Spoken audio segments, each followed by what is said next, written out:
Oh, chimpanzee, that monkey news, you Right. Now, it was back in the 1980s. Right. So it's quite topical then. Okay. When did this happen then? 1980s? Yeah. Yeah. It's about a Colombian F1 sort of, Formula One driver. Yeah. Apparently these races were going on, right? And someone kept winning them. Right, okay, forget it. No, don't do it. It's because it's rubbish. Because it's rubbish. Right, so someone kept winning the races. So this human that kept winning the races. So this human being that kept winning the races, Karl, what was his name? His name it's Jimmy something. Yeah. How tall is he? Just out of interest. No, let's hear the story. Let's hear the story. Was he about 4 foot 8? You might find out if I tell you the story.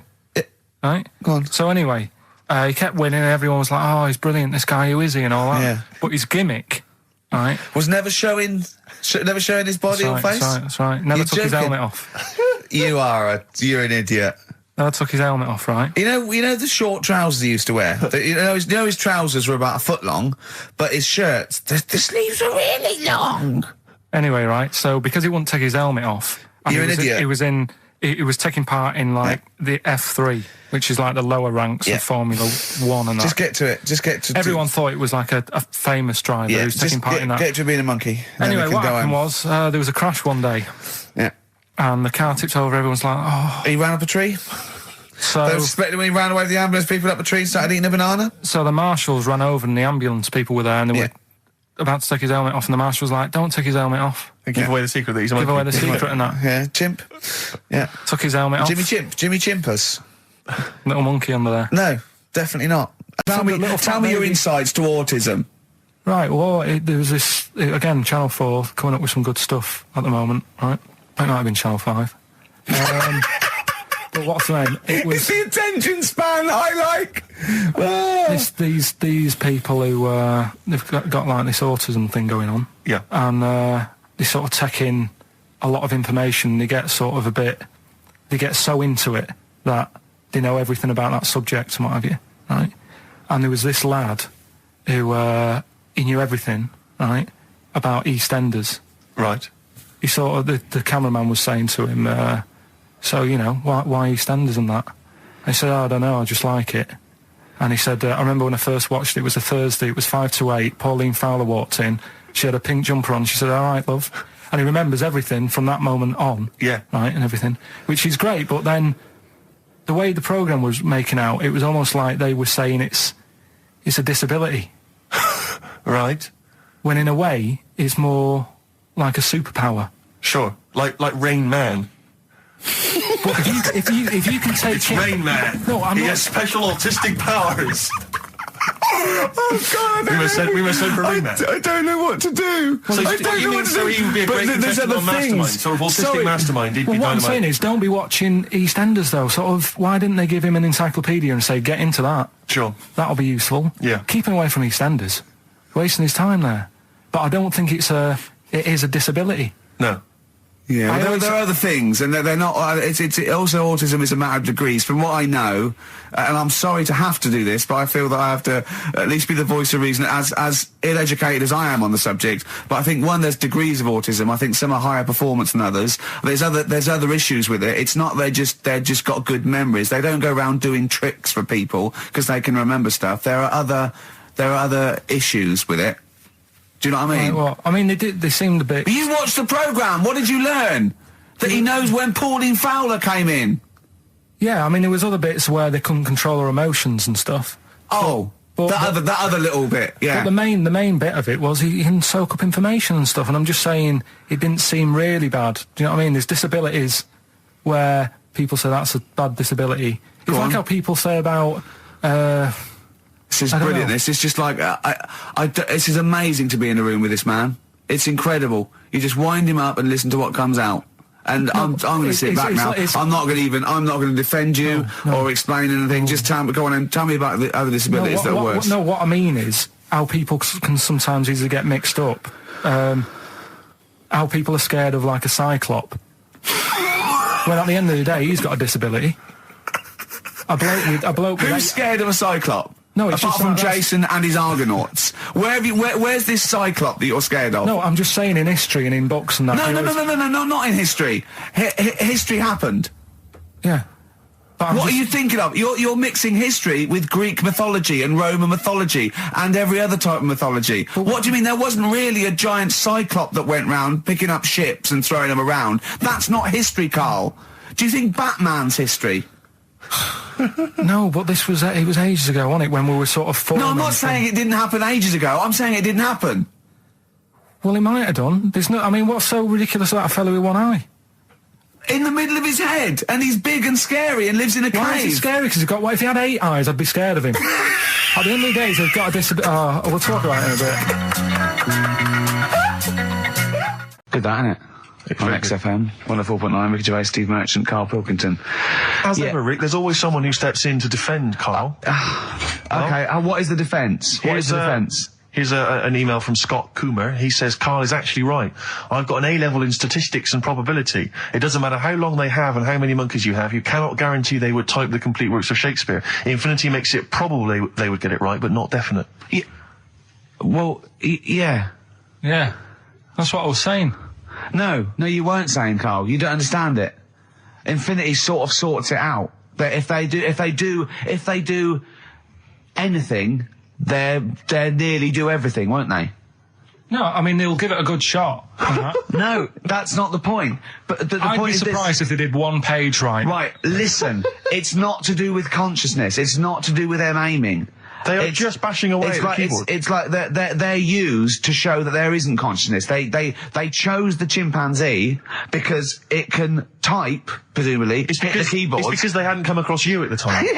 Yeah. It's to take out thought out of it. It's to take out reason and trying, right? It's just random. They're saying that if you typed enough things, if the computer was left typing everything, if you left it for an infinite amount of time, and they chose Shakespeare because there is meaning behind it, and it's difficult to get it exactly right, to show you that Infinity would come up with it's not just Shakespeare, it's every novel. It's everything. Fairly eloquent there from Gervais. A quick riposte, please, from Karl Pilkington. No, I'm just saying, what I don't understand, if it hasn't read it, then how does it know where it's going? Listen, right, listen, right, Can I just explain to people, right? Some people have said, why are you cruel to Karl? He drives me mental with things like that. What do you mean, well? Let me just take a breather for a How do I do your editing? He keeps coming in the week. You know that I work here properly, in the week, don't I? Yeah, I've got a proper job, yeah? Yeah. Should be 9 to 5, but I normally get in at about 8 o'clock and work A lot till of people about getting 8. 8 o'clock. Working hard, trying to do my job. 3 times this week, I've been rushing around. I walked past my little studio. He's sat in there, all right? Now, because I've got this sort of job, I can get away with it. I said to him, if I was a doctor, would he keep coming to me practice? If you were a doctor, there'd be severe problems with the NHS. Imagine that. The standards would have lowered so much if you can arrive at the hospital, you're a doctor. Pop in, I'll go to lunch, don't we? We have a little lunch break, don't we? I go, come on, let's go now. He goes, I'm busy. I go, come on, let's go now. He's going, you're doing me head in. Well, when I was talking about the monkey conundrum with Karl, he said to me, right, if I had a day off work, and I was, say, watching the TV, and with one hand I was typing a typewriter, would I type Shakespeare? I mean... Yeah, but you see, there's certain things. We were talking a little bit about this stuff the other week, weren't we, when we said, you were going on about Einstein, and I said he's not that good. E equals MC squared. It sounds good, but I've never used it and that. I've never used it!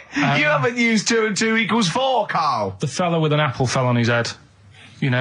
It could have been anyone sat under that tree. Do you know what I mean? It's just annoying. Lucky. And it just happened to be a genius. Newton gets all the credit for his laws of the universe. Well, other people were working whilst he was having a lunch break under the tree. So in a way, it's like he didn't deserve to have that success story. Again, forget the apple and the tree and whether he was sitting down having a lunch break. It's totally irrelevant. Yeah, but what I'm saying is there's certain things that will just happen.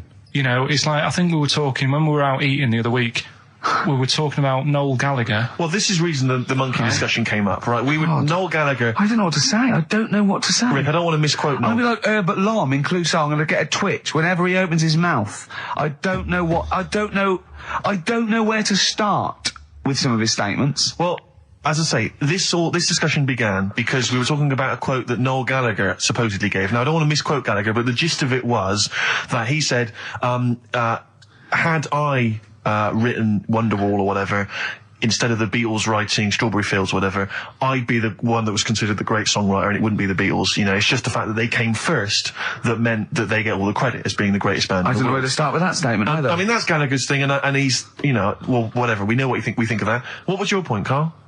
You agreed with him, didn't you? Yeah, I reckon. Right? Do you know we've talked about putting a baby in a room before, and it'll know what colour it is and stuff. If you got a room that's painted red. Right, but forget that, because that's going to confuse Hear him out. Listen to me. Say if they did some new TV show, right? Like, what's that film with Jim Carrey in where The Truman Show. The Truman Show, right? So they make up a little room, and some woman has some kids, and you say, right, let's put the kids in this room, and they don't know what's going on outside. They don't know anything about, like, EastEnders and that. It's like their little world, right? They don't know anything that's gone on. How could a child survive without EastEnders? Right, listen. So he's sat in the room, right? And then when they're all asleep, right, Wait for this bit. Someone Have you heard this? Yeah, bit? wait for this bit. They're all in a room. Yeah. They're asleep. Yeah. someone pops in, puts a guitar next to the bed, right? Nips off out again. They wake up in the morning, and one of them goes, "What's this?" They don't even know it's a guitar because they've never seen one, right? They're talking English, though. Yeah. We just left guitar out of the vocabulary. Right, so... There's plenty more to come. So, one of them will pick it up, and they'll go, "I don't know what it is," and they'll start strumming. They'll go, "That sounds good, doesn't it?" Give them a few weeks, they could come up with Hey Jude. Whereas, type in Shakespeare, a monkey that can't even spell... I see that. I've just realised why we talk about Chinese people, monkeys and gays every week. Why? Because this is a sort of replacement. This is what we've got if we're not talking about them. But it was great as well. And there's this parasite, right, that lives in a fish, right? And what it does, it changes the fish's behaviour. Because to breed, it has to get its body temperature up, so it has to get into a bird. Right? What needs to get into the bird? The fish? Parasite to The parasite complete its needs to life get into a cycle, bird, yeah. right. So it changes the behaviour of the stickleback, and it makes the stickleback sort of suicidal. So the stickleback doesn't flee when it sees a heron, it gets caught. Right. Because this stickleback has changed its behaviour. Carl didn't quite understand this, I did still you? don't really get it. I watched it, and you see, like, the fat fish and that, and you go, "Oh, it's not well." But I don't understand... Well, all it does is, it has to get into a bird, because it has to breed... to lay its eggs, it has to have a raise of body temperature. So the fish is cold-blooded, so it has to get into a bird which is warm-blooded. There's lots of things. There's certain things at that level. Why is it doing that? Because it needs the temperature. It needs the heat energies for its reaction. Just like, for example, that's why your balls are on the outside. Because the cells have to be a certain temperature to survive. I don't know if it's the sperm or Sertoli cells, but they have to be a couple of degrees below body temperature. Otherwise, they'd be in a nice cage and we wouldn't get kicked in the nads. What do you mean? That's why your testicles are on the outside of your body. They have to be a couple of degrees below body temperature. Yeah, but that isn't why they're there. You see, this is like the chat we had last week about the giraffe having a long neck. What do you mean? They're there because that's where they happen to be. They didn't go, right. Well, that's what evolution is. It's a selection process. It's not a will. The balls didn't say, "Look, I'm too hot, let's get us outside, let's get outside of here!" All right, hang on a minute then. What? So a little man monkey, right? Theirs are in the same place as ours. Yeah. But they're walking around naked, so it could be anywhere. They could be, like, on the back. It doesn't matter where they are. They call it... Well, they could be on the back, yeah. So why aren't they? This is a completely different... Steve! You started it! I wash my hands of the whole affair. And we're not only back to balls, but we're back to monkey balls. Yes. In one thing from about parasites, we're back to monkey ball news. Yeah. How do we get back to chimp testicle news? All right, then. So this worms in a fish. Yeah. It's like a little platy helminth. I think it's some sort of... But what I mean is, why are they about? What do you mean? They Why? evolved. But why haven't they died out? Because they're very successful. Yeah. What do you mean, yeah? What do you mean, yeah? Tell me the brain event that made you say yeah in that 1 second gap. Because in a way I don't get it, and if I think about it too much, it hurts a bit.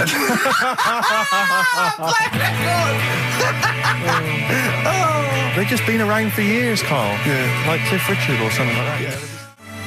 Carl is in some pain now, isn't he? What angers me is the fact that the listeners, at least they get a record. They get 3 minutes where they can just relax. They don't have to listen to this drivel. I've got to sit here for another 3 minutes while you try and explain to this idiot why we have a parasites and why we have fish and why, you know. It's just interminable. Oh, Carl's question is, what's the point of a parasite? I was saying, well, they evolved alongside everything else and it's part of the ecosystem. He's going, but why is a parasite in a fish, in a heron, back in a fish? And I said, what's the point in anything? Right, apart from the balance of the ecosystem that survives at any time. And then Steve went, Carl, you should have done this when you're in sixth form. Yeah. Questioning the point of life. Yeah, and you should have had existence. these existential questions, you know, when you were younger. Did you ever used to lay awake at night thinking, where did the universe end? No. I did that when I was about 6 or 7 for about a year. Got up when someone said it was... He was lying awake at night thinking, where does Manchester end? I assume it goes on forever. They've made a map, haven't they, for the for the universe? Yeah. Right. Well, yeah, as far as they can, yeah. Big, is it? It's massive. Yeah. But if you're that lost, you know what I mean? Forget the The map. map's not going to help you. Sure. If you're that lost, forget it. Look, we're never going to make it. We're not going to live 400 light years. We're not going to... Of course, you could take a shortcut through a wormhole, couldn't you? What's that? Oh, no! Let's not talk about the universe, please. Let's talk about something that you could comprehend, Carl. Well, listen. Were you on Richard and Julius today? Right. Yeah. Tell us about that. It was good. It was good fun. Yeah. It's a bit surreal. Is it? Yeah. It's nice. It's nice though. There's something charming about them. Do you know what I mean? They go off on tangents. They sort of digress. They suddenly think of something. She suddenly go, oh, my jumper's itching or something. You know. Yeah. And it's quite charming. It's not annoying at all. Yeah. And I'd never seen it through before. And I hope I didn't insult them because I said it was like an adult Blue Peter. Right. But In what way? Well, they had a Christmas wrapping competition. Right. Then they had a Christmas wrapping competition. and then they had That wasn't them doing kind of hip then they hop. had what the French people are like. There was a little didn't quite understand that living in France. Then they had a woman who relived an Elizabethan Christmas. The bit that made me laugh was she was sort of announcing this through an Elizabethan microphone and PA to all the people sitting around dressed as... I'm a bit confused. This sounds fascinating. It was good though.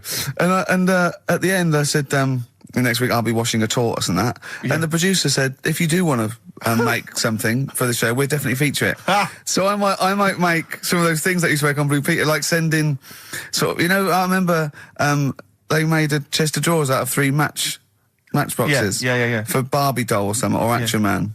I seem to remember them showing you how to make a dusty bin once. What, on Yeah. Blue Peter? I made one. I remember making one. Really? Yeah. I haven't watched Blue Peter, obviously, for like 25 years, Yeah. but is it the same sort of thing? I think it's pretty much the same now. Yeah, they sort of occasionally they'll have kind of larger sort of dramatic scenes, so that all the cast will kind of act out sort of murder mysteries and stuff like that. Oh yeah, There's a bit more of that going do on. they There's still a lot have the more Kodo drummers from Japan over? I think the Kodos come on like twice a week. With the shiniest buttocks I've ever seen. Yeah. Greased, they're in like sort of nappies or whatever they call Yeah. them, and they're playing the drums, and you see them from behind playing these big drums, and they've got shiny buttocks. The lights really pick up their I arses. think they've kind of funked it up since we were younger, because I remember it was always stuff like, let's have a look at this traction engine. Yeah. Or let's drive some traction engines, one very small, Yeah. a slightly larger one, then you need a Exactly. larger one, and we'll just drive them around the studio No, for a so bit. you're going up Nelson's column with Shep. Yeah. You might die, you might not. But I always wondered if perhaps the people in charge were not perhaps down with the kids. So when they were saying, what are we going to do this week? Let's have a look around a traction engine. Exactly. That's what the kids of the but early it 80s was, want. But they did used to sneak in education, whereas Magpie, that was just like funky people who were sort of really in the 70s. Never watched Magpie. No, I watched know it. I got it wrong as well. I did used to watch it, but I used to watch Blue Peter. I think I was conned. I always feared, because see, with the Blue Peter, I felt like I was learning something. I imagine on Magpie it was just, you know, Mr. T came round or whatever. It was a lot more cool, was it? It was a little bit more cool, yeah, and a lot more throwaway, and it was sort of like, Magpie was sort of like Looking. Right, on yeah. telly. Yeah, you know. yeah. What happened to Looking? I don't know, it used to be the Junior TV Times, I don't know. There's probably people listening who've never even heard of it. Is that what it was? Apparently so. But there was cartoons and things. Yeah, it was just basically an advert for ITV. Looking. Oh, was it? Almost entirely, yeah. And did it have like a Laurel and Hardy strip or something? No, it would have things like the story of 5 Star. Really? And Is it like the ones in the News of the World? not dissimilar. Brilliant. Yeah. Hey, I've had 5 kids. Next picture, bought one of them a guitar. Yeah. Next one, we're at number 7. Yeah. Brilliant. Next week, Tina Turner. I love the fact that 5 Star is still touring. There's only 3 of them now. Really? They're still called 5 Star. Really? Yeah, I thought there was 4 Boney M's at one point. Tribute acts, that each one of them had a... And then there was a 5th, who was someone who wasn't the original member of one of the Boney M's, who set up a splinter group. It was ridiculous. Yeah. I don't know how many there are now. You see, this happened years ago to me, right? When, you get pally with someone, and then you wind each other up, and then there comes a time when you just go over the line. Yeah. Right? What happened? Well, it was this lad called Anthony, right? Who was my mate. Yeah. And we used to sort of always have a little fight in the toilet and that. Sure. Right? Punch each other. No, I want to wipe it. And the punches, used to get harder. Yeah. And stuff. And then, so he hit me harder. Turned out into a proper fight. Yeah. I chipped his tooth on the sink. Right? Right. This happened at school, and it was time for assembly, and I thought, and he's in the toilet crying. I thought, go to assembly.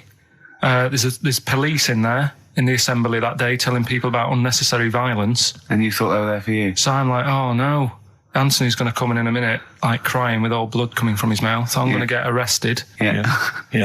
Did you go running and sleep? And that was an example of... Yeah. I mean, it kind of happened because I went out with a girl who he fancied. How old are we now? About 8 or 9. I think that's out of order, going out with a mate's girl. Yeah, but she didn't like him. He had like big ears and that. He had no chance. You're so such why a should dish. I? No, but do you know what I mean? All right, I haven't got the looks like I used to. Sure, when you were 8. But that's before the stress of having head squoze and that sort of thing. I have aged a lot since. Having your head squoze. Yeah, didn't they also write something about me bald round head? Yes, perfectly round little bald man head, they said, so... Because you need to know that when you listen to the radio and that. Really matters what my hair's doing. Your hair, have you given it a little polish? Because you look like a cue ball at the moment, and you've had a shave in it. I've never seen such a round head. It actually looks like a plate with ears. Yeah, well, for those that have never seen Karl, I actually, if you remember, I think he looks a little bit like Mr. Spoon from Button Moon. He does. If you've ever seen that show, and also he looks like, when they say they find with a little 4-foot human, and it's actually 500,000 years old, and they give it a name, and it's the first, Australopithecus into. He looks like one of them as well. Perfectly round little. He is the missing link. He looks half human, half monkey. Because he's got a slight slouch as well. So yeah, it's like those pictures where you see it going from an ape to a man. He's one of those in the middle. Yeah, and of course his monkey hands, his hairy little wrist to those skinny little things that you can get oranges out of holes with. And it's unbelievable. Why are you so all shaved and polished and everything? Got a wedding. What? Got to go to a wedding today, so thought I'd, clean myself up a bit. Yeah. Shouldn't you be wearing a suit or something? No, I'll go home and put something on. Oh, okay. But, Suzanne said, make an effort. I sort of had a shave and that, and then I came out of the bathroom, she said, oh, your head looks a bit sort of eggish. She's right. Like, that got a load of attention in the press, but the Trisha programme got nothing. Okay. Which, I know, Steve called me up in the week, right? 10 o'clock in the morning, I was at work, and he goes, She thinks so at 10 o'clock. She preparing this show. Most people go to work about 8 or 9. Are you watching Trisha and that? I said, no, what is it? He goes, oh, you'll be loving it, right? Freaks. Was it, Help Me, My Mum's a Freak? Siamese twins. Right. So I couldn't watch it, but he said, it might be on again, because they repeat stuff on ITV2. Right. So I had my dinner late, right? Instead of having it at 1 o'clock like I normally do, I had it at 2:30. Yeah. Sat in the office, put the telly on, ITV2. These Siamese twins. Did it blow your mind? It was amazing. We talk about a lot of things on the show quite a lot. The Airy kids crop up a lot. I was waiting. It's been 10 minutes and you haven't mentioned the Airy kid. Right, and last week we were talking about Siamese twins, weren't we? So it was weird that this programme was on, but it was amazing. I mean, what I think you can't refer to them as Siamese twins. I think they're known as conjoined twins. Why? I think Siamese is maybe considered derogatory or as an old antiquated phrase. Yeah, I think it's because the first famous ones were actually from Siam. Right. And that doesn't exist anymore. No, it's conjoined, Karl. Yeah. Get the phrase right. But you'd think that if that's happened to you, that wouldn't be that sort of offensive. The names that you must get called. Right. You think that's the least of your worries? Siamese twins, I'd say, well, that's, yeah. Now, were you stunned by where they were connected? Just live with it, we'd say. Because they were connected, of course, at the forehead. Oh. Sort of, which was quite extraordinary. Well, there was one set of Siamese twins. One had a job and the other one didn't. That's ludicrous. Yeah. The other one was unemployed. The other one had a job. She had to go to work. She had to get up at 6 o'clock on her day I'm off. supporting you, literally. Yeah. Then they get done off the social for sort of... Yeah, because the other one was signing on. That wasn't a question that Trisha asked. Annoyingly, because I know that much of the audience was thinking that. There's a few things that didn't crop up.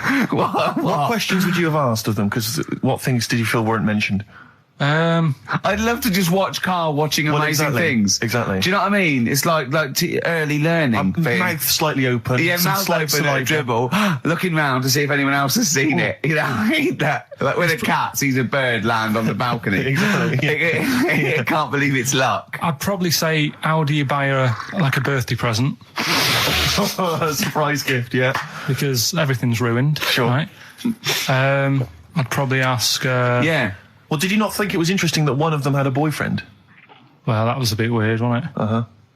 But what was the other thing I was thinking when I was watching it? I was thinking if one got into crime and that was sent to prison, right, what would happen? How would you handle that? It's brilliant. It is brilliant. If a chimp could talk. And what was the other one? The other thing was, what did he talk about? Because it's not as if you can say, oh, guess what I did today? Do you know what I mean? Yeah. So... taking the mickey. The really weird thing about all this, right? And it's annoying because you were saying about, what should have Trisha have asked and all that. Yeah. But one of them mentioned that one of them was adopted and the other one wasn't. Don't talk rubbish. No, seriously. I didn't understand it, right? Of course you didn't. And then Trisha sort of said, well, let's have a chat. And they were like, no, I don't want to go into that. What do you mean one was adopted? That's what he said. One of them... don't quiz me on it, but that's what was said. Hello there, I'm a multi-millionaire. And I've just seen your orphanage. I'd love to adopt one of your children. You'd like to adopt one? I'd love to adopt a children, because I've got loads from around the world, so I'd love to adopt one. I'd give you $10,000 towards your... We're speeding through then, yeah. Okay. We've actually got 2 left. I only need one. I'm only interested in one. Yeah, I don't need any more. Don't need any They're more. sisters. I know it would be tragedy to break them up, but I really only need one. Now break it up. There's the rub. You see. Sure. Because you just need the one. It's $10,000 now. You can have that. I'll sign it now. But I don't want to discuss it further. I'll bring it around. Brilliant. Okay. Ding dong. Hi. Yeah. Brilliant. You brought my kid round. Yeah. There she is. There. That's a joy. Yeah. Okay. Just standing next to a bush. Yeah. Do you want to? Can you bring her out? No. Me? There's nothing behind the bush. So you just want. I just want to be able to walk 360 degrees round her. Do you want her or not? Yes. I can't believe it. What's that little trolley? This is a bit easier, but I still think it's a good one. So this is, we should explain what this is if you've just tuned in. It's one of those stupid lateral thinking problems. That Karl himself has created. Yeah, that was his homework. Right, this one. It's a fella. He has a normal day doing stuff. Nothing wrong with him. Right? And it's the twist in the tale. It's just like Tales of the Unexpected. Yeah. Just a normal day, nothing wrong with him. Hold on, though, he's got the legs of a fish. Go on. So that's why he's been hiding his legs. So Go on. He does his the legs of a fish. Sorry, can't carry on. He has his working day and that, and then he gets a bit tired. Goes to bed. He puts the light on, leaves it on, goes to bed. Oh, that's crazy. That's mental. I can't think what's happened. Anyway, here's Radiohead. Right, okay. What? The question is, why does he put the light on when he's going to bed? He's had a normal day. He's come home from work. Is that right? He's come home from work, or he's not been working? Yeah, he's just been out? No, he's been working and stuff, I think. You think? You've made it up, Karl. You can decide. So the question is, why has he put the light on when he's asleep? There's a reason that he's put the light on when he's asleep. Has he gone to sleep? No, Karl, don't shrug. You're meant to answer these questions.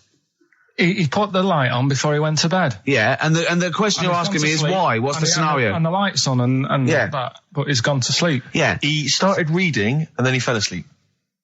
No. Did he intentionally, for some reason, put the light on? Every night. It's mad. Sounds mad. That's Karl, doesn't it? Every night he does it. Yeah. He puts the light on when he goes to sleep. Karl, is the point of this, he puts the light on for a very good reason. Not for us, but for some people. He's blind and it's always been on and he thinks he's turning it off, but it was on in the day and he thinks he's turning it off, but he's turning it on because he's blind. That'd be stupid. That works. No, that works great, Rick. Yeah. Thank you, Carl. So you've got to come up with what? Hang on. If you're blind, why would you put a light on? No, he thinks it's off. Yeah. But why would he turn it on anyway? Just think so he doesn't get burgled, so people know he's in because he can't see him. So he just he puts the light on when he's there, then he turns the light off when he goes to bed, so people think it's fine.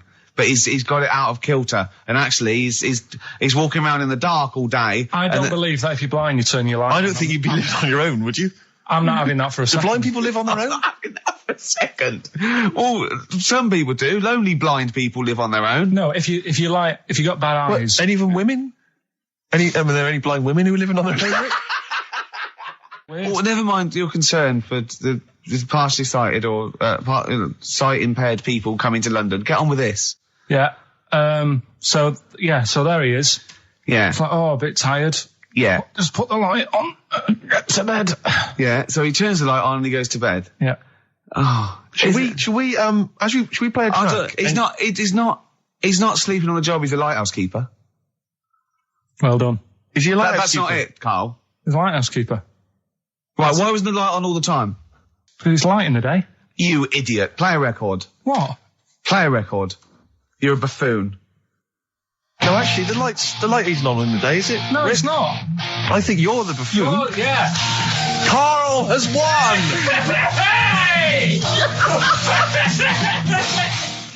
So this week, Sam, and don't say it if you know it, because the idea is that people can... Right. There's this bloke, and he buys a new house, right? And he's well happy with it. His girlfriend moves in with him and stuff, and she says, right, let's clean it up a bit. Yeah. And, straight away it'll be worth more money. Good idea. So he says, right, you do the kitchen and I'll do upstairs and that.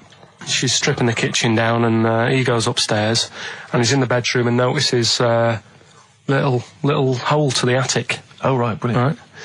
So he goes, I wonder how much room's up there. I've never weighed it up. So he goes up there and it's all like dusty and a mess. And he goes, this could make a good bedroom, this. Yeah. So he starts cleaning it all out, puts all the rubbish, bins the rubbish straight away, and there's little boxes with bits in that don't belong to him. So I wonder what's in here, right? So he opens one of the boxes, it's like a little lamp. Oh, right. He goes, this might be worth a few quid, right? And he rubs it. Magic lamp. And all the room goes all sparkly and stuff. He goes, oh, what's going on?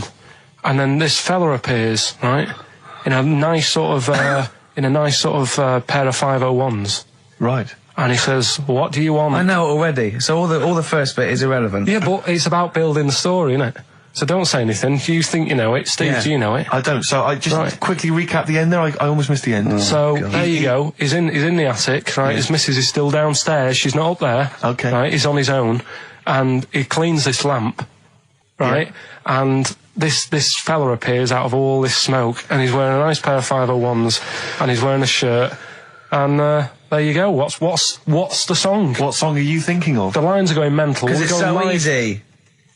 Let's play a record, Carl. We'll come back and we'll find out if anyone's got that right. That's a great one, Carl. Really. Right. Did you just come up with that? Literally the last 10 minutes. Genius.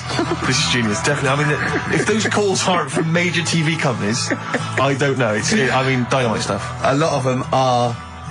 What's his name's lawyer? Simon Mayer. Simon Mayer. That's my favourite thing I've done for years. Yeah, not bad. That's great. Back to form there. So, okay, line. The lines are going mental just because it's easy. Go on then. So the first one to get it. But well, it's not that though, Rick. I mean, Carl has just decided to revise the actual rules of the competition. Yeah. So that we've decided is very easy. So that's now a qualifier. And so then they have to answer one live. Exactly. So whoever gets that one right can play for big money. Is it a quick one as well? Because some people will lose the will to live. Yeah. Just cut to the chase. And because they've got to qualify now, we're throwing an Office DVD that aren't ready yet. That, won't you? Yeah. Yeah. No. That increases value by 42 pence. Right, go on. We'll just go live, yeah? Hello, XFM. Yeah, hi, how's it going? Not too bad. Not too bad. Listen, a very, very quick recap, Carl, if you will, please, for the people listening. Very quick. Right. A man ends up in a loft. Man's, after moving into this house and he's in the loft. And he's tidying up. His missus is downstairs doing the kitchen because that needed doing. He's up there. He's cleaning up, emptying the boxes. He finds a little. He rubs a lamp. A fella comes out wearing 501s. What's the song? What's the song, mate? Are you talking to me? Yeah. Sorry. Yeah. I'm sitting in this bar, right? I'm not ringing up relating to anything that's going on right now. I'm after one of these armbands to go and meet Bowie on Monday. Can you help me out? What? What? Piss off. You can't say that to our public. Yes, I can. What I can't bear is people begging, Rick, on the radio. You know, I can't bear it. Is that the Australian bloke who's got the Bruce Springsteen tickets? Hello, XFM. Hello. Hello. Are you phoning up for an armband? No. Okay, great. Gene Genie, of course it is. Well done. Well done. Right, what's your name? Everyone else can ring off now because this. Well, she might not take the challenge. What's your name? I'm sure she will. Hello. What's your name? Christina. Christina. Right, do you want to take on the challenge? Yeah. Yeah? Oh, right. So this is for. She's already won a couple of CDs. This is for the Office DVD. Right. Okay. Signed by Ricky Gervais. Did you witness a murder while you were doing this? Yeah. It was like that sort of slip. Out of time by Blur. Luckily, we're not out of time. Got another hour and 25 to go. So it's not over yet on XFM 104.9. I'm Ricky Gervais, with me Steve Merchant and Karl Pilkington. We've had quite a lot of emails, as ever, Rick. I should just say, because, you know, we're very lazy. It's a much listened to show. We're very lazy people, and we rarely reply or read out the emails, but we do. I never read the emails. Absolutely so never I read them. rely, if I haven't replied to them, or my mail, Steve opens my mail and reads my emails. So if I haven't replied, it's just because he hasn't passed it on to me. Yeah. Okay. But I haven't passed it on to you because I know you'll never reply. Sure. So, you know, I'm just cutting out that. But I just want to say thanks for the emails. We do read some of them, and we do appreciate the fact people send in jokes. I appreciate it. I love it. Yeah, but we don't have to do anything towards it. Sure, we had an email from Jack. He just said he missed the last 2 weeks' shows. Has he missed anything? Not really. No, it's the same stuff. Same old I rubbish. think last week Carl was having a go at Chinese people not aging well. He had a go at the gays, and he came up with a ludicrous story about a monkey that was impossible. Yeah, So I don't think Jack's missed much. Go on. No. We've just had an email from the Pringles people. Oh, right. Good, because it's finally started to happen. I hear these stories about people getting given cars and Armani suits and trips abroad, and we haven't had no. But finally, people are starting to, realise what we're doing, our impact on society. Yeah. And we've got a whole box of Pringles sent to us. Not on those little tubes, the proper tubes, the foot-long tubes. Yeah. So. And what have they said? Well, the Pringles guys they want have them said, back. No, they've said they like the show, and if you want more Pringles, give them a call and they'll send you more I want Pringles. more Pringles. Yeah. I bloody love Pringles. Yeah. Pringles are... The thing about Pringles is, they're Moorish, right? Yeah. But how would I put it? You know the sort of thing when I open them, Yeah. and by that when I pop, Right. yeah, I have to eat the. Well, okay, how can I put this? When I pop, I can't stop. What do you mean? I don't... Well, when I pop them open, I can't stop eating them. Right, open. when you pop, you can't stop. Yeah. Yeah. I think that's because of the chemicals. I think that might be the reason. But they're good chemicals. They're good chemicals. chemicals. They're the best chemicals. Pringle chemicals. They're not bad chemicals. Lovely. Like you're using chemical so warfare. yes, I want some more Pringles. Bob Dylan, It's All Over Now, Baby Blue from 1960-something. Bit of trivia for you, Steve. Go on. That is the last record we ever played on the old XFM before we were fired. I bet that was a moving moment for about 8 people. I just thought of something. You know that thing we did about, they said that we just cared about the money, selling it to America? Yeah. If we cared about money, Yeah. would we be here now? Do you know what I mean? Absolutely, I know. I think this proves that we don't do things for the money. Exactly. Jesus. All right, Carl? Couple of emails. Monkey Matt's emailed us. Who? Monkey Matt. I'm at you, yeah, go on. Yeah. He says... How's the Monster? He's all right. He says, Carl has missed a cracking headline from The Sport. Hide-and-seek champion found dead in cupboard. I hope it's real. I don't know if it is. I doubt it. Feeder. Do you know what? I'm annoyed at now, right? We've got another ad break coming up. How many ad breaks have we had in this show? I know. Carl, how many ad breaks have we had in this It's show? only about 3 an hour, 3 or 4 an hour.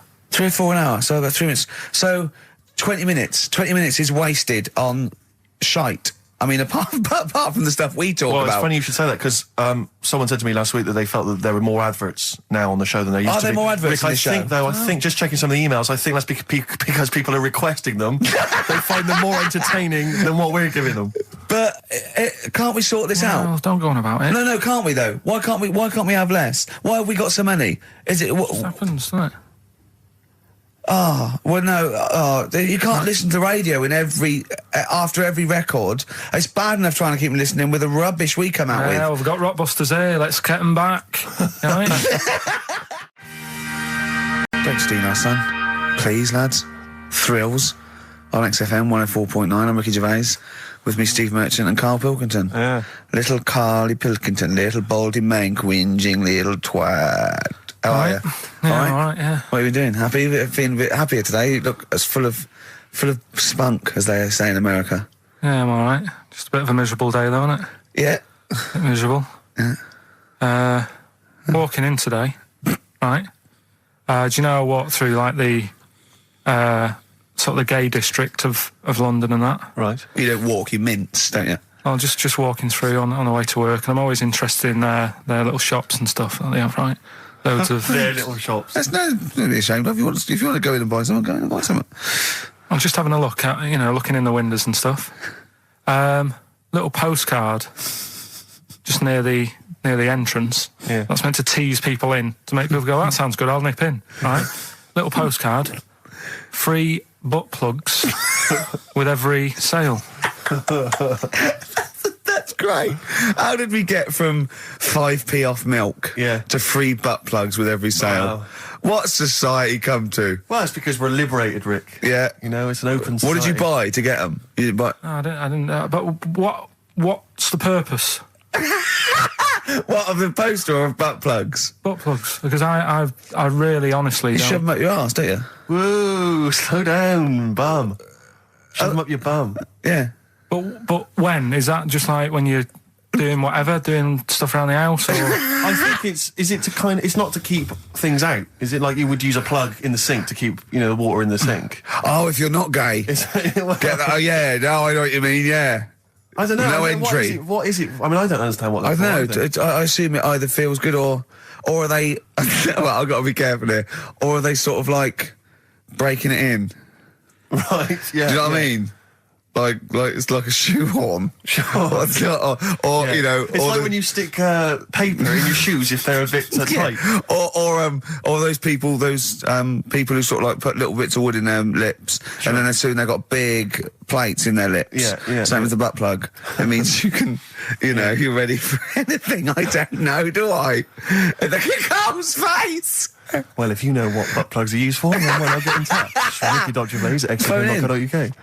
What do you think? If there's any... I can't believe we're already on this subject. I know. It's 1:05 and we're I was going to say then, if there's any people who use butt plugs, and I was thinking that Karl would have said, well, they're not up yet. Yeah. Because they go out late. No, but what is it? We're award-winning people. We've written a TV not on show. radio, though. Not on radio. We're rubbish on radio. I know, We've got nothing to lose. But I always say to you, Steve, that I like educating people and that. Now, the way I see it is I didn't know what they were. Let's phone to go. Someone might know about butt plugs. All right, we'll get. No, get them on. Get them on. Ask them. No, because they might say something dodgy. Oh. Yeah, whereas, what have we just been doing? Just take a chance. Oh, they're monkeys! Oh, Christ. No, right, okay. Roy Cole, she's a girl and I'm a man. Good that, innit? On XFM, 104.9, Ricky Gervais, Steve Merchant, Karl Pilkington. As ever, Rick, there's always someone who steps in to defend Karl. Okay, what is the defence? What is the defence? Here's an email from Scott Coomer. He says, Karl is actually right. I've got an A-level in statistics and probability. It doesn't matter how long they have and how many monkeys you have. You cannot guarantee they would type the complete works of Shakespeare. Infinity makes it probably they would get it right, but not definite. Yeah. Well, yeah. Yeah, that's what I was saying. No, you weren't saying, Karl. You don't understand it. Infinity sort of sorts it out. That if they do anything, they nearly do everything, won't they? No, I mean they'll give it a good shot. No, that's not the point. But the I'd point be is surprised if they did one page right. Right, listen. It's not to do with consciousness. It's not to do with them aiming. They are just bashing away at the keyboard. It's like they're used to show that there isn't consciousness. They chose the chimpanzee because it can type, presumably, hit the keyboard. It's because they hadn't come across you at the time. Yeah. It's to take out thought out of it. It's to take out reason and trying, right? It's just random. They're saying that if you typed enough things, if the computer was left typing everything, if you left it for an infinite amount of time, and they chose Shakespeare because there is meaning behind it, and it's difficult to get it exactly right, to show you that Infinity would come up with it's not just Shakespeare, it's every novel. It's everything. Fairly eloquent there from Gervais. A quick riposte, please, from Karl Pilkington. No, I'm just saying what I don't understand. If it hasn't read it, then how does it know where it's going? Listen, right, okay, listen, right, Can I just explain to people, right? Some people have said, oh, why are you cruel to Karl? He drives me mental with things like that. As I say, this discussion began because we were talking about a quote that Noel Gallagher supposedly gave. Now, I don't want to misquote Gallagher, but the gist of it was that he said, had I written Wonderwall or whatever, instead of the Beatles writing Strawberry Fields or whatever, I'd be the one that was considered the great songwriter and it wouldn't be the Beatles. You know, it's just the fact that they came first that meant that they get all the credit as being the greatest band. I don't know where to start with that statement either. I mean, that's Gallagher's thing and he's, you know, well, whatever. We know what we think of that. What was your point, Karl? You agreed with him, didn't you? Yeah, I reckon, right? Do you know we've talked about putting a baby in a room before and it'll know what colour it is and stuff? If you got a room that's painted red, right? But forget that, because that's going to confuse Hear him out. Listen to me. Say if they did some new TV show, right? Like, what's that film with Jim Carrey in where The Truman Show. The Truman Show, right? So they make up a little room and some woman has some kids and you say, right, let's put the kids in this room, and they don't know what's going on outside. They don't know anything about, like, EastEnders and that. It's like their little world, right? They don't know anything that's gone on. How could a child survive without EastEnders? Right, listen. So, you sat in the room, right? And then, when they're all asleep... Right, wait for this bit. Someone Have you heard this bit? Wait for this bit. They're all in a room. Yeah. They're asleep. Yeah. Someone pops in, puts a guitar next to the bed. Right? Nips off out again. They wake up in the morning... And one of them goes, what's this? They don't even know it's a guitar because they've never seen one, right? They're talking English, though. Yeah. We just left guitar out of the vocabulary. Right, so... There's plenty more to come. So, one of them will pick it up, and they'll go, I don't know what it is, and they'll start strumming, they'll go, that sounds good, doesn't it? Give them a few weeks, they could come up with Hey Jude. Whereas, type in Shakespeare, a monkey that can't even spell... I see that. Listen, can't answer it. I might come with you, Rick, if that's all right. We've got to sort out that Christmas special as well. Yeah, no, sure. Alright, I see that. I'm shooting off then as well. Cheers, Karl. Oh, God. 17th century? But it happened in Hackney, right? If you're outside London, that's in a place in London. And it's this monkey that's going about Hackney, nicking DVDs. Even the monkey didn't go for videos. Even the monkey knew, well, there's no point getting on VHS. But Brad, you're on VHS. You're having it. Threw it back. Right, and there's a girl called Lisa who works in our office here, right, and I mentioned it to her because she lives in Hackney. I said, you familiar with this?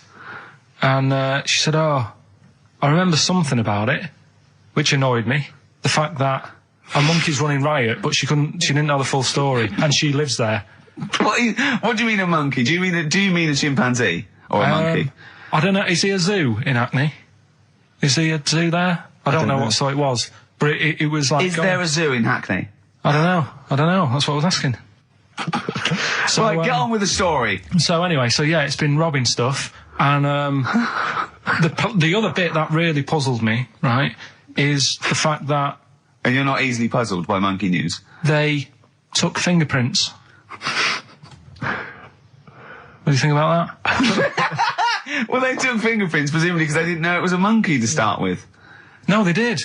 They saw it, nicking stuff, and they said, get fingerprints. So that means there's more than just one doing it. I'm gonna have a heart attack. He had to fax them to Interpol. Yeah. We know that is, yeah. It's Brian the monkey. Yeah. So sorry, I don't understand. He was stealing DVDs, specifically DVDs. DVDs, I think it said watches and stuff. What, breaking into homes? Yeah, in Hackney. Maybe. Are you sure it wasn't a kid with a mask on? No, seriously. How was he breaking into homes? Be good up the drain pipe. They're good, aren't they? They're good, aren't they? But how would they do that? So is that the news? Well, how much do you want? Is that monkey news? For this week? Well, I don't know that it's true. Again, I've got nothing. There was other stuff. There was another story that I found about a monkey, but I would like to know from someone in Hackney do you know what I mean? And I missed that one on Crime Watch, which would have been good. Right? But there was another story about one that kept getting on buses, not paying its fare. Not paying its fare? And just sat in a corner reading the paper. Reading the paper, Carl. You're an idiot. Well, that wasn't in London. You're an idiot. That was in America. It wouldn't read the paper. Why would it read the paper? Because its way of sort of going, oh, well, if I'm reading something, maybe the inspector... The inspector won't notice my hairy hands. Oh, Carl, you're such a fool! Well... Pilkington. Carl, we've just had a news flash that an infinite number of monkeys in Hackney are nicking an infinite number of typewriters. Yeah. We don't know what for. At this stage, we've got no more information. And they've taken back an infinite amount of graduate on video. This is rubbish. Yeah, ever. So I said, yeah, bring one in. Now, you've got one at home. Yeah, I got a But you couple. couldn't be bothered carrying that in today, so I had to go out of the pub that I was at, Yeah. nip into Borders, Yeah. buy a Guinness Book of Records, Yeah. out of my own money, $18.99. Yeah. Bring it back, and then you said, oh, I don't know if I want to do this feature. So it cost me 20 quid for that. I had to buy a video for Silence of the Lambs film clip. I'm actually out of pocket at the end of this. But do you want to work with me is the thing. If you want to work with... people would pay that sort of money to work with me, Carl. You're a lucky bloke. Think how many people think, oh, Carl, he gets to drink and sit. Yeah. Well, you making a cup of tea, nice surprise, didn't I? Little surprises. Steve, you know, last night, you know, when I left the pub in a bit of a mood, because Yeah. I was just fed up with not getting anything done. Yeah. Walking down the road, I was thinking, how can I get out of this? How can I stop having to work with them? And thinking, I wonder if I leave, I wonder if they'll be funny and they'll go, and then my boss will be giving me stick. And thinking, how much notice have I got to give out? And all this is going through my mind. I'm walking home and I got in, said to Suzanne, I'm sick of it. She's going, you need to do it when I get a new kitchen. And I was like, yeah, but how big does the kitchen need to be? I was saying, do we need a big kitchen? Can we get a small one? Have we got enough for a small kitchen? Do we need so many cupboards? Can we just have wood instead of steel? All this, trying to get out of doing this. Yeah. It's always just, I always feel like, you know, because I like to think that I'm not perhaps as bad as him. Yeah, You no. annoy me in different ways. Like what? How does he annoy you? Well, stuff that, you know, I come up with ideas, say Cheap as Chimps. Yeah. Rockbusters springs Yeah. to mind. Yeah. 15 I like Taiwan.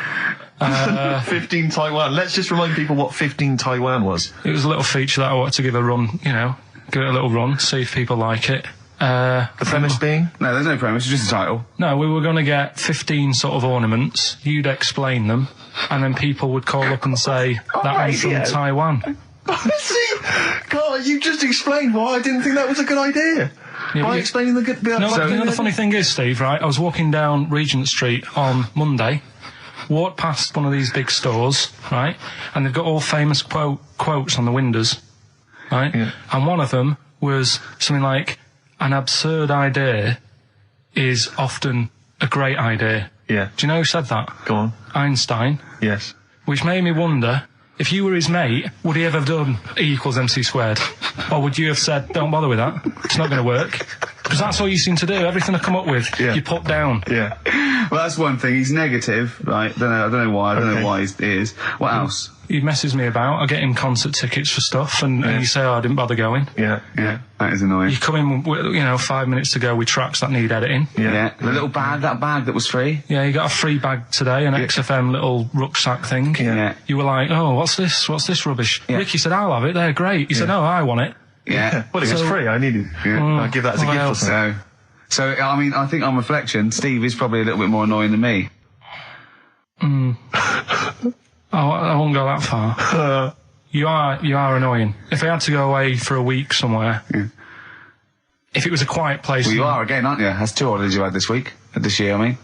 If it was a busy place, I'd probably go with you, because people, do you know what I mean, staring at me all the time and that if I'm walking around with Steve. No, I'm just... Can I draw up a list of reasons I don't like you, Carl? Just being honest. What? I'll tell you, because the list of reasons I don't like you is incredibly long and getting longer. Just saying. Do you want another slap? Kings of Leon, Molly's Chambers on XFM 104.9. Thanks to Lauren Laverne there for the last few hours. Coming up, we have got some great music, Steve. We've got Kings of Leon, as you heard. We've got Alba, we've got The Darks, we've got Coldplay, Coral, Rolling Stones, we've got some Springsteen, The Smiths. Do you know what I mean? Do you need any more? And with all that, we've still got Pete Skinner with his wacky weather report. And then I was washing up, and I picked up the plate, and I thought, oh, it's amazing, isn't it? The human body, the way you can just sort of you know, I want to pick that up, and you do. Yes. And the way your hands work, right? You've got 5 little digits, but it's just the right amount to do what to do what you've got to do, right? So I'm cleaning the plate. Sorry, Carl. Stop. It's just the right amount. Might be one of the most genius things I've ever heard said. I would love David Attenborough to phone you up and say, Carl, how do I word this about the evolution of the mammalian front limb? Just go, we'll just say it's the right amount. But it is. One extra would get in the way. Yeah. And one less would just make it that little bit more tricky when picking up a bit of a slippery dish. Sure, or buying gloves. Yeah. A slippery dish. So then I was thinking, imagine like going to the doctors and they're saying, yeah, everything's all right, your heart's good and everything, but... Your heart's good? What, your Larry's, or...? Yeah, your heart, you're in good form and what have you. It's good news. You know, I had Giano in earlier. He's not looking good. Yeah. I had fat smaller. But you're all right, but... Your hands need to come off. Right. Blimey. That's bad. Like, I'd get a second opinion initially. God! But I better good news, I've got a nice pair of feet I can sort you out with. Yeah. And he puts them on, and then I was thinking, right, first of all, washing up, what would that be like? I thought... Steve! That'd be tricky. Yeah. And then the second thing was, it'd probably ruin the sort of the shape of your jumper. Because you have to keep putting the feet through there. Yeah. And then I thought, I could still cycle in. Okay. To work. You could run in. Well, that's the thing. You'd be really fast. Well, that's what I was thinking. I thought I could still cycle because I could balance, and then I thought, but the only thing is I probably couldn't pull the brakes. Because of the little short things. Yeah. And then, like you, I thought, but then again, you're running in half the time.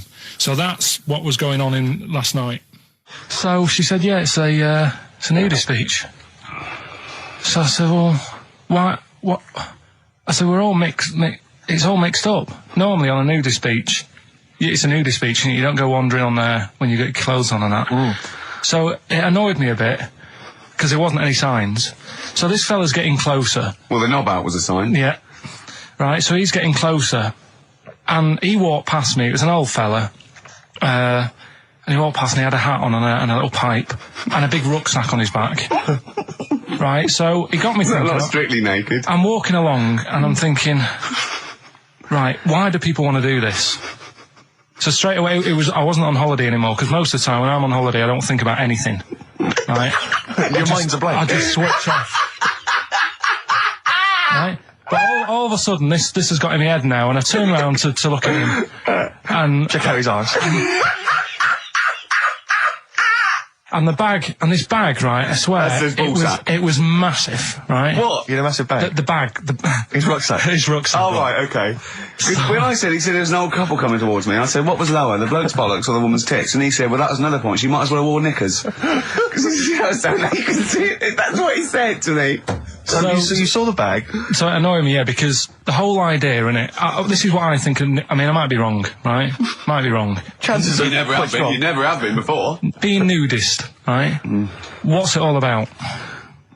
So I'll tell you, on that point, Carl, let's play a tune, let's come back and we'll discuss... What are we going to play? We'll discuss that very issue. We've got some ideas, we did chat about this last week, Carl, in your absence. Alright, well, we'll play the choral. Okay. It's a good one, this. Yeah. I'm sure if there's a doctor listening or a nurse, they will clarify that if they pump you with all sorts of stuff, it wants to come out. Right. So you're sat there having a serious chat. It's a quiet hospital. The woman next door with the blue hands suddenly starts seeping gas, right? Well, I start laughing.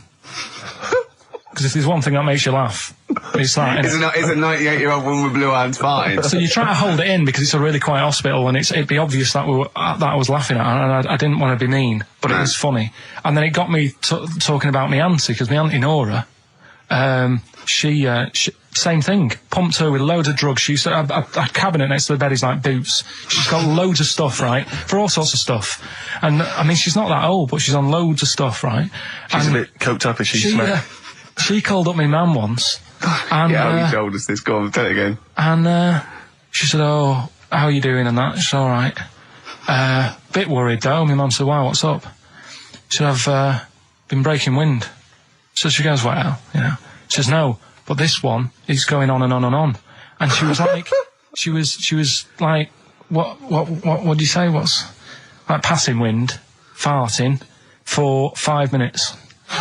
one thing, not like, you know, trumping and then nothing. Yeah. Continuous drone of a fart. I'm eating. Eh? I'm eating. So am I. Carl, you have to carry on. Right, yeah. We're all eating. Those crisps, food crisps. So last week, you were playing your feature, that song I shouldn't switch off because I'm enjoying the story. Yeah.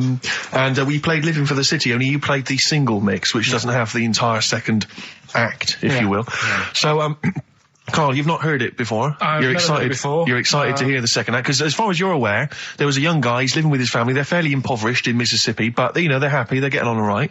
But you're not even aware that he's moving to the big city. No, it just fades out. Well, that's the city in question. I mean, I've liked this song for must be, 3 or 4 years, and I've always listened to the single version. I had no idea that I didn't know the full story.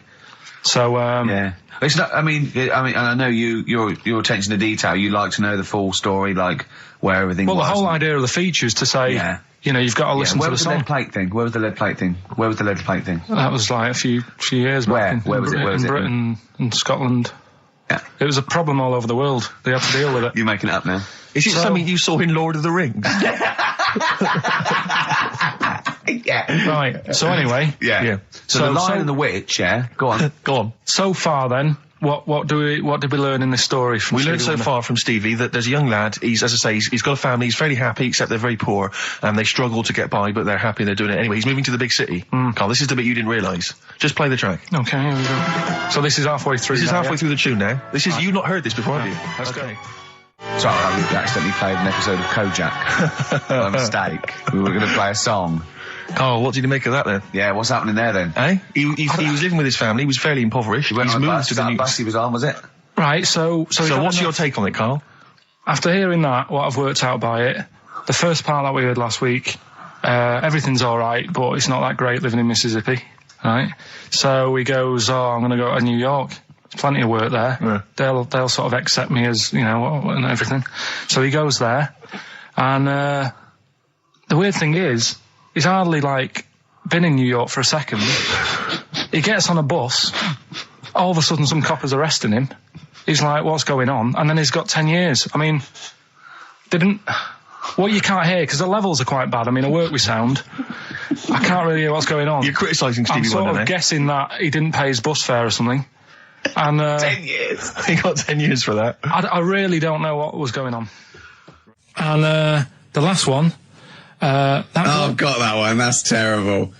That's terrible. Okay, quickly. Oh, God. And the last one is that bloke who does... Come on! It's making me laugh. Come on, Carl. Be professional. Right, the last one. Right. I can't do it. It's making me laugh. Oh, come on. Carl. Okay, Carl. One more. Can't we just... Don't get the ump, just because so far you've come up with nothing. What's the last one? Give us the teaser clue again. It was, I wouldn't have come here in hindsight. I wouldn't have come here in hindsight. Yeah. Right, give me some education. This will be the thing that teaches me something. I can feel it in my bones. Come on. There's a kid in Kenya. He was messing about with some beans. Magic. We guessed that as well. You did, yeah. He's fed up because we've guessed his puns, I think. He put one of them in his ear. Yeah. The mum or the dad said, what have you done that for, or whatever. Yeah. So I'll have to take you to the doctors now. So they took the kid to the doctors, and the doctor said, he said, I can get that out, I can sort that out for you. So he took it out, and the doctor said, right, that's £3.50. And the dad said, I've only got £2.70 on me. And the doctor said, right, well, and he put the bean back in his kid's ear.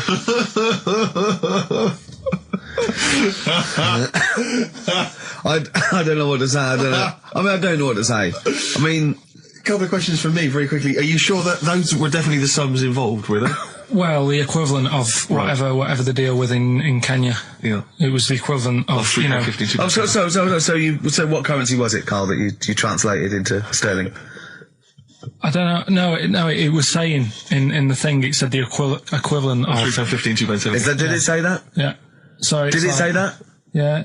Carl, look at me. Look at me. Did it say that? Yeah, he said that was the... Did it say that? Yeah. Yeah, it did. It definitely said that. Definitely. Yeah. So... Oasis, Live Forever on XFM 104.9.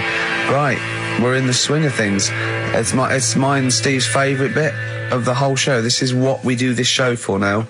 Educating Ricky. Yeah. Go for it, Carl. Who said that learning can't be fun? Yeah. Yeah. Okay, I'll go for the one... What's the one about the butcher, going down the butcher shop? You've got get your kit on, we're off down the butcher's. Yeah. You going for that one? Yeah. Well, do you know the saying, don't let the cat out of the bag? Yeah. Do you know what it means? Yeah, well, don't give away a secret. Right. Well, do you know how it came about? No. Well, ages ago. Before, like... Ages ago. 17th century? Yeah, before, like... Yeah, 17's good. Yeah. Before, like, you know, proper butchers and Dewhursts and supermarkets and that, you used to get these blokes who sold meat. Right. Butchers, they were called then, I think. Yeah, but the difference was they didn't stay in the same place, they moved about. Right, so they'd turn up on a street corner, right, and he'd have, like, loads of carrier bags of, like... Carrier bags? Yeah, with meat in and that, and people would Plastic be like, carrier bags. Yeah, well, with whatever. mobile butcher on them. Yeah. Right, so... And an email address. Yeah, go on. People went, right, yeah, I need some meat. Right, so they'd go up to this bloke and say, what have you got? And he'd say, well, I've got a you know, you can have a bag full of pig, or you can have whatever, a bag full of chicken, whatever. Yeah. And they'd go, yeah, how much? They go, oh, you know, call it a fiver, whatever. Yeah. And they'd buy them, and to make more money, they didn't always fill the bag with what they said was in it. Oh, and yeah, I thought that might be the case. Right? Yeah. So what they used to do... Did they ever put cats in there? Yeah. But I don't see what... Okay, so sometimes they would put a cat in the bag and pretend it was chicken or whatever else. Yeah, so... But why was a cat any cheaper than a chicken? Because cats are wandering around the streets, aren't they? Chickens aren't. So they'd get a chicken, they put a chicken on the top so that when they look in it, they'd go, yeah, that's all right. Got a bag full of chicken. They'd get home to make the dinner, and they'd be like, what are we having tonight? And they'd go, well, you'll never guess.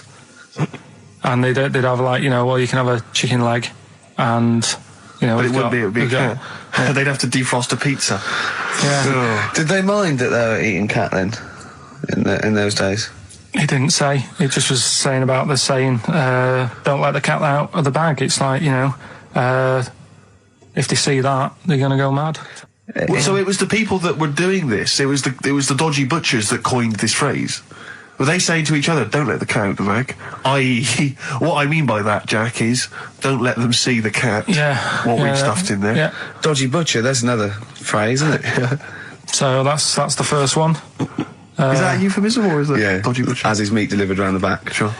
So that's that one. So let's get your kit on. What does that mean? It's a euphemism for homosexuality. Okay. And meat, presumably, in that means different things. It doesn't. It's a word that is also a male bird. Would it mean chicken or cat necessarily in that context? Or well, I suppose it could. Yeah. Carl's look at him. Carl looks at you like a cat. Yeah. Whenever we leave him behind, if we don't talk like straight at him and let him see our lips moving, and it's, you know, monosyllabic and very easy to understand. Look, he's lost in that conversation there. He just drifted off, didn't you, Carl? No, I just was also thinking on animals and that, something else I was going to use. Go on. Alright, that's Aqualung. Good time's gonna come, innit? Right, Carl, come on in, educating Ricky. So, don't let the cat out of the bag, that's where that comes from. Comes from a cry. Well, we've had calls confirming that there was indeed a fetus or a stillborn child. A pickled baby. A pickled baby. No wonder it died. Born without a brain. But everyone has, you know, pointed out that it wasn't a little fella. It certainly wasn't a little fella. No. But because it had been in the jar for a long time, I think it had aged a bit. What are you basing that on? You do carry on growing, yeah. Well, your ears and your nose. Your ears and your nose. And your eyes don't grow, so you could probably, I'll dig it out for you. Yeah. Imagine if like, there was an experiment where they were raising a child just based on the information that we said on the radio. What kind of a person It was like would they be? download. Yeah. And What kind of information would they and have? it took everything literally. Exactly. And I think there's no irony or it was just.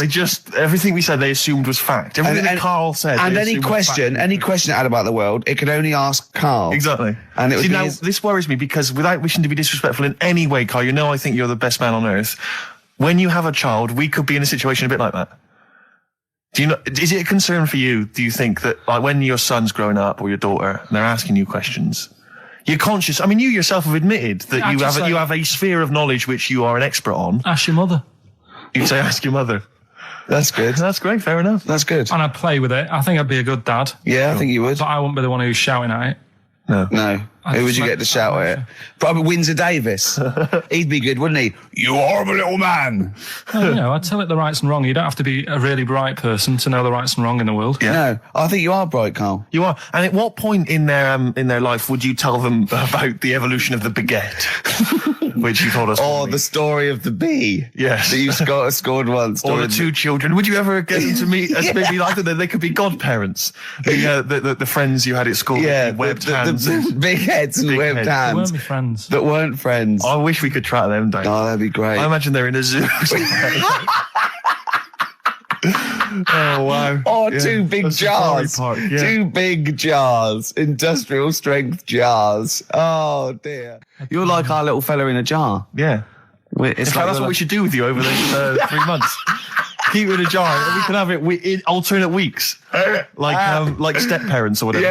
Yeah. That'd be great, wouldn't it? Brilliant. Just you can. Oh, me and Steve will fight for custody. Yeah, it'll be a big jar though. You can put stuff in there. You can have it. Won't be like full of water or vinegar or whatever they do. Or You won't become formaldehyde. Pickled Karl. No.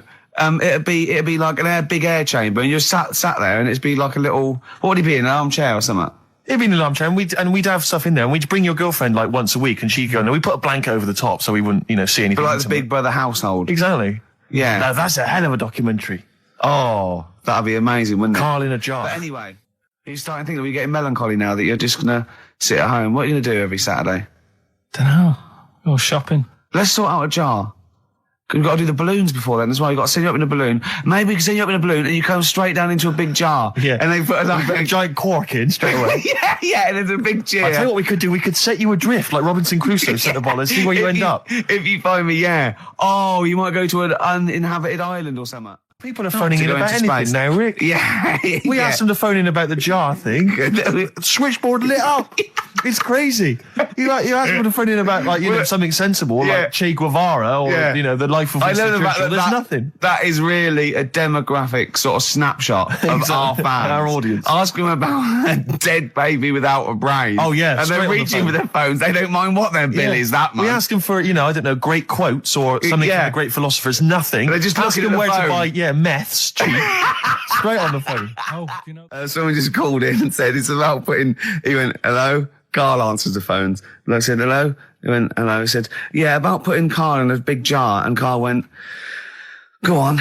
And the bloke went, well, then you could call him Karl Pilkington. And he went, thanks. I love the bothering. I like Karl Pilkington. That's lovely. That's so sweet.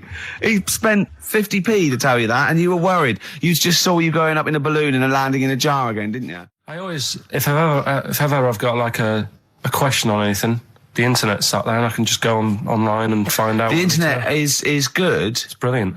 but it's not all verified. What do you mean? It's not all verified. It's not all necessarily factually accurate. Anyone can put things onto the internet. It's it's freaks and things that put on Well, here's things one, right? like Here's one that I read in the week, right? Go on. About this woman. yeah. She was a bit of a punk. And to get her hair done like she wanted it. Super glue. Right, no. She got lard. Apparently it's a popular thing, you might know. Put lard on your head. Yeah. And you put it in the oven.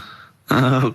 Now, apparently the heat that you get from the oven is different from the sort of heat you get from an hairdryer, right? And she had to do that to get the style that she wanted. But anyway, she comes into money or whatever, treats herself to a microwave, right? It's not true. Opens the door, jams the things, like the little catch, so the microwave works. She jams it with a screwdriver or a knife or something. Yeah. Puts the microwave on, sticks her head in, boils her brain. Don't be ridiculous. Right? Well, why is that ridiculous? Boils her brain. She boiled her brain. She boiled her brain. And this is what's good about the internet. I went straight from that, and there was a subject about brains. And do you know that Russell Crowe, when he dies, is given his brain to charity or something, some sort of some people who can do stuff with it. She gave hers to Pot Noodle.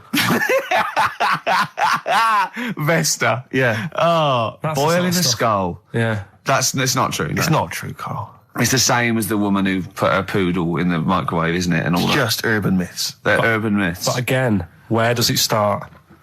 Someone made it up Yeah. for a laugh. They're just too convenient urban myths. Everyone's you can tell an urban myth's not true because it's always this happened to a mate of mine, and when you say what happened then, they go, don't know, that was it. Was it? Was that it? Was it? Someone boiled a brain and that was it. There was no more story. Well, Were there any dates, Have you ever- locations, times? I think it was in Belgium. There's that one that a bloke, right, was going to get a phone call at 4 o'clock to find out if his business was, okay, right? And if he didn't get the phone call, he knew he was broke, destitute. So dead on 4 o'clock, the phone didn't ring. So he went up to the roof, his office, and he jumped off to commit suicide. And as he was passing his window, the phone was ringing. Oh, no. Carl, it didn't happen. Didn't happen. Think it through. Think it through. Who told that story? Who told that story? As he hit the pavement at 120 miles an hour. He's the only person who could have known that series of incidents. Also, why didn't And he he's wait? dead. As his life's at stake, why didn't he wait till 5 past? I'm going to give it 5 minutes just in Just case. in case the lines are busy. Yeah. And what sort of bloke goes, I'll call you at 4, okay, if your business, well, call me anyway. No. If I don't call exactly 4, then, no, you commit suicide. Commit suicide. I would, because if I don't call at 4, that's the end of it. Well, call me anyway. No, that's not the way I work. Why can't you just call me and tell me the other way? Well, I'm telling you how I do it. If you're bust, I don't call. Can't you just call to verify in case something goes wrong? What if it's engaged? It won't be engaged. Just commit suicide at 4, please. It didn't happen, Carl. The other one, right? A bloke, right? He's on a train station, and I'll tell you how I heard it. He's waiting for a cruise station, whatever, and he shits himself. As you do.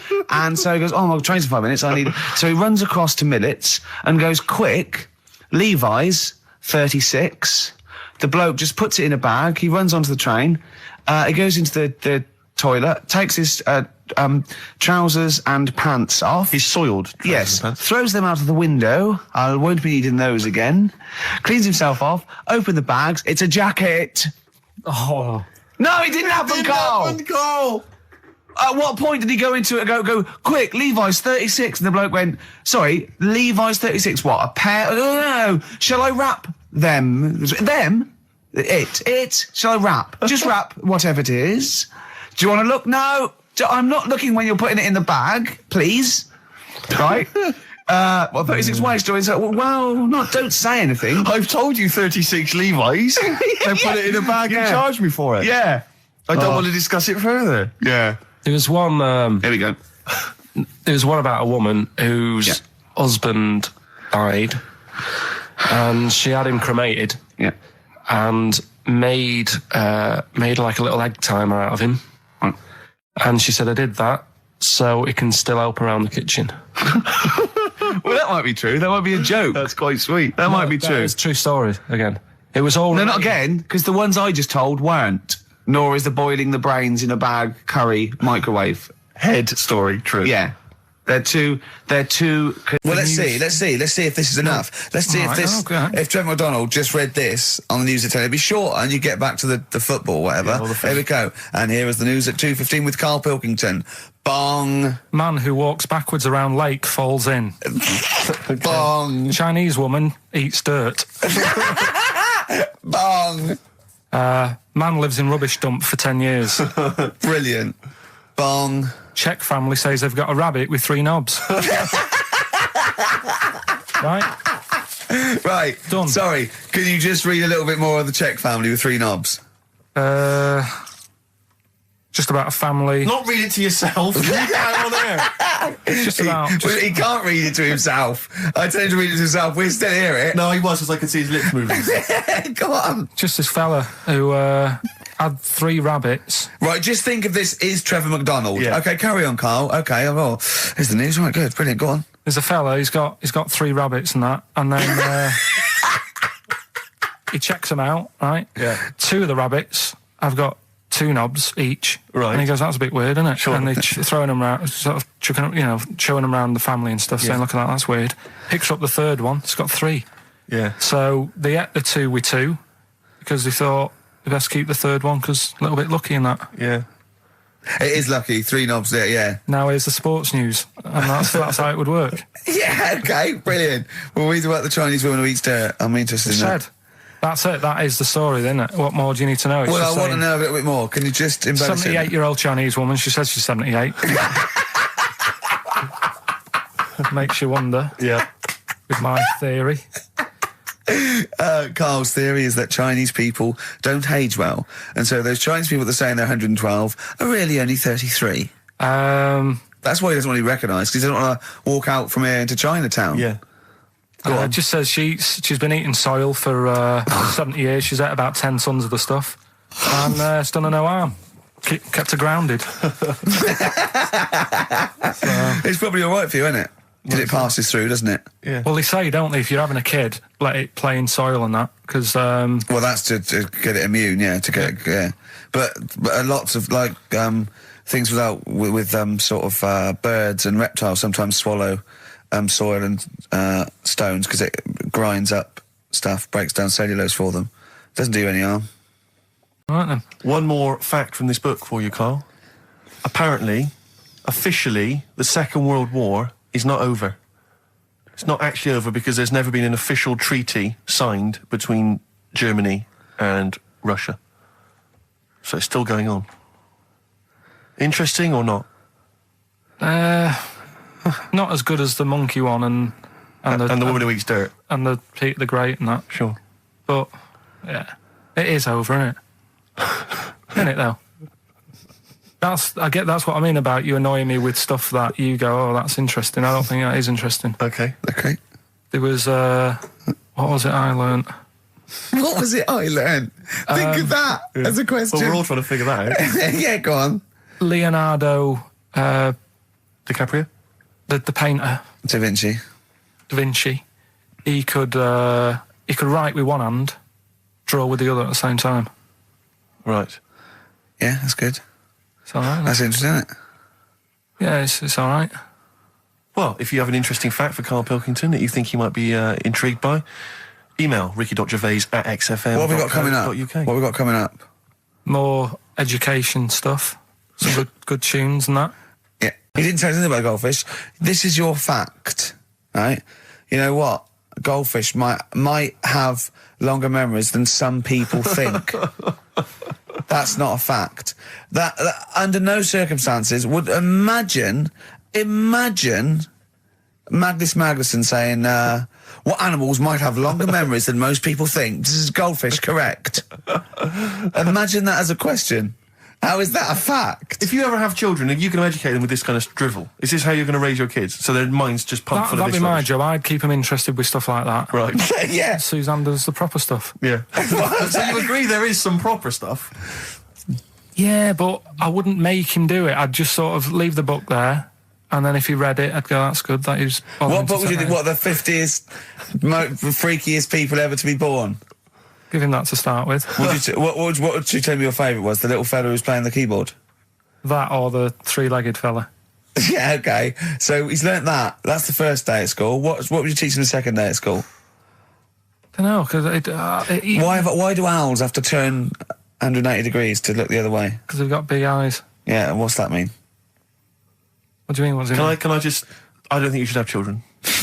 Well, Suzanne's always saying, she'd like to hear tiny feet running around the flat. Stuff.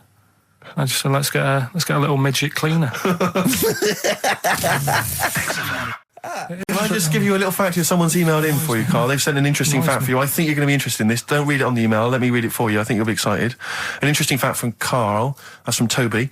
He says, Attila the Hun punished some fella who annoyed him by cutting off his arms and legs. You'll love this. And stitching his arms back where his legs should be. And vice versa. Look at his face. Look at the little smile that's just cracked on his lips. That is the kind of fact you've been waiting for all day, isn't it? So go on, again, so... Attila the Hun, right? Some guy he didn't like. He cut off his arms and his legs, and he stitched his legs on where his arms should be, and his arms where his legs should be. Look at him looking at his body, trying to picture it. Yeah. I'll let it sink in for a little while, then I'll ruin it for him. Carl, what are you thinking? I'm just picturing it. Right, he would have died. It would have been tokenistic. There's no way that person could have lived through it. So it was just for Attila the Hun's fun. He probably put him on a stick outside his gate or something. There's no way in those days that he could have gone through complete limb amputation and... So would he have wore a jumper for pants? Quite handsome people, but yet they're always quite obnoxious. We are. No, I mean, they're normally quite obnoxious, Rick. Again, you know, you're a good example of that. And yet, I think it must be the small man complex. That's what makes them so obnoxious and so kind of desperate for attention. Didn't realise it before. Steady on. Because, of course, I tower above everyone. You do, don't you? I'm, for people who don't know, who are listening, I'm 6'7" tall. That's high. Yeah. And for people who've never seen him, he doesn't hold it well. It's not like he's a sort of handsome athlete, is it, Carl? He's a bit of a... What do you call him? Carl, don't answer. No. Don't get drawn into that. You know the game he's playing. No. Do you know yesterday when you were in the office? Yeah. You did a little move, and it reminded me of Blakey. I hate you, Gervais. I hate you, Pilkington. That's his stance. Yeah, but even he held it a little bit better, didn't he? Because he was a man, you know, he had a big coat and everything, and a peak cap. But, yeah. I can't believe you. Like, I've not suffered enough from being freakishly tall. Now, two of my best buddies, live on radio, are just... It's not just the height, though, is it? It's the posture and the face and everything. But it's got your places, hasn't it? No? What do you mean it's got me places? I think people give you a bit more of a chance in your career and stuff, 'cause it's like... What, yeah, stacking shelves? Because I can reach so high level. Muse, Plug-in Baby on XFM 104.9.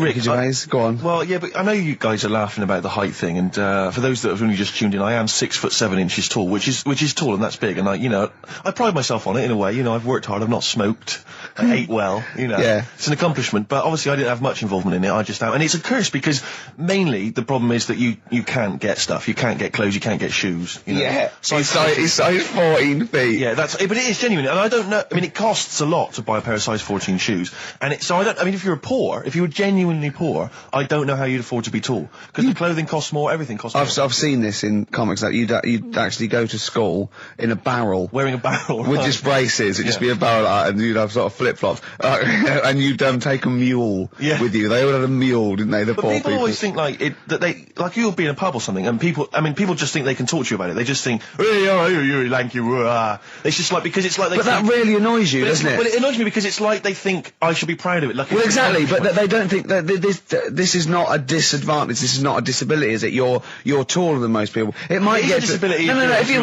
were 8'3", it'd be slightly disabilitating. You would, but disabilitating. What? Disabilitating? Yeah. No, you're a medical man, aren't you?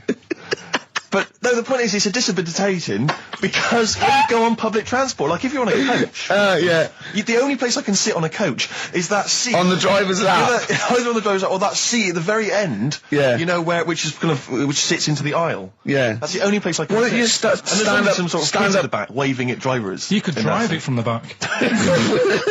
Here he comes. Watch it. Were you a tall baby?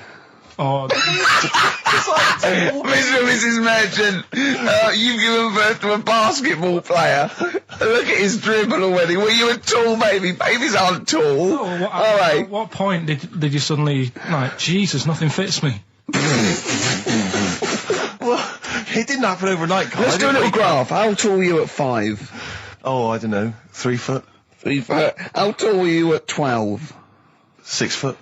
6 foot? Are you really? I don't know, do I? How do I remember? I don't remember this. Well, when did teachers start calling you freak boy and Really, lanky? they didn't. It wasn't Didn't they? so much. It was no. You went to a funny school. I went bowling with him once. So I'd never been bowling before, and he'd been once before. And he went, "Let's go to this bowl." We went to a bowling alley, right? And you have to wear these special shoes. Now they're sort of like pointed things anyway, and they're multicoloured, sort of red and green. They look pretty weird. And the woman said to me, "Oh, what size?" I said, "Oh, 8. She went, "Yeah." "So what size are you?" He went, 14. She went, 14. He went, "You probably haven't got them." She goes, "Yeah, I think we have got one pair." And she put them on the table, and it was like Krusty the Clown. And I just started laughing. They looked so long, and he had to run round this bowling alley in these freaky clown shoes. But they don't look freaky clown like when I'm wearing them, because the rest of me is in proportion to it. It looked like a little wall bracket. One of the worst things that happened to me was when I was like, I don't know, when I was about 16 or something, we went to, it's a fire there's alarm a fire alarm going off. There's a fire alarm going off. And the fire light's going off. Yeah. Should we not just maybe we play a evacuate? record and go and check that out? Wrap it up if you want. No, not wrap it up. Play a record. I'm gonna go. No, the See you fire, later. it's gone off, Rick. It's gone off. Oh, well, they might have burnt down. Yeah, I think we'd know about it. The flames licking around our ankles would be a clue. God. I'm gonna go and investigate. You shouldn't ignore a fire alarm, did you? Blimey. We're entertaining the nation. Oh, look at him. He's scared of fire. What do you mean?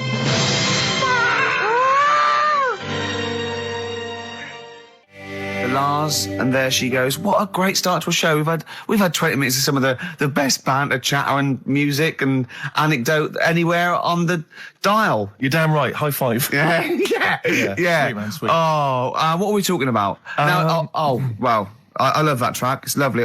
They've got a bit of the Liverpool gene pool, haven't they? That sort of doddy. You know what I mean? I like the Scouse sort of look. You know, the Cilla Black and the Stan Boardman. Yeah, it's particularly unique to Liverpool. It's sort of happy in teeth and ears. And, It's do you know what I happy mean? in teeth and ears. Yeah. Oh, brilliant description. Yeah. Happy in teeth and ears. Yeah, that's just 3 of my friends. Yeah. Now, we've got a great track lined up, haven't we, Carl, that I've brought in? So I'm going to go off. Now, I'm not ashamed. As you know, me and Steve aren't worried about being part of a trend or you know, being trendy or jumping on the back. Steve particularly doesn't worry about, like, looking good or, Well, you know. No, I'm saying, as a compliment, he doesn't worry about walking along like that or, you know. Well, I'm looking good. No. But I'm saying you don't mind the insults freak boy or goggle eye or... swore off a duck's back, mate. Do you know what I mean? Or a new phrase that's been coined because of Steve's face, walk off a frog's back. Who's saying that? Just a lot of you, a lot of friends and that. But I mean... my friends? Yeah, a lot of the people. Can you name names or? I can't really. You made promises, you can't. I can't really really. mess anyone up. I think it's the Kagul. Looks good. It does look It's good. waterproof, Rick, and it's also stylish. I wear nothing underneath, so it's tight to the skin. It gets sticky in damn weather. Is that why you sort of It's rustle? sexy. But what's all the? Is there abuse? What's this? No, they just say. Because I'm a pretty trendy guy, but I, as you say, I cut my own trend. You know, I make my own style. Oh, dear. So just go back to insults briefly. Go on, You know, Goofy. saying.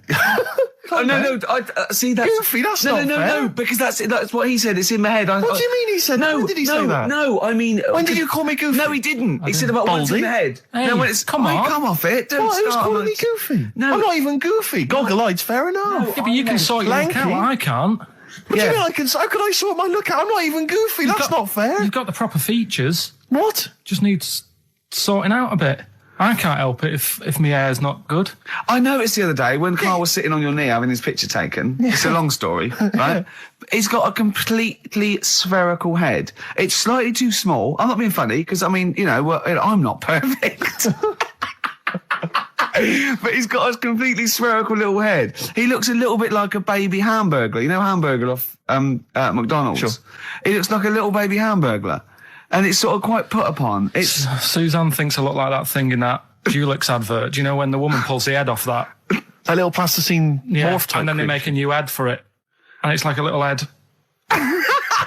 really. And that's your girlfriend saying it. I know.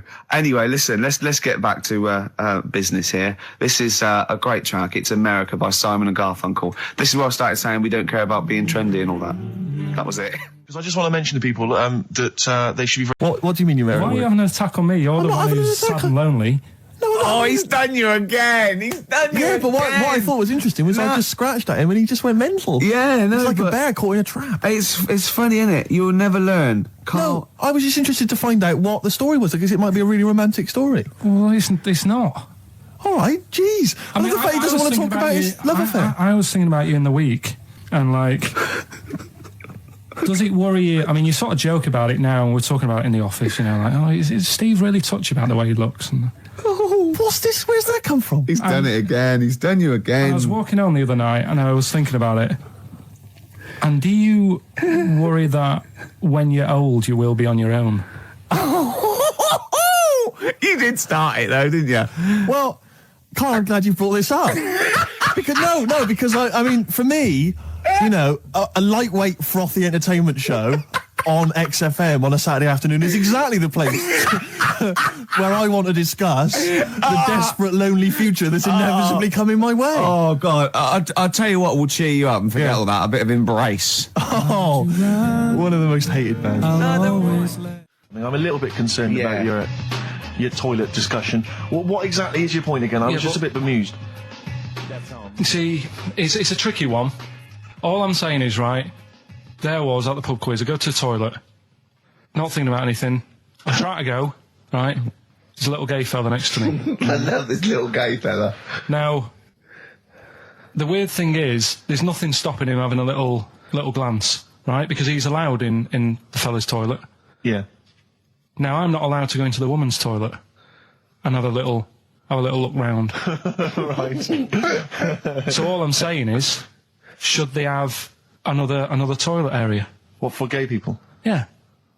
And so this would be gay men and lesbians? Well, Is that going to complicate things?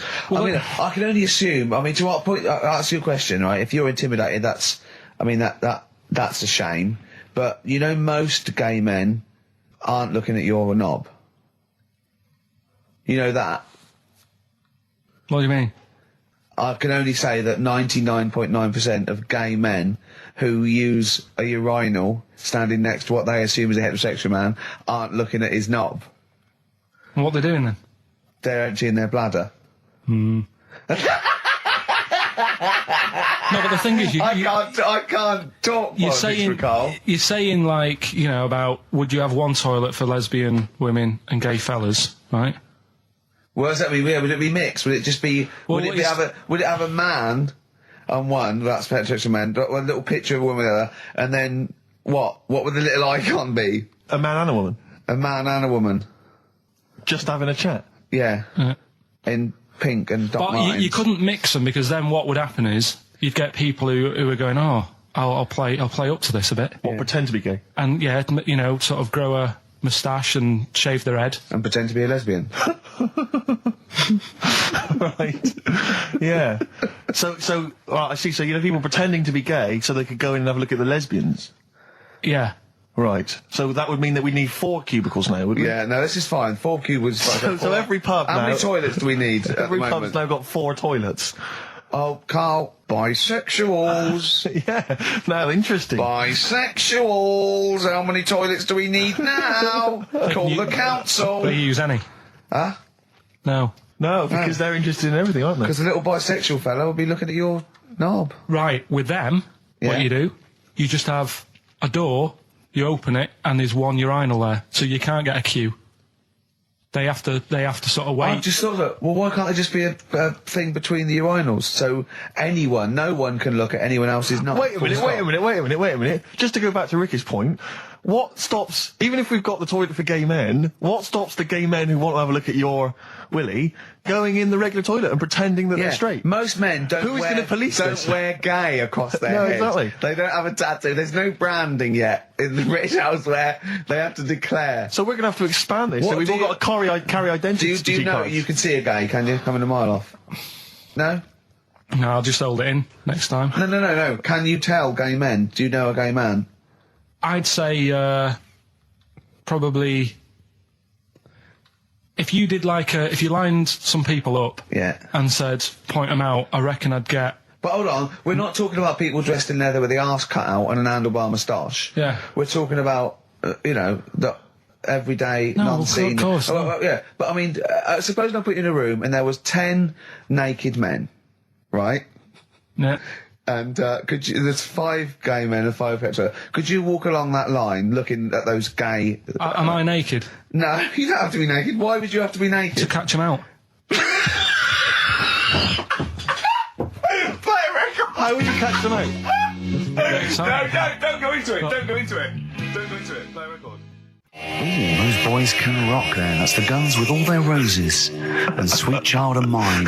I was looking back over some of the shows, right, before I go to Carl, and I've just done a little excerpt of, a trailer of what we do, what we're about, and I don't know how the panel could overlook this. Play a bit, Carl, please. Shaking her muff, minge and tits around does not make her a hoe, then what does? These kids at school with big heads. Carl, what are you talking about? Shut... Oh, my name is Holy Fuck. Right, there's this monkey that was on a train station. Right. What if you mean cock to mean penis? It was my Down syndrome son. Oh, chimpanzee, that monkey news. So we've still got monkey news coming up. You're an idiot!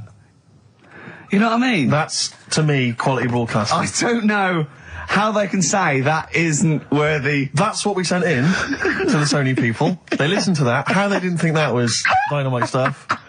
It doesn't make sense. Actually, I've been thinking about this since Thursday because I've been a little bit down in the dumps. Yeah. What I think it is that with the TV show, the TV stuff we've done, Rick, we put a lot of work into that. Yeah. We get the script, we got the script, we spend a lot of time on it. What this show is about, it's very much about spontaneity, it's about our personalities, and I don't think we're ever going to win an award for our personalities. I think that's where we're going. Do you know wrong. what I think? I think that when we're together, we're the auteurs of The Office, and, and we're strong on it, and we're just two, we write it, we direct it, we cast it, we even worry about the font and stuff on the, we do everything. There's a weak link in our midst, I think. On the radio show? Yeah. Right, well, I'm just trying to think what the common factor is, because on the award-winning TV show, it's Bliss You and I. Yeah, I don't know. Well, I'll tell you what, can we play a record and let me think about this, because there must be something. There's got to be a factor. That isn't in The Office that's in this, that means that The Office is award-winning, and this is a pile of shite. Brown Sugar by the Rolling Stones on XFM 104.9. I'm Ricky Gervais with Steve Merchant, and with us, Karl Pilkington, the third member of this team. Me and you do The Office, Award-winning. Yeah, and us three do this show. No awards. Nothing. Karl, what are your thoughts? What do you think's wrong with the show? Why do you think the panel listened to our show and said that is awful, it's not actually a radio show? Well, can I just point out, many people may not realise that last year we won a bronze, so we've actually gone down. We've actually slid off the list entirely. I know, but I mean but Karl wasn't really as involved last year. Well, I remember last year it was very much you and I. Yeah. I mean, we just started out on it. Yeah, so I mean, so you can't really compare. Hold on, though. Well, interesting. What do you think, Karl? What do you think the reason thoughts, is? Karl? Any thoughts? I see what you're getting at, right? But you're not stupid. But when I put the compilation together, I made sure that it was mainly you two. So don't be doing that. Don't be playing that game. So you put the compilation together? Yeah. Right, again. Ah, right, interesting, because we weren't involved with that. We usually do The Office, edit The Office and everything. We have the final cut on The Office. So you... Oh, I see, so you... Oh, right, no, so you're the producer. You had your fingers all over it. Interesting. Oh, that's interesting. So, so the tape was the smoking gun, and whose fingerprints were on it? Karl Pilkington's. Yeah. That's interesting, we didn't get a sausage. But, do you know what, seriously though, well, I don't mean seriously, it is his fault. I know, but I mean, it's our fault as well, because we should have known better, right? But... Than to employ him, yeah. But, I actually think it's a slap in the face. I want to know who the panel was. A lot of Sony are thinking, just handing it out to the same old people. Do you know what I mean? Every clip they played was a funny phone call. Do you know what I mean? And so Did we send any of our funny phone calls in? So if anyone cares, I think we should knock this on the head as a protest against Sony. And that's how I've never complained before about Ludo, but I mean this one. Don't know what they're thinking. I want someone on the panel. It was entertainment. I want someone on the panel to phone up and say why they think this show is rubbish. Well, I'll apologise. Well, I'll not apologise if they stand by. If they tell me why, because listening to that clip there, I can't see anything wrong with that as sort of daytime radio. It's interesting. I mean, I don't think our number one fan, Dickie Anderson, Richard Anders, was on the on the panel, although he here has emailed in. He's got a couple of thoughts as to maybe why we... What is Dickers doing, man? Dickers says, commiserations on not winning a Sony. I can't believe you didn't win, naturally. I mean, apart from your show's obvious lack of quality and effort, having a monkey for a producer, offering the biggest load of tat as competition prizes, saying hairy Chinese kid 48 times every show, Rockbusters, not bothering to turn up for weeks on end, only having 3 listeners, introducing the comedy characters Camp David, Harry Fook, which I think he spelt wrong there, Stephen Merchant. I'm not a character. Apart from insulting every race, religion and sexual orientation, bickering like schoolgirls... We haven't done everyone yet. We have not insulted everyone yet. There's loads to go. Despite the fact you generally bring misery into the lives of anyone who listens, I thought you were surefire winners. Better luck next year. Well... I mean, a couple of constructive, criticisms there, but generally, I still can't nail it. Was he on the panel? Well, I don't think so. Well, he's a fan, so... Yeah. Well, no, he's clearly a fan. I mean, he obviously loves the show. He has hit the nail on the head. Oh. Which... Yeah. But, what should we do? Should we give up or should we try harder? That's always my dilemma in life. Sure, yeah. I mean, I've always gone for the first one. Give up? Yeah, why bother? Yeah. If they can't see, just give us the award. Yeah. And then worry about it later, and we won't let them down. Yeah. Now they've got blood on their hands. We're gonna. Yeah. What should we do? To give a couple of months notice? I think so. Okay. Well, there you go. I mean, seriously. I mean, I think. I'm being serious. I'm not being wacky now. We haven't told Andrew, but I think we've won our course with this show. Yeah. So let's. Okay, we'll give it a month, and it's because the Sonys didn't give us anything. Play record. Yeah. There you go. You got to do a bit longer than that. No, we haven't. Got to give a month's notice. No, you got to work till about September if you're gonna. No, we haven't. No, we give a month's notice. We'd, whatever they give the money back, something. Well, you give your money back. Yeah, I know. What are you going to spend your 80 quid on? True. By the way, Red Hot Chili Peppers on XFM 104.9. So, a few more shows. And I hope Sony are happy. They should encourage. We've only been radio, a couple of years. Exactly. You encourage young talent like you. Yeah. Instead of giving it to Radio 1 and Radio 2 and...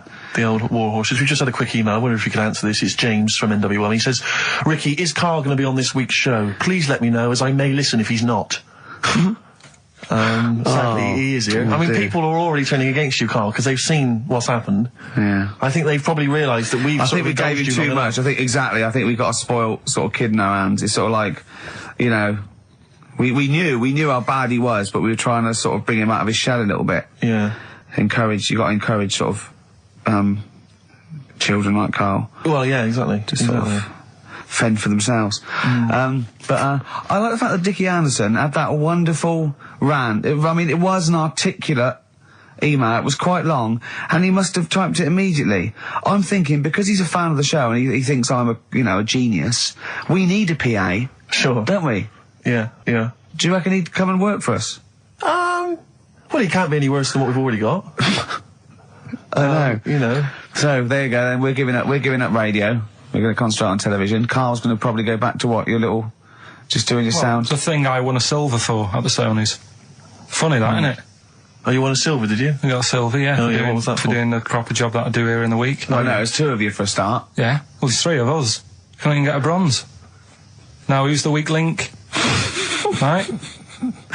Well, bit weird, isn't it? Let's not argue. We haven't got many shows to do. To be fair though, this show is I think it's more to do with the fact that you talk on this show that has brought us down. Right, I haven't said anything hardly today.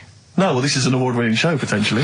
We'll add this one in for next year. If you could just keep stum, we might have a chance. All right. Well, coming up, right? Let's put it behind us. Okay. Let's draw a line under it. You're on holiday soon, aren't you? Yeah. You got to go off early. Well, about how many holidays have you had? Because I only ever have time off when I'm working, like doing another job, like, filming or something. But you seem to have a lot of holidays, just like, and you were sick as well. You was just like, because you had wet trousers, which is a little bit... Do you not care about the job? I mean, I've got to ask, because, if I was in charge, I'd worry about your motivation or... Because yesterday we were trying to work out what you enjoyed doing, and we got to, Manchester United and moaning. And that is the 2 we came up with. I don't know where you get the moaning thing from. You're always whinging. About what? Everything. When? When did I last have a moan? Just before we came on air. Right, and why was that? I don't know, I can't remember. Because we were in good mood. We were in a good mood, me and Rick. I'll tell you why. Go on. Because you brought a song in at 10 to 1. Yeah. with a load of effing and jeffing in it, and saying, "Can you edit this?" Yeah. But that's your job. You could have brought it in yesterday. No, I couldn't. Why not? I hadn't thought of it.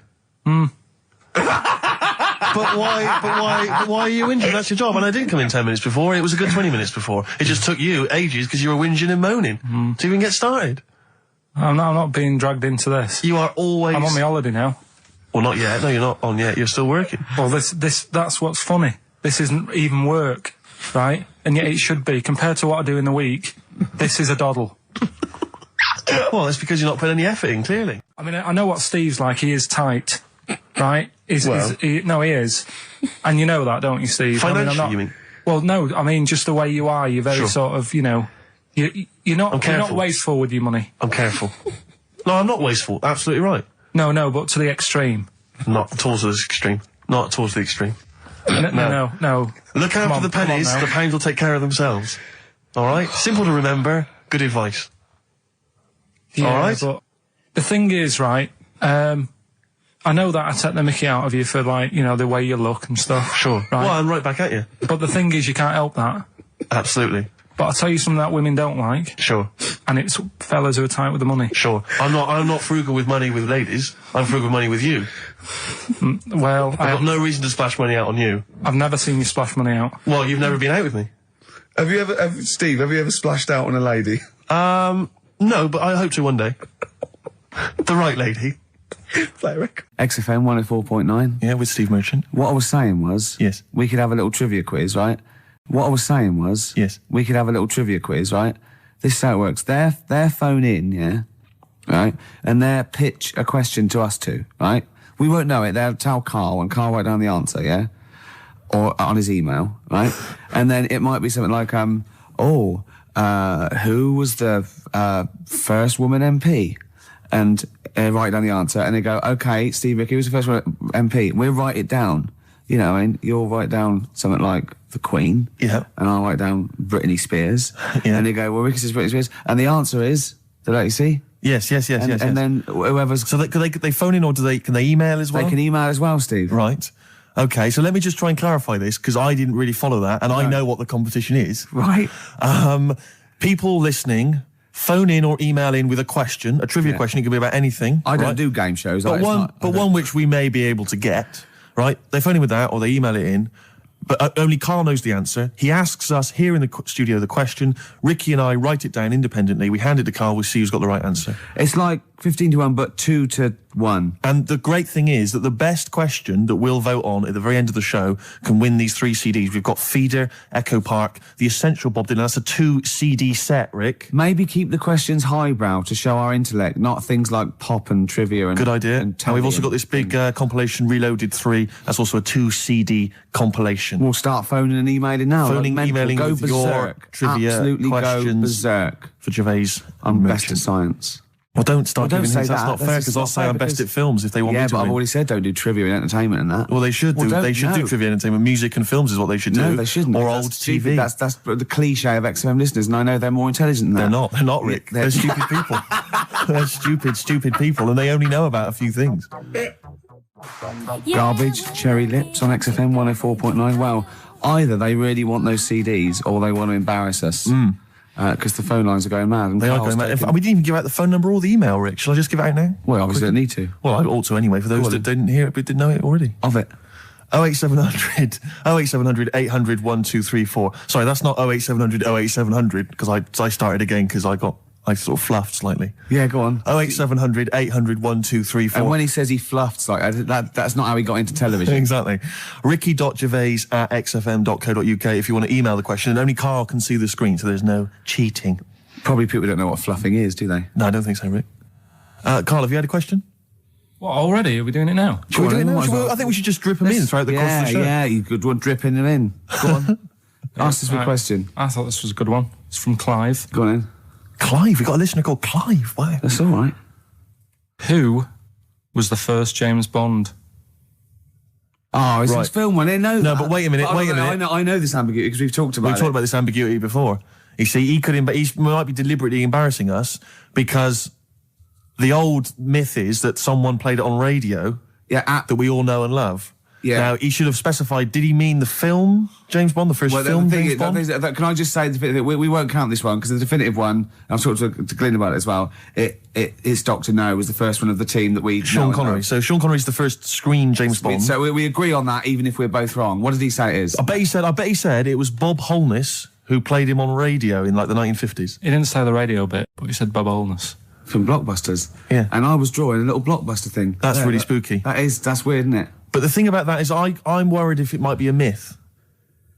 It may be a myth. I don't think it is. It's that we can't... 1 point to me, then. No. Yes. No. Well, you did you know it? Did you know it? We talked about it. No rubbish. Yeah, but if we talked about it, did I say it to you? No, we agreed that it was Sean Connery because it just like we didn't count Casino Royale because you said it wasn't by the same team. Yeah, but that wouldn't have been the first James Bond anyway because that came later in the series. No, Rick. No. Don't play the music. There's no way. That's clearly a point. You didn't know it was Bob Holness. He meant it was Bob Holness. I knew the answer, wasn't it? Well, fun-loving criminals, Scooby snacks. Anyway, it doesn't matter because we both agreed once in a pub that the right answer is Sean Connery. Yeah, but wait a minute, Rick, the point's not that. The man phoned in with a question and the answer the man was after was Bob Holness. Oh, okay. And that's the answer I'll tell you what, the answer I was after was me. But that's nonsense, Rick. He's the question master, the man who phoned in. That's ludicrous. You to face the facts. You can't say what number am I thinking of? It's got to be the real answer. No, but I knew the answer he was after. So brilliant. Yes, because that's, even if he's got it wrong, it's such common parlance now that Bob Holness was the first James Bond that I knew the answer. Face the facts. Right, give us another question, Carl. Jeez. Give us another question. God, he's a bad loser, isn't he? I had a good one here, but... You've forgotten it? Or I sort of scribbled it down. This is brilliant, isn't it? Hang on a minute. We can edit this out, can't we? It's not live, is this? It's only a piler. It's gonna... This is going to look great when it comes out. Go on. Which food... Yeah. Carl, you know making up the question. No, it's just that I sort of took down the important bits. But this is amazing. This is amazing radio. Go on. Which food kind of doesn't make you fat? Jesus. What kind of a question is that? Oh, this is ridiculous. No, it is proper. I love imagine this on the Weakest Link. What kind of food doesn't sort of make you... I mean, it doesn't make you fat. Okay, do you want basically me to... no sort of calories in it. Celery. Water. Well, I mean, what do you mean? Do you mean a vegetable? No, do you mean you're right. Apparently, it uses up more calories to bite it than... Yeah, but wait a minute, Rick. One all. No, it's not 1 all because you're supposed to write it down. You didn't know. But you didn't... what do you mean I didn't know? You're supposed to write it down. That's the whole point. We're writing things down. You said water. You said water! But that's because I thought we weren't taking the question seriously because he didn't know what he's talking about. 1 all. We got to set the rules. This is bit too much like Portishead for my liking. Was it? Yeah. I quite enjoyed it. Beat a band. Well, that's because Portishead are from your neck of the woods, isn't it? Was it?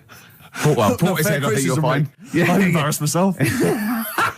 Right, another question, quick. Is this question a real question with a definitive answer? Or is it like, what is my most comfortable chair? I don't know why people aren't going to maybe like Trivia Pursuit or something, just getting a question off that and then... Because they're a little bit more discerning than that, Steve. Have you heard the questions? They don't know what they're talking about. This is stuff they've overheard in pubs. Come on, ask it, Carl. I look at the Carl takes down and goes, what's that? I know. What am I meant to write? Go on then, ask this one. Right, what sort... No. The Pope. Yeah. What semi-precious... Sorry, Mrs. Robinson, we're going to have to let you go. Yeah. Go on. You are the weakest link, Carl. Goodbye. Yeah, go on. The Pope. Yeah, the Pope. Yeah, we've got the Pope. Yeah, that's not strictly a question. He wears a... He wears a Dustman's hat. He wears Gall-Blimey trousers. Yeah. Does he live in a council flat? Yeah, he lives in a council flat. He wears a semi-precious stone. What's the stone? The Pope wears a semi-precious stone. What is the stone? You mean, what is it called? Yeah. What is it called? What, has it got like a kind of papal name? I think it's like, is it a 18-carat one? So we got to try and get the carrot yeah, of the Pope's big diamond. He calls it Dennis. He calls it Dennis the Stone. Do they want the type of gem it is? Like, or is there some kind of papal name for it? Or do they want it like the Rosetta Stone? Or I don't know. I can't see. Play a record. Play 2 record. Let's stop. Oh, here he is. Look. Here he is. Come in. How have you... Oh, I don't believe that. Oh, that's pathetic. I do not believe that. That's absolutely pathetic. Now, they won't believe this, will they? No. Right, if I say that Jonathan Ross just got his massive member out, and he is a big lad, come and sit down. I've got your tickets, Mr. Gervais. Thank you. What's going on here then? I mean, why are you dropping off tickets? Well, because, you know, in the spirit of the Comedy Awards, we like to have the rising young stars of the British Comedy Awards. That's right, and that's me. Well, we couldn't find any this year, so we've asked Quirky whether he would sit in the rising young star seat, and I wanted to deliver the tickets personally, so there's no excuses if he doesn't turn up later. Yeah. I always suspected that you were sort of pretty well endowed. Yeah. And now we've seen. You know, it's on webcam. That was just one of my cocks. That's the one you're wearing today. Don't say that. No, This is meant to be the happening young station. What's going on? No, you can't say stuff like that. You can't. Just careful what you say. Look after Judy and Clary. 10 years in the wilderness, and he comes back in a person line. 10 years in the What wilderness. happened to you? That's Jesus you're thinking of, isn't it? Just because you're on everything at the moment. I walked in here and I came in there and I thought this is the young happening place, and what do I see in here? 3 old men sitting. What are you talking about? I'm only 28, 27. You're wrecked. You all look wrecked. Well, that's because we're always partying. I was looking for some youngsters. Where's the youngsters? I wanted to see some tight leather pants. I wanted to see some foxy chicks hanging on you every word. What is it? It's a bunch of old blokes and a bloke up there washing up in a sink. But look at him. He even dresses for radio. Look This at is him. ludicrous. It's amazing. Looks like you're I love the fact you were on the phone to Gervais last night, weren't you? Asking his advice on clothes. Look at him. He's going for the man down the DSS. I like that look. That's a nice look. Have you got a single pair of trousers that aren't elasticated at the waist? They're maternity jeans, aren't they? They've got a whole frank panel that pushes The forward. thing is, what I do at the end of the week, I can pop these in the pan and I can make a nice soup with all the food that's encrusted in them. At his years as a homeless coming to the fore there. Look at you, But one why- step away from Lawrence Llewellyn Bowen. I'd like to be that bit closer. But why are you dropping off tickets? Are you a little bit... Because I thought you were married and stuff. Why do you suddenly got this obsession with Gervais? Because I'm a bit rough, ain't I? yeah, it's like when you see Dale Winton out with those rough boys. I'd like to get one of my own. When a top celebrity in a lovely looking suit walks down the corridor with his penis out, Yes. I know that I'm still an You attractive know man. you've arrived. I was inaugurated in the same way. For me, it was Des O'Connor. It's like it's the passing on of the baton, if I may use that euphemism. and you've been battened. But it's fantastic. Well, it good. is a pleasure. I don't think I'm complacent just because I'm mixed with people like you. I still wake up and think, I don't believe it. I'm mates with Jono. Can I just point out one thing? Jono. I was listening to the show last week and I heard you, as always, revealing a little too much about yourself, if you don't mind me saying so. Yeah. Steve tried. Not as much as you. No, but that was just for the benefit of the room. Yeah. And talking about when you used to occasionally urinate in the sink. Yeah. When you were around my house last time and I came in and you looked a bit shifty.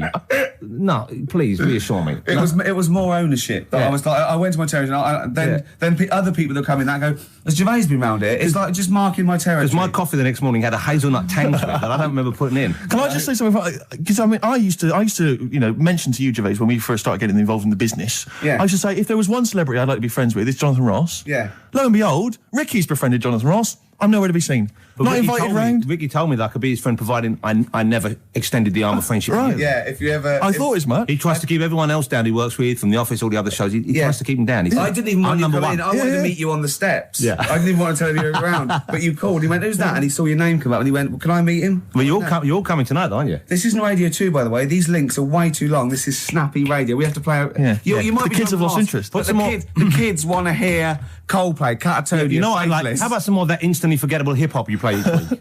One of those obscure Gary. hip-hop hooray. That's the worst feature on British radio. You should be ashamed of yourself. Wait a minute, I've heard your As I was quiz on saying to Radio Bruce 2. Wilson You're the having a other day, I laugh. said the hip-hop's had its day. You should be that one. Put it away. Put it away. I'm Carl. Carl, how you doing? I'm all right.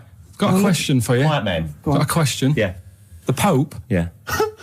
What semi-precious stone does the Pope wear? That is easy. Go on. Topaz. Is that the right answer?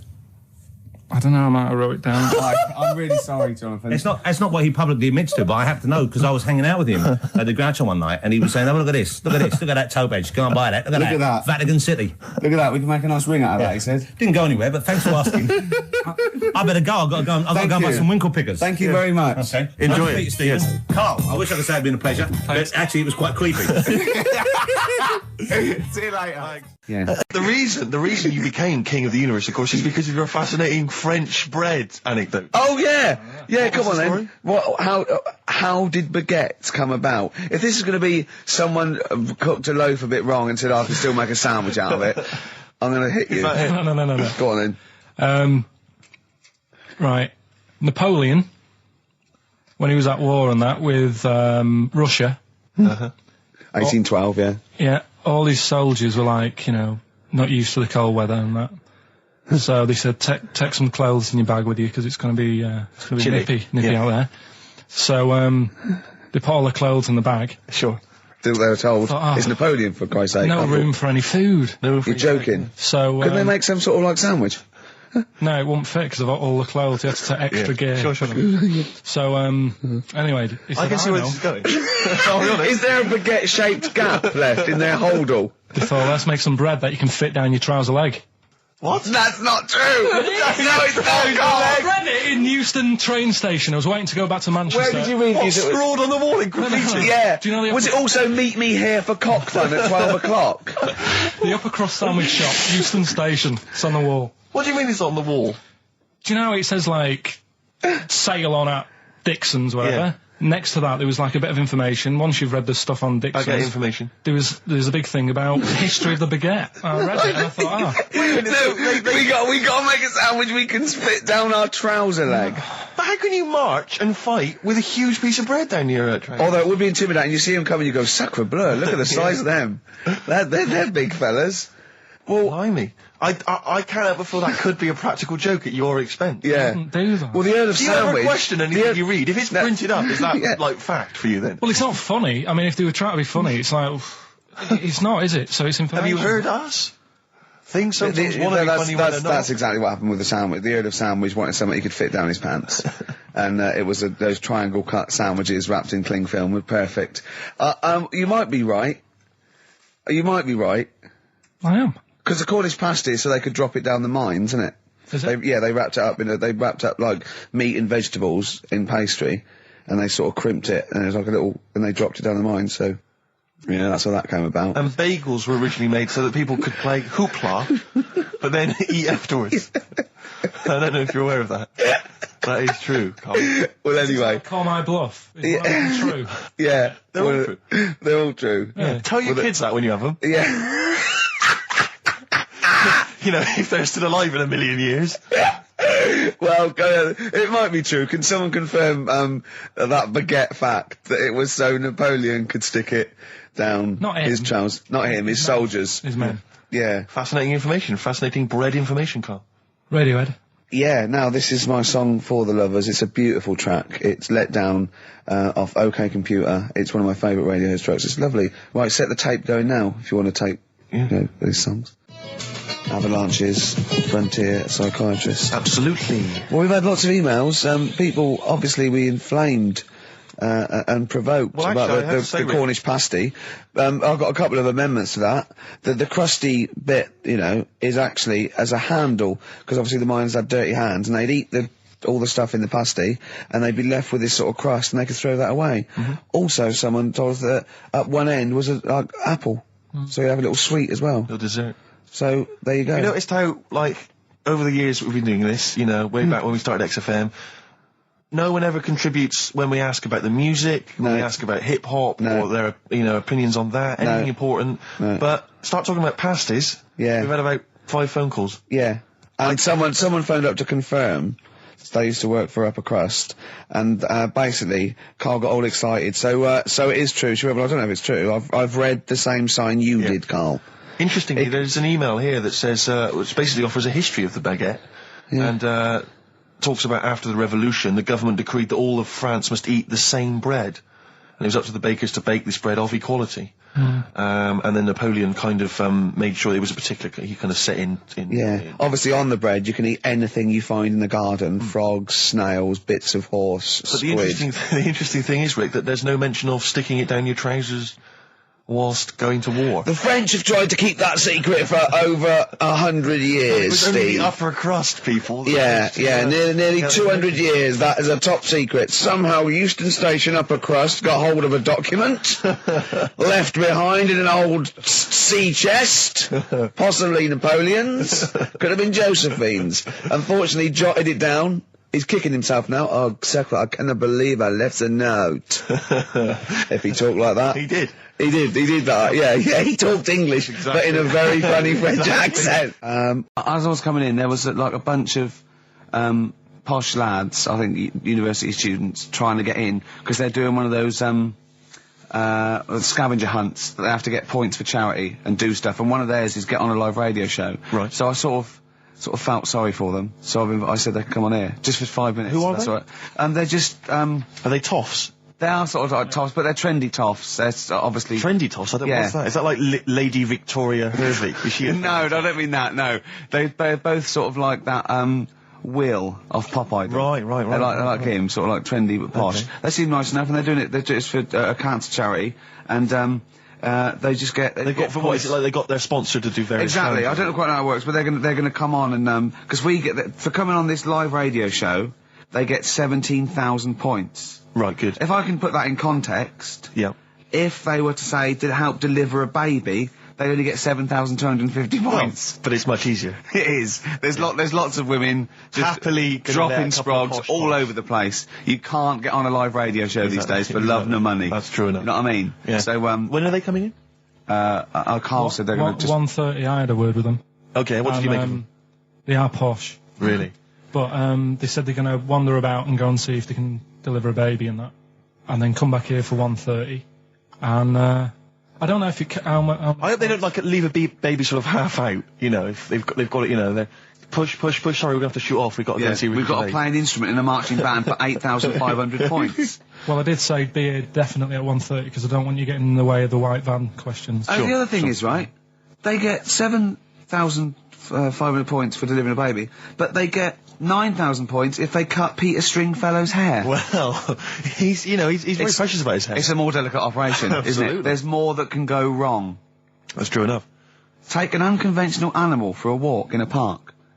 What is an Unconventional animal? I think that could be a dog that just doesn't play by the rules. Yeah, that's a dog that's into Slipknot. Yeah, that wheeze in a urinal. Yeah, exactly. Standing up. Exactly. Yeah, well, I'm looking forward Well, to yeah, that. I'm sure they're lovely guys. Good luck to them. Yeah, we'll see you later.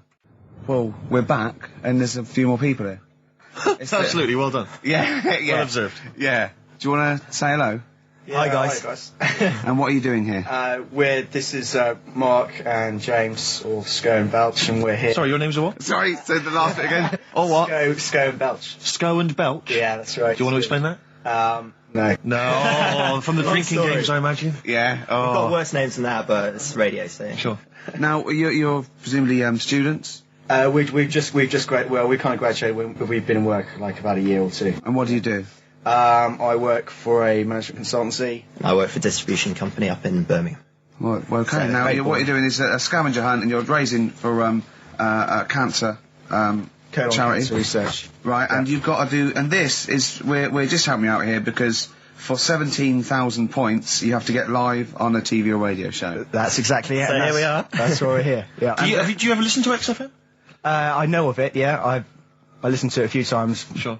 What kind of music, what kind of sounds would you normally be into? I love cheesy radio, sort of school disco, sort of, 80s stuff. Sure. Sorry, what was your name again? Mark, or Sco. Sco. Okay.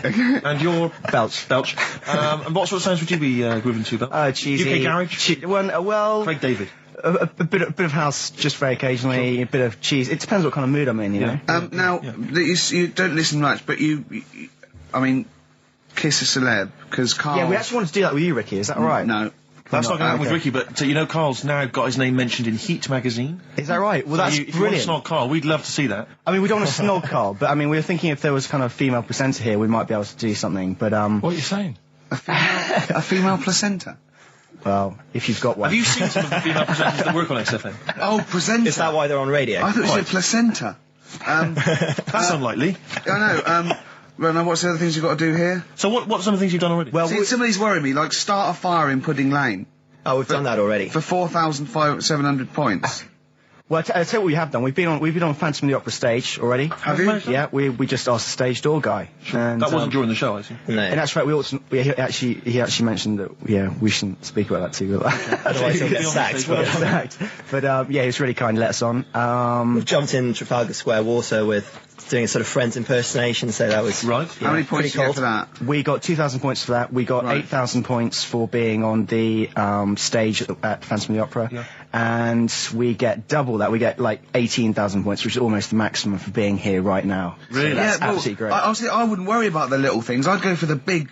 Yeah, that's it. We're not interested in the little stuff. We want to go for the big stuff. Yeah. So what the big ones are, get on stage with S Club 7, that's not going to happen, is it? When have you got till 6 today? Well, Yeah. S Club 7 are on at the London Arena at about 2 o'clock, so... Good luck. But I think it's going to be very, very difficult to get on there, but we never know. I think so, yeah.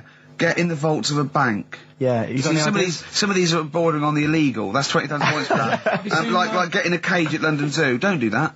I mean, just 10,000 points, but don't do it. Unless it's a penguin cage. Well, that's what we were hoping. Just some kind of timid animal we might be alright with. You know? Yeah, sure. If anyone's got any good ideas for sort of funky things to do on air, then Okay, well, if you leave your number and anyone calls in, they can help you. Then Well, maybe some of S Club 7 are listening. Well, let's hope so, because I mean, we love them to bits. If they are, it is for charity, and the points get awarded into money for colon cancer research. So it'd be absolutely fantastic if we could. Yeah, so Bradley, John, Tina, if you're listening. Yeah, if you're listening. Or any celebrity out there who's a female celebrity, we need to snog them. It doesn't need to be a long snog, but if we can, that'd be great. This is good for 7,000 points. This looks like a good one. Play the organ in a church.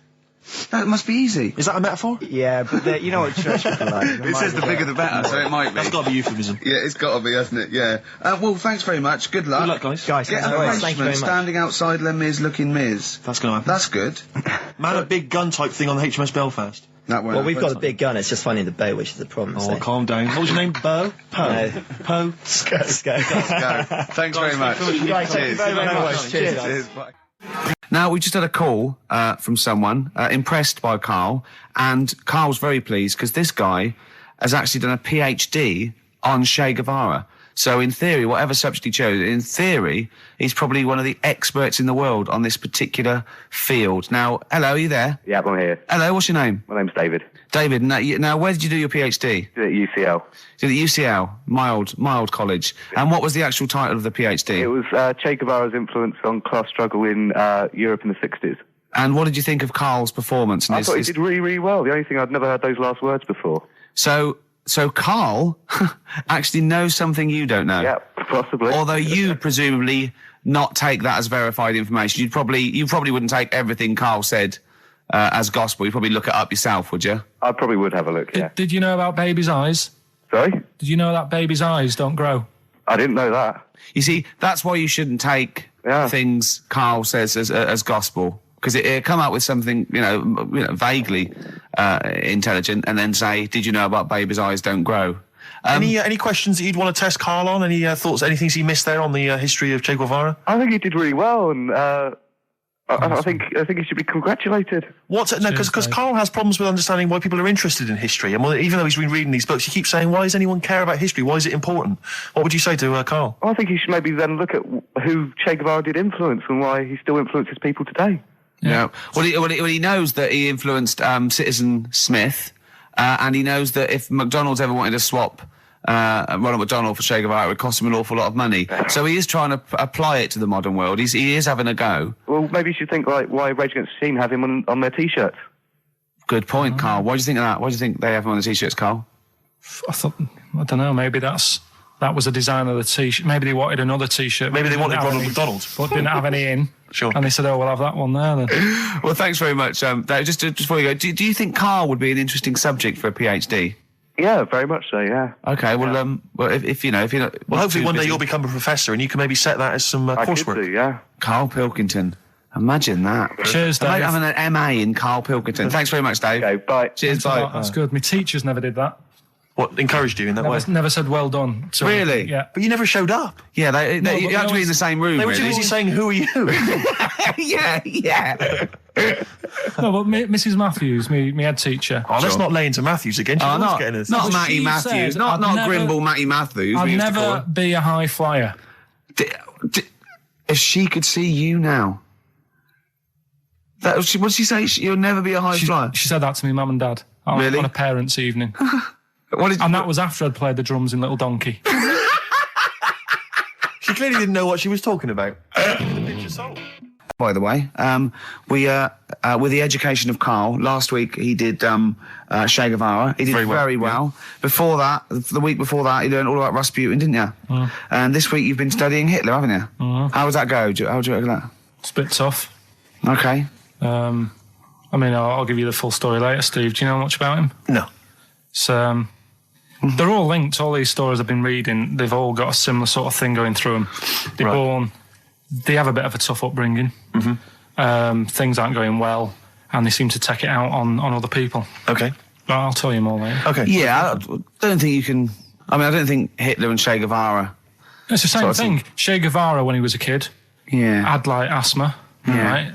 He wasn't an happy kid. Hitler, he only had one ball.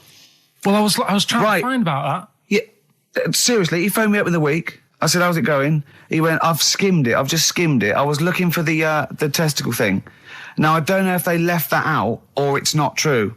Right. He was trying to look up that Hitler has only got one ball. I think they only did it to wind him up. Because it's like, you know, you might be taking over the world, but we're all saying you've only got one testicle. Sure. And it's so did you look in the index and it's sort of Hitler, Adolf, family life, early childhood, testicles absence of? Sort of skimmed through because one of mother brackets other. Albert Hall. Yeah. The only thing I could find was at one point in like when he was trying to run the place, there was a meeting going on. And somebody had put a bag in the meeting room and it blew up. Yeah, and I'm wondering whether it was under the table. Yeah, but... What, you're wondering if it blew a testicle? It was the testicle was under the table. No, the bag blew off the ball. No, the ball sack was probably hanging below the protective top, and so that's where he could have lost... But why would he have only just lost the one? Because the way he was sitting. Cross-legged or something. Sure. Sure. Okay. Well, I mean, again. Last week we had a Che Guevara expert phoned up. Maybe they could. Maybe there's a Hitler expert this time who could maybe phone up and confirm the testicle theory. Yeah. What's the number again, Carl? 08700 800 1234. You need to have at least done a PhD or something. I don't think we should invite calls about Hitler. I think we're asking for trouble. No, I'm talking about someone who's done a study of him and who's done a PhD. Oh, okay. I'm not talking about any old nutter. And also, Carl's lottery numbers. He's a little bit more confident this week. Okay, good. He went there more like it. And I looked at him and I laughed. He went, no, even Suzanne said I'm on more on the right lines there. Is anyone who has done a degree in maths or A-level maths that can bear... Carl won't believe this, right? Carl thinks... I know I was partly doing it to confuse him, just see that look on his face like a cat, right? But there is the chances with a random numbers, for example, the lottery, of getting 1, 2, 3, 4, 5, 6 are no greater than any other single combination. Right. Now, that's true. I don't mean you're more likely to get 1, 2, 3, 4, 5, 6 than any other combination put together, but than any other individual combination, they're all equal. It's counterintuitive, I know. I know you think that to get a run of 1 to 6 is less likely than anything else, but it's not. Any named combination... It's not, Carl. If there's a probability... Well, it's never happened. It's never happened. Yeah, but there's any number of combinations that never happened. Every one of those combinations that have come up have happened, and they're just as likely or unlikely as any other combination, right? It's just that you feel intuitively, right, that 1, 2, 3, 4, 5, 6 is less likely than 1, 7, 12, 34, 60. You know what I mean? Well, I didn't win. Play record. Okay. Girls and boys. You've embarrassed yourself then, Gervais. What? Well, we've had a number of calls and emails pointing out that the Hindenburg disaster was not because the Zeppelin was filled with helium. Hydrogen. But filled with hydrogen. Right, okay. Well, I thought about that when he told me in the week. Yeah, but I assumed he must have got that off from the documentary. So it just went up. So that's probably why the voices didn't go. That was probably why it didn't feature in the documentary. Yeah. But it seems to me we should have thought of that. I mean, like, it's school fates and stuff where they're like filling little balloons with helium. Yeah. You know, there'd be all kinds of horror stories if they were just, just blowing up, left, right and centre. I don't think you can just blow helium up like that, can you? What? Isn't that the point? What I'm saying is it can't be as potentially lethal as hydrogen, helium. Well, like, hydrogen isn't as bad as helium? No, helium's not as bad as hydrogen. I don't know what you're saying, because the Hindenburg was hydrogen. Yeah, and I'm saying, why did we think it was helium? That's crazy. You go to school fates and stuff with, like, little kids, and they're filling up little balloons with helium. They wouldn't have big canisters of helium, a charity event, or, a small kind of bring and buy sale if it was deadly. Yeah, but it's not as big. I mean, when you buy those balloons at a fair, it's not as big as that big But presumably balloon. It's still flammable, is it? But it wasn't the fact how dangerous the rare gas was, or it was the fact that it was made of this thing that caught fire and just there was nothing, a hole in it would have been as bad. It just burnt quickly and fell to the ground because the hydrogen or helium escaped. It was irrelevant that what the gas was, wasn't it? I thought there was supposed to be some kind of explosion. Well, I don't know what it was, but the point is, because the outer thing was so thin, right, the gas inside escaped and it fell to the ground. So it just fell to the ground like when you've popped a balloon? Well, not It didn't quite. sort of go... It didn't like flap all over the place and make a zany noise.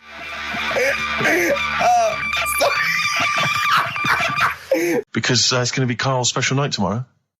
You excited, Karl? Oh, yeah. Oh, this is, me and Steve, because we were nominated, we get a guest. For the BAFTA Awards. And it doesn't say guest, it actually says, partner. So I'm taking, my partner. And, Steve's taking Karl. Yeah. But what Karl doesn't realise is, you will have to pretend you're his partner, otherwise you wouldn't be able we'll have to hold hands when we go on the red carpet. Is this really your partner? It's not just a guest.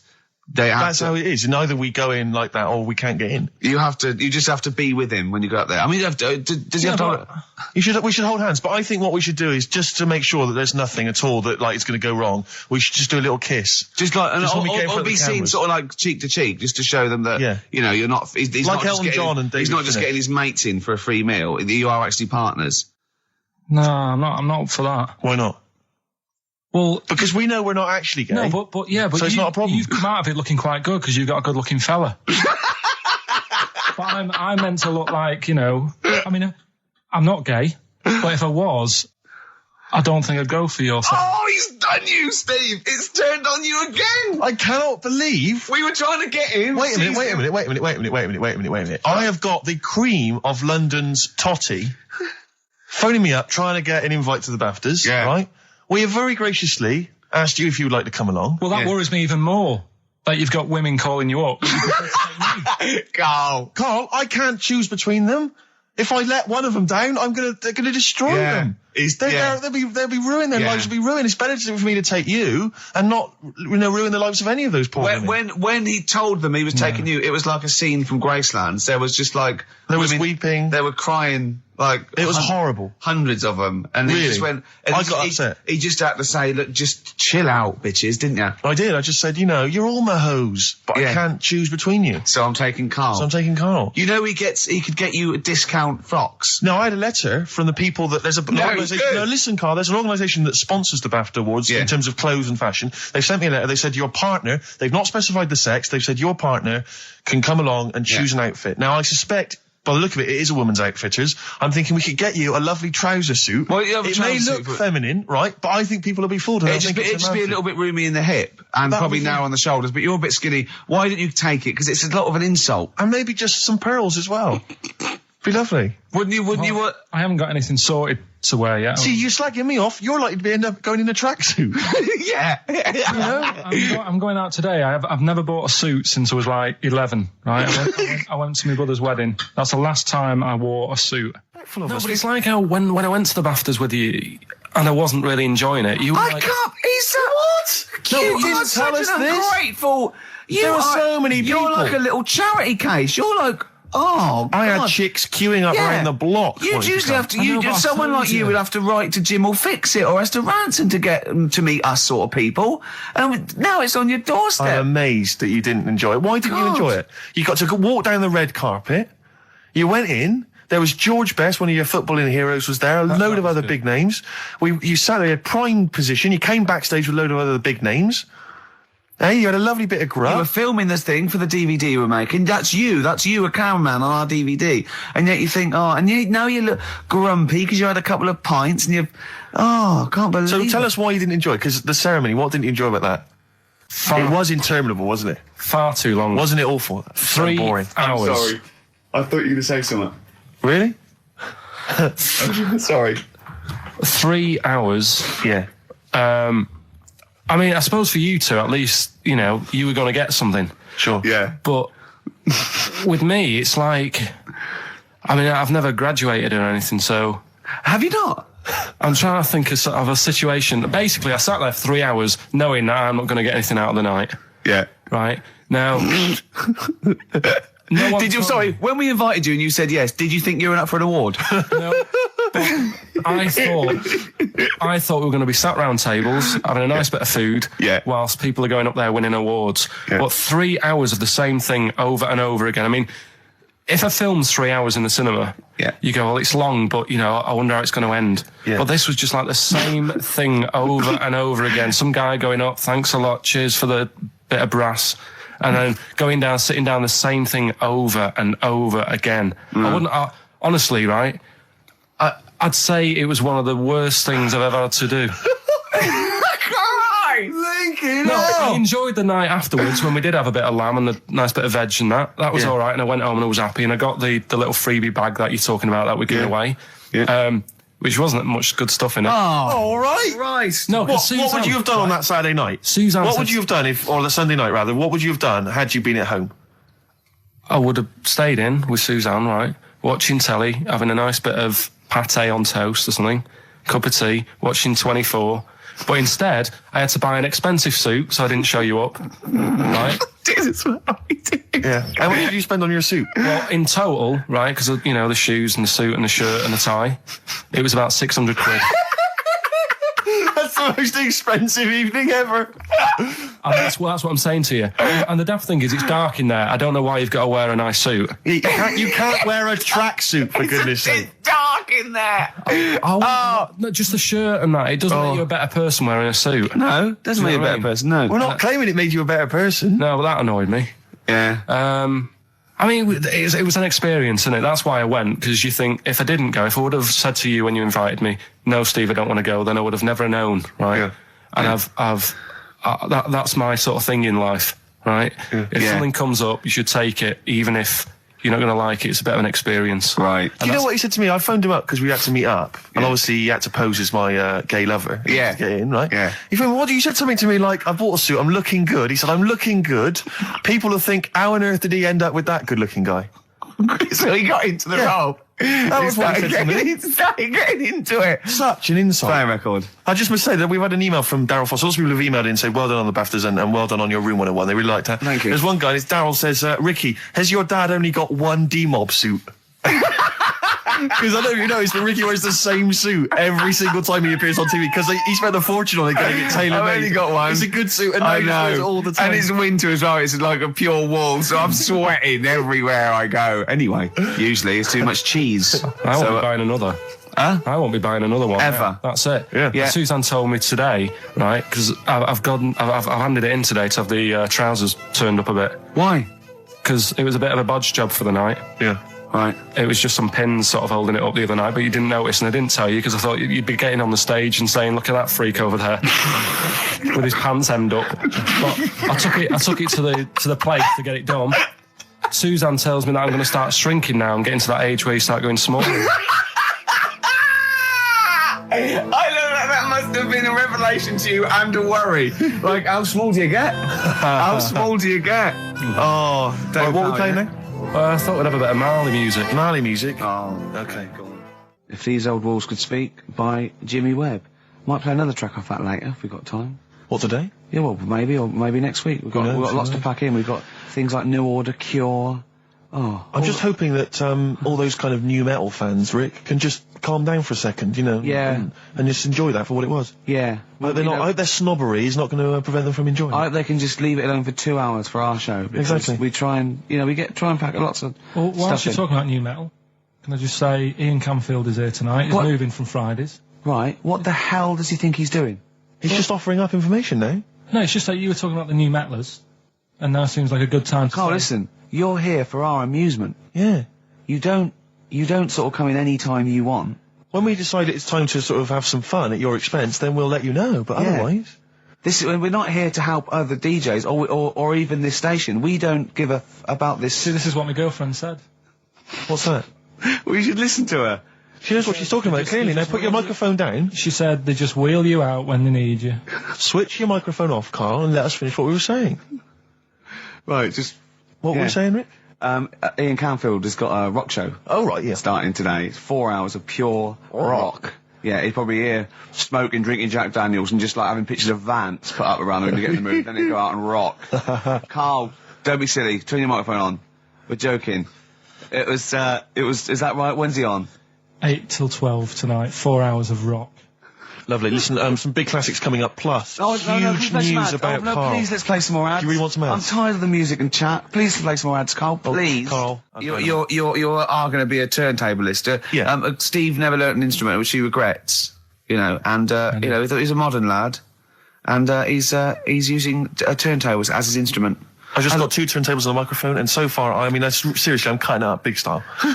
No, don't laugh, because it is mental, the kind of stuff I'm coming out with. And I'm scratching, I got the beats, matching.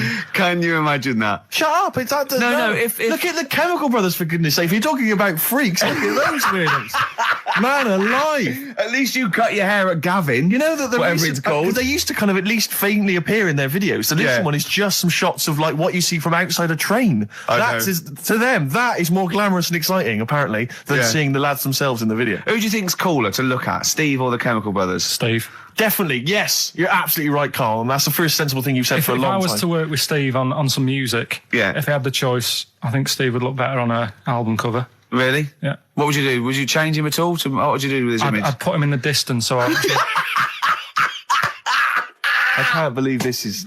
so you don't look as tall, that's doing you a favour. I was on this is true, I was on the tube, right, coming in to meet Gervais the other day, and I was wearing a suit, and my mobile phone slipped out my pocket, and it landed on the seat, and I didn't realise this, and as I was about to get off, some bloke who was sat there like an old guy, he picked up the phone, he went, "Oi, Lanky, you dropped your mobile phone." And I was like, well, I thank you for pointing out I dropped my phone, but did you have to do the Lanky? But you knew who he meant. I bet you turned round straight away. It worked. Knew he meant, Steve. But he's done you again. But I was the only person stood up. It was a fairly empty train. Was there any other lanky people there? No. Well then. No, but my point was there was no one else at all who was about to exit the train. Okay, so he didn't need lanky. He could have gone, "Excuse me, sir," or "Oi, you," anything, but "Oi, Lanky." I know. It's that thing, though, isn't it? That's what I'm talking about. You say the thing that you don't want to say. It's like me with Ken Dodd and Will. I think he wanted to say this. Oh, well. I think he took pleasure in it. I think he went, "That bloke's lanky. I shouldn't say that." Yeah, I should. Oi, Lanky. What's he going to do? Phone. Yeah. Do you want your phone back or not? Electric soft. We have got Cheeky Freak of the Week. Right. There's been a lot of stuff going on this week. In the freak world? Yeah. Is it really? Yeah, there's loads. I mean, stuff that we can... The one that hasn't made it. God, this is what it hasn't made it, so we'll judge it on that. Go on. There's a woman. Right, do you know how... I mean, in a way, I thought Elephant Man, it was a bit tight because, they sort of took him on a freak show, did a bit of a road show with him and stuff. Yeah. There's some woman, I think she's in India, like now, who makes a lot of money because she's got 3 legs and 7 toes stuff. And she was saying people pay quite a lot of money. Not Squiddy Patel. It's not that much money compared to here, but over there it's loads of money. Sure. And all you do is you go around to her house and you pay this lot of money, and people just go, "Oh, look at that. Extra leg. Leg." Right. It's quite a lot of money in that. So she hasn't even got to go out on the road anymore, like in the old days. No, that's what annoyed me. It's like, well, you could get to them faster. You go and see them if they're paying the money. Sure. But yeah, there's... What she could do is go in and buy a pair of shoes, right, and then nick one on the way out, because they only put one out, don't they? Good idea. So she could get, 2, 3 for the price of 2. Just one of the many perks of having 3 legs. One of those having 3 legs. The other one is, keepy uppy. But she'd be good at that. Shouldn't do that. She just stays at home and puts the feet up. But anyway, that's not even Cheeky Freak of the Week. That's coming up later. Oh, brilliant. Now, Rockbusters, dead in the water, isn't it? We've killed that off, have we officially? We killed off Monkey News and Rockbusters. Didn't I tell you that there was some sort of petition for Monkey News? Was there? What was the story? A lot of, it's loads of emails and that. You mean you've done Monkey News? You mean you want to do Monkey News? No, but seriously, there's uproar. And people were like, "You can't get rid of Monkey News. Yeah. Don't be doing that." Loads of people. Was it monkeys trying to write the complete works of Shakespeare? Did Tony Blair get a whiff of it, and he's coming down with a ton of bricks? And Rockbusters, Steve, if you've got a better competition, then we'll do yours. That's fine. Do you know what I mean? If that's what you want to do, we'll do. What did you want to do? No, I was just wondering whether we should perhaps not do a quiz at all rather than do that piece of rubbish. Might be better to have nothing. Might be better just to have silence during that part of the show than have Rockbusters. I don't know. If I give you the clues and that, and if you think they sound rubbish, we're not doing it. Well, I know that. I guarantee they're going to sound rubbish. All right, let's make it the last Rockbusters then. This is the last Rockbusters. Well, it depends. This is it. Okay, this is if it's good, you get a reprieve. It's all about this. Okay. Okay. Go on then. Let's do Rockbusters then. Oh, we're doing it now. Should we play a record and do it after that? Do it after. Well, I'll tell you what. I'll tell you the prizes, and then we'll come back with the clues. Because I've dug up that REM track. Excellent. So it's an interactive show. Okay, we've got the best summer holiday album ever. What we got on there? It's got Elvis versus Junkie XL. That's brilliant. Holly Valance is on there. Yeah. Laz Ketchup. It's all the stuff that the XFM listener is craving. Tribute to the Ramones album. We got Red Hot Chili Peppers are on there. Metallica. Street Legal from Bob Dylan. That's nice. Brilliant. Did you just buy that in the 4 for £20 from HMV deal? Fair enough. Once That's again, a good album. The Talons of Weng Chiang, a Doctor Who classic. And there's something for the XFM listener, 8 Mile on DVD. I thought that was nice, that film. That was the last bit was funny. It's a good film. Some good rap-offs in that as well. Yeah. So let's play a tune and then we'll come back with the Rockbusters clues. REM, go on. Give it to him. REM, Electrolyte, on XFM 104.9. Ricky Gervais, Steve Merchant, Karl Pilkington. I walk down Oxford Street every day to go to the office, and it is like running the gauntlet in Gladiator. It's not only is it just like, you know, you have to dodge people and they're dawdling or rushing or, you know, keeping into the road to get past some people but avoiding taxis, but it's like hands everywhere, like leaflets. I don't know, there must be 1 million leaflets given out. It's all mobile phones, sandwich shops. Teach yourself English. Teach other people English. I know, and those charity people, something for Alzheimer's, and I've been caught about 6 times where I couldn't say no. I've got about 8 standing orders now because I just couldn't say no when they confront you. Yeah. Which is, you know, it's amazing how often I'm on the way to a meeting. I'm always on the way to a meeting, and then I always feel guilty if I walk past them again 2 minutes later with a HMV bag.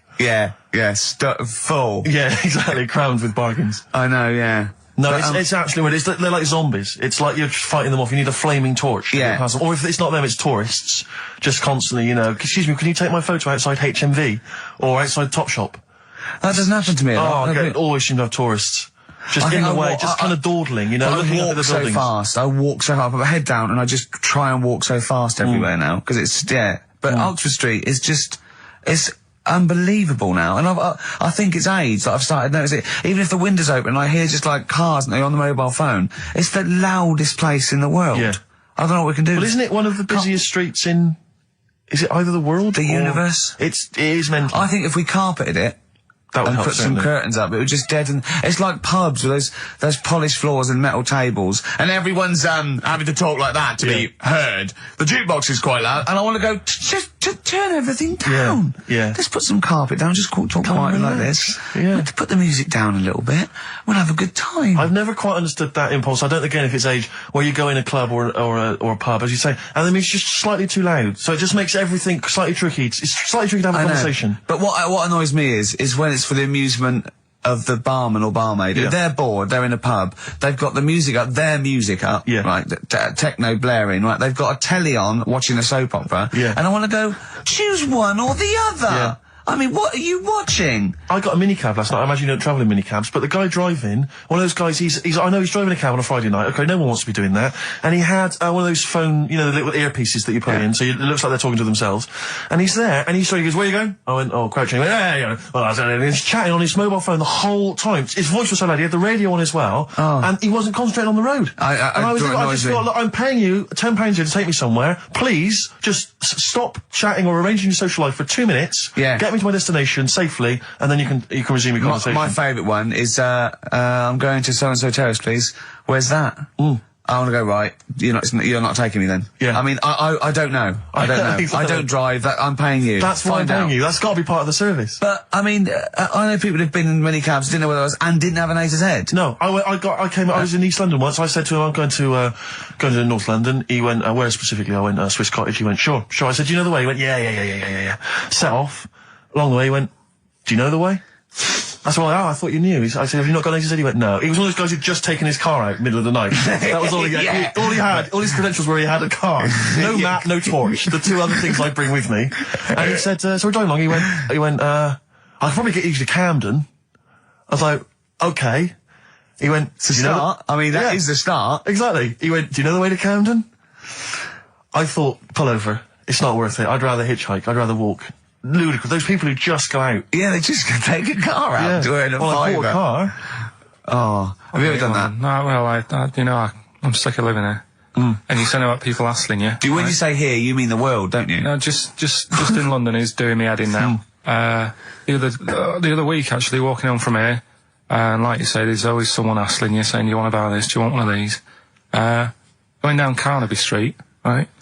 There's your first mistake. He said, into meditation? So I was like, and I had a bit of time to kill, so I thought I'll have a chat, right? Have you got time? Oh, we've never got time, we're too busy. Yeah, I thought you were too busy before. Well, I said, what's all that then? What do you do? And he said, we teach you how to breathe. I was like, well, I'm 30. I think I've done alright. And he sort of said, forget it. Forget it. I'm 30. And in Selfridges, they do, like Evian or whatever, that water company there. And they've got like little glasses of water. And you walk past and go, have you ever tried this? It's water. Yeah. Oh, here you go, we'll try it. You go, Jesus Christ, is that what water is? What have I been drinking then?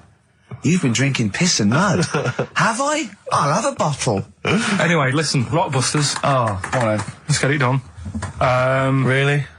Yeah. Come on then. Right, so cryptic clues and initials, you work it out, it's a band and stuff. Yeah. Right, Brilliant. First one. Bob Holness. The first clue, the doctor said part of the foot and the leg was no good, so he took him off and he threw him away. That's the clue, the initials TB. TB, right? The doctor said part of the foot and the leg was no good, so he took them off and threw them away.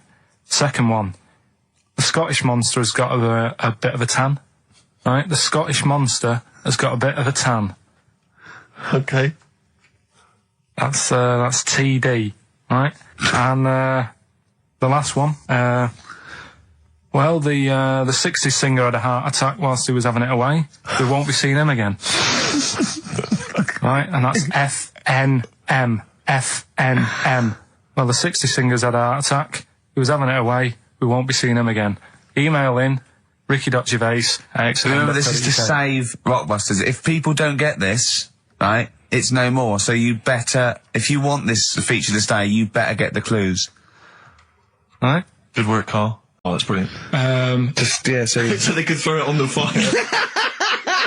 I think it is sort of like quick skim through, do the words right. Yeah. I think that's like a cigar off the cooker. Oh. Well, anyway, listen, a good friend of ours, Ross Noble, the comedian, brilliant, he gave me this picture, Carl, which he's got from a magazine. He loves you. He and thinks I think this... I was just looking at it then. Obviously, it's not going to mean much to the listener. Oh, this is self-indulgent. It is currently available. I think it's in the current edition of Bizarre magazine, so you might want to buy that. It's not horrible, though, is it? There's a certain grotesqueness about it. Oh, it's a deformed person, isn't it? Well, to a degree, but I think what it's going to do for Carl is give him, I think for you and I, Rick, we're going to see his face.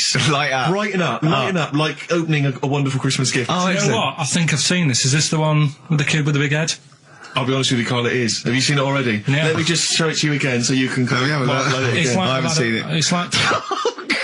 yeah. We shouldn't be laughing at that. No, but that is like the kid who I went to school with. That is the same. That can't be the same. So do you recognise him? Seriously, that is the same thing he had. I mean, I have to say, it does look like it's been computer generated. It's so odd. Yeah. But look at the child's face. I know. Look at his reaction. Don't take another photo of me. I'm not sure this is right. It's not right. But I was hoping that would give you, Carl, just a little glimpse of. We've had a request as well on the best bits. So someone wants to hear you talking about your mates with the big heads. I don't believe it, because every time we go there, we get some sort of complaint about something. About what? Just leave it. Well, that for some reason that always goes from the story with my dad going to Blackpool for taking those kids there. And what kids? And, leave it. No, what? No, I don't know. There's people who don't know what you're talking about. I'll tell you when we put a song on. No, well, I know what it is, but you can't just say that. Is it when? Is it when your dad put a kid in the wheelie bin because he was getting out of hand? Yeah. So we're going to be. We can't go through it again. It's too controversial. We're going to. What's the name? No, well, the thing is, right. You were just saying about what are you about Christmas. That's the funny thing, right? Because in our house, there's no one who's religious, right? No. My dad got annoyed when I went to church that day. He was like, what are you doing that for? Of course. I went to see a gig in Liverpool. Remember the band The Christians? Yeah. He thought I'd join some club. Yeah. I said, I've been to see The Christians. He was saying to me, man, what's he doing going out with them? Yeah. And then the other thing is, because I'm not christened or anything, my mum used to say to me, don't tell anyone that. because there's witches and stuff. I want to go back and see his upbringing. I just want to go back and see him at 7. One day in the life of Karl, age 7. Just to have 3 ghosts visiting tonight.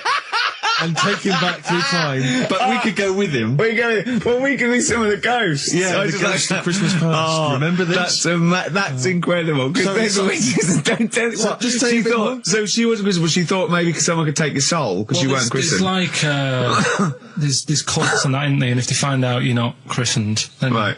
I don't think they care. I don't think a lot of cults care. Well, but what can they do if you're not Christian? I don't know. I just said all right because then through that time there must have been a time when. But hold on, now they know. Yeah, but I'm older now, so I'm all right. She used to worry about me playing out on the street. Oh, she was worried about when you were naive and stupid and easily led. Well, yeah. No. Good point. No, you're right now. Yeah. So yeah, good. Yeah. I just have to show you something, Rick, before we move on. I know we've got another Educating Ricky, but someone just sent this in. Yeah. They've been looking on eBay for Victoria Plum. You're joking? Come here and see the photograph. Oh, God, that's fantastic. So that's it. Oh, God, he got that for his mum. It's the worst piece of tat I've ever seen. Carl! Carl. Imagine how... Oh, gutted. Oh, imagine how... Look, think of him now, right? There it is. I've ever seen. I'll tell you, it looks like a Diddy man gone wrong. It looks like a Diddy man prostitute. That is. Is that the one, Carl? Well, it was a different colour. I had a yellow at mine. No, but look. How do they get? Tell them they go into eBay. So you need to log on to ebay.co.uk. I'm sure you've used it before. It's the online marketplace, ebay.co.uk. And if you type in Victoria Plum, I'm assuming that you can track this down. That's amazing. It's the worst piece of rubbish I've ever seen. Just think how cute he was as a kid, though, doing that. Just think of him, just going... just seeing that and thinking, she likes gnomes! It's the worst thing I've ever seen! I mean, to be fair, I don't know what her prize collection of gnomes looks like, but I can't imagine they're much better than that. I mean, gnomes are a fairly grotesque thing. But certainly your mum's taste and discretion is... Did you ever those houses on your estate, you'd go in there and it was just loads of those dolls still in their packaging all around the room?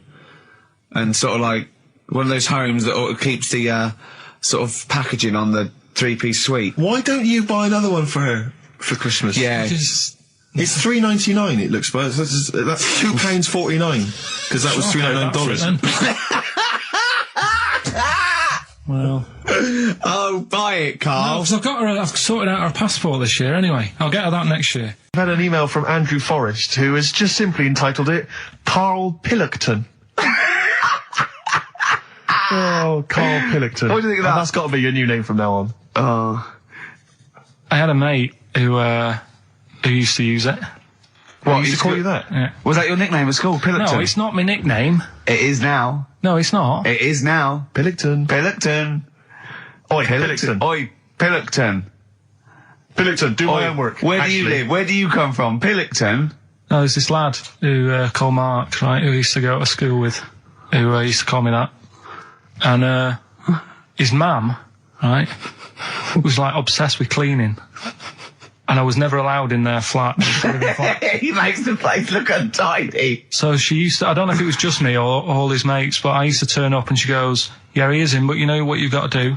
And I used to have to go round the side of his flat, and he had a computer, right, which I used to play. I didn't have one at that point, but he had one. And I used to have to go round the side of the flat and stand at his bedroom window with his window open, and I'd be sort of leaning in playing the game. You are joking. I'm not. His mum. You had the weirdest upbringing I've ever heard. The things you were willing to do. It's the strangest. What is this town like? No, I stopped going. Was there always music? Right? There's the horse in the house there. Oh, look at these two kids with big heads and webbed feet. All right, Ronnie. All right, Reggie. What was it like? She was obsessed. It's like you've grown up in a cartoon made for children. Yeah. No, his mum was really obsessed with cleaning. Can I play it through his window? I used to. Mrs. Ramsbottom, can I play it through Mark's window? Aye, you know what you have to do. She used to be up till about 3 in the morning. Pilkington again? Have you washed your hands? Well, up till 3 in the morning, washing. She used to be up doing the tiles in the kitchen. Washing until 3 in the morning? 3 in the morning. And for ages and ages, that's saying that out on the tiles, I used to think that came from, like, his mum. Because she was out, like, cleaning them late. So till I was about 13. I thought that saying "out late" on the tiles was... And now you're not confused by anything. Well, there's no misunderstandings in your life now, is there? So he was allowed to walk in and out of the house, was he? No, he was all right, and he used to come round to ours a lot, and my mum used to get these pies from Hagenbach's, right? So I don't know what that is. It's at that bakery where they used to chuck the cakes out the back. I'll tell you about. Yeah. And you ate six. He loved it, but I could never go round to theirs, or if I did, it was like, well, yeah, he is in, and I'd go, all right, and then I'd walk round the side of the flat. Stand outside. Why did you ever knock at the door? Why don't you just go around and knock on the window? Just to check he's in, because he wasn't always in his room. If he was in the lounge, he'd have to go to his bedroom, and then... You say meet you. This is the strangest... And you'd play a computer game through the window. You say it was a flat. It wasn't like a 5th story one, and you had to get in one of those kind of cleaning contraptions and, like, winch your way up. I love the idea of that. So. Pilkington. Clocks from The Coldplay. On XFM 104.9, I'm Ricky Gervais, with me Steve Merchant, and back, Karl Pilkington. Hey. He's raring to go. It's nice when you have a bit of time off, isn't it? Yeah, how long have you had off now? About 3 weeks. About 3 weeks, yeah. We can't do that because we're sort of self-employed and we'd be letting people down, but it's different when you get paid anyway, whether you turn up or not. But good to have you back. I'm never off ill. No, it's the first time I've ever been off ill. Like, well, no, I mean, just you're off 2 weeks and then you're off. No, I just wish I was the kind of person who could let down an audience of regular listeners. Yeah, but like I say... Well, no, we spoke to you, weren't that bad. A cold, you don't go home for a cold. We were discussing this last night in the pub, and, you don't go home for a cold. Okay, so moving on, what have we got then? We've got some great songs. I've brought in the Smiths, I've brought in Buzz Cox, I've brought in Neil Young. I know Steve's got some hip-hop. Some great hip-hop. I've got some great Elvis Costello. It's going to be great. Karl, come on, concentrate. You've been away for 3 weeks. Just annoyed. No, stop saying that. Because you're annoying me now. Why? What you do? Go home ill? Oh, he's annoyed me. Oh, has he? Yeah, I got wedgies and I'm a little bit annoyed. Can I have some time off but still get paid? Yes, of course you can, Steve, right, he called me up, winding me up about this. And, right, I'm 30, right? I'm 30 now. I can only remember being off 2 times. Oh, his memory's going as well. You have some time off. And both of them were when I was at school. What's school? One when it was windy. Why did you have time off? Because it was windy. But to be honest, Karl, that lasted for... Play a record. No, go on. Go on. Right, it's this woman. I don't even know if it's ghost, really. It's just a bit weird. Sure. Yeah, sure. There's this woman, and she's not a woman, she's a kid. Sure. Okay. Sure. She's walking down, like, a street in her area. It's a nice day and everything. Everything's normal. She's walking down, and a woman comes up, cycling past, right? The woman on the bike looks at the kid, absolutely terrified, right? Got a really scary face on her. Yeah. The kid's thinking, why is she doing that? Yeah. Right? So anyway, she thinks nothing of it, goes, I think she was playing in the park or whatever, goes and has a nice day. About 15 years later... Oh, right, yeah. She's, I don't know, I think she was going to work, right, on a bike. She was riding her own bike? Riding her own bike, cycling down the road. Oh, yeah. Looks at the kid. That's the thing that happened, like, 15, 20 years ago. Right. It's her on the bike looking at her as a kid. Right. Not another child. No. So it's her. She's seen herself. Karl? I mean, I don't know where to start. Firstly, where's this information come from? But I mean, why do you ever... I don't know what part of that you think can be true. I mean, honest, I'm speechless. I don't know what to say. What are you talking about? Bit weird, though, isn't it? But it's not true. It didn't happen. Nothing happened like that. She said it did. Well, then she's wrong. She said she saw herself. She saw herself as a kid, didn't she? Did she carry on riding and as an adult when she was a kid. Did she stop and talk to herself, or did she ride on by and think, that's a bit weird, there's me as an 8-year-old. I won't stop, I'll be late for work. Yeah, if I'm late again, the boss said he'd be in trouble. Yeah. Oh. Well, and where is this information? Did it happen to someone you know?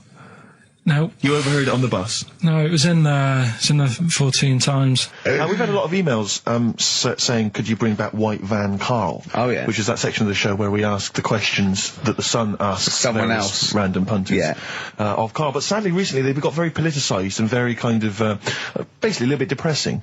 So there's not really anything appropriate. But I have trawled the papers looking for other questions posed in other sections of the Sun. Good idea. I was just looking here at the Dear Deirdre section, which is the sort of problem page. I don't know what your views are on this. I'd love to see Karl. Oh, God, can we get him a job? as Just an agony. ask her, oh my God, that would be amazing. Right? Well, here's one. I'd like to see your view on this, Carl. I'm a happy married 42-year-old woman with 4 kids, yet I've developed a huge crush on pop star Darius Dinesh. Yeah. It sent my hormone levels through the roof, Yeah. and last night I woke my husband up at 4 a.m. for sex. We've been married for 20 years and he can't believe his luck. Recently I've been having... I want to go to I'll stop you there. Why are you telling me? Right, carry on. Sorry. Recently, I've been having erotic thoughts about Darius morning, noon and night. Yeah. I haven't felt like this since I was a teenager and mad about Donny Osmond. My husband is amazed at the change in me. We had sex twice last night and again this morning. Again, why are you telling me this? Yeah, go on. He's just boasting. This is not a problem. It's not a problem. What's here. the problem? No problem, just wanted to tell someone. Thanks very much. I watched Darius on TV last night, and when my husband came home, I dragged him into the kitchen and we made mad, passionate love. Right, they did it then, twice last night, once this morning. That's 4 times. 5 times she's mentioned it so far. Yeah. She's doing all right. My husband. This is a great bit. My husband thinks it might be his new moustache.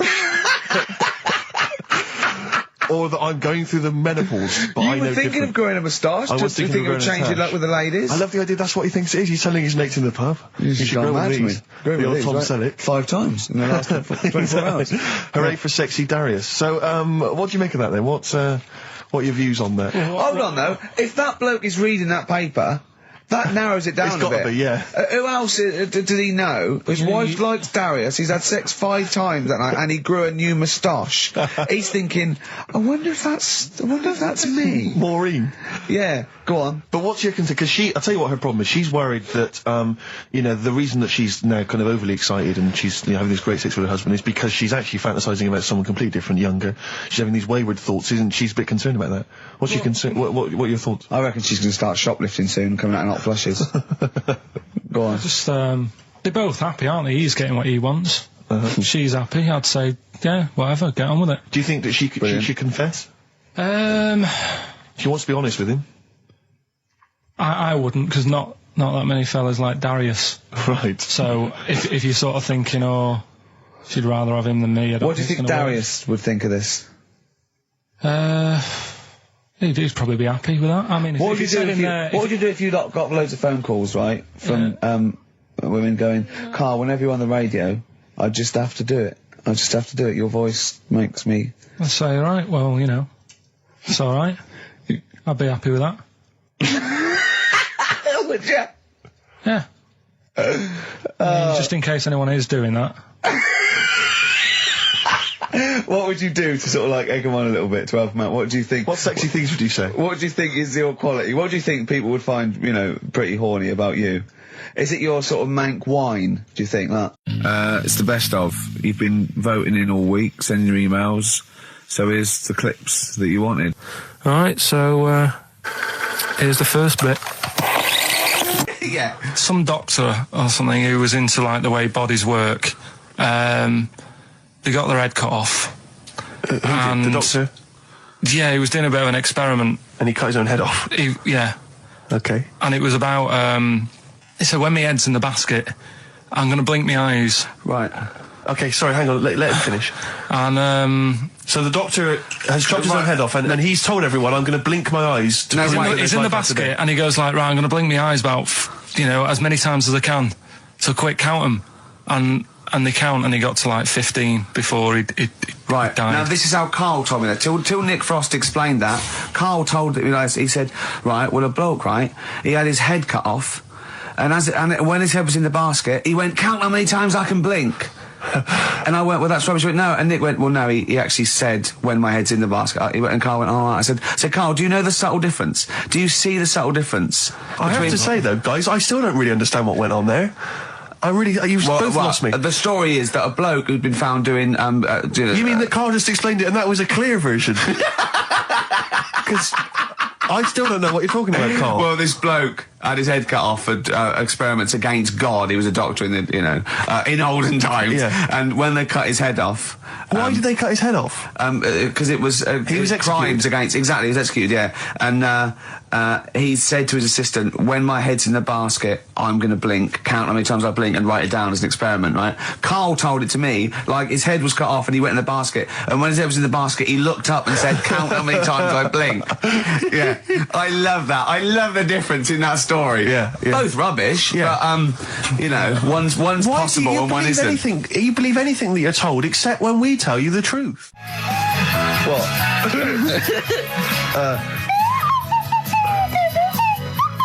Someone's left one of those little things in here. It's brilliant, isn't it? It's amazing. What are they called, those things? I imagine just there. I was thinking of being in the front row at a Morrissey concert and going, can I just play along? They are brilliant. I don't know what kind of sound that is. I don't know. It's only used for when Kenneth Williams yeah, exactly. sees someone undressing. Yeah. That's the only time that is used, that noise. Exactly. That is brilliant. But it's like it was specially created for the Carry On films. Yeah, we need, I don't know what it is, but we need something when I walk in and see someone changing. Well, what about this? There is a light that never goes out by the Smiths.